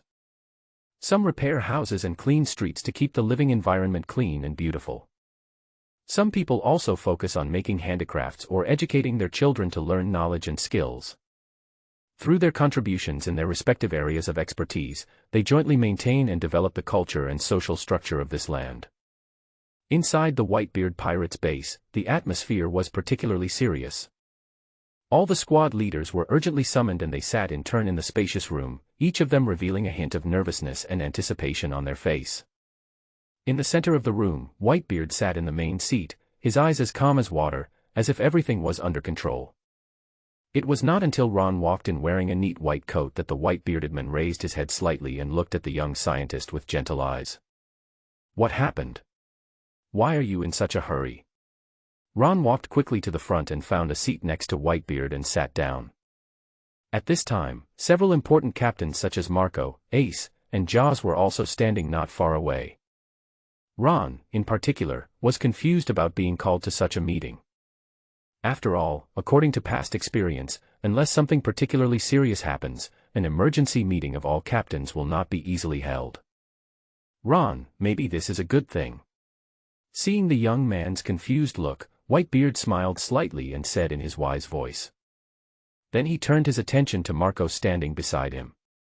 Marco nodded to show his understanding, and took the initiative to take the responsibility of explaining. "Dad, let me tell you." After saying this, the whole room became even quieter, and everyone held their breath, waiting for the information to be announced next. Marco cleared his throat and said slowly, "We received news from Fishman Island this morning. Big Mom, one of the 4 emperors, is about to hold a grand banquet there, and has specially invited our Whitebeard pirates to attend as guests." After the words fell, everyone was stunned. What a joke, the aunt invited them to be her guests. "Captain Marco, this is fake. We don't have a good relationship with Auntie. Why would she invite us as a guest? Yeah, what does that crazy old woman want to do? Is she trying to ambush us?" "Ha ha ha, an ambush is the best, I just happen to be short of money. If it weren't for Dad's poor health, I should have settled the score with them when Big Mom was thinking about Fishman Island. That's right, we must go this time and get our revenge." A group of captains were filled with righteous indignation and were determined to settle the score with Big Mom, and no one could stop them. They were all rubbing their hands in anticipation, with the flame of revenge flashing in their eyes, as if they were about to rush out and fight to the death with the Big Mom pirates in the next second.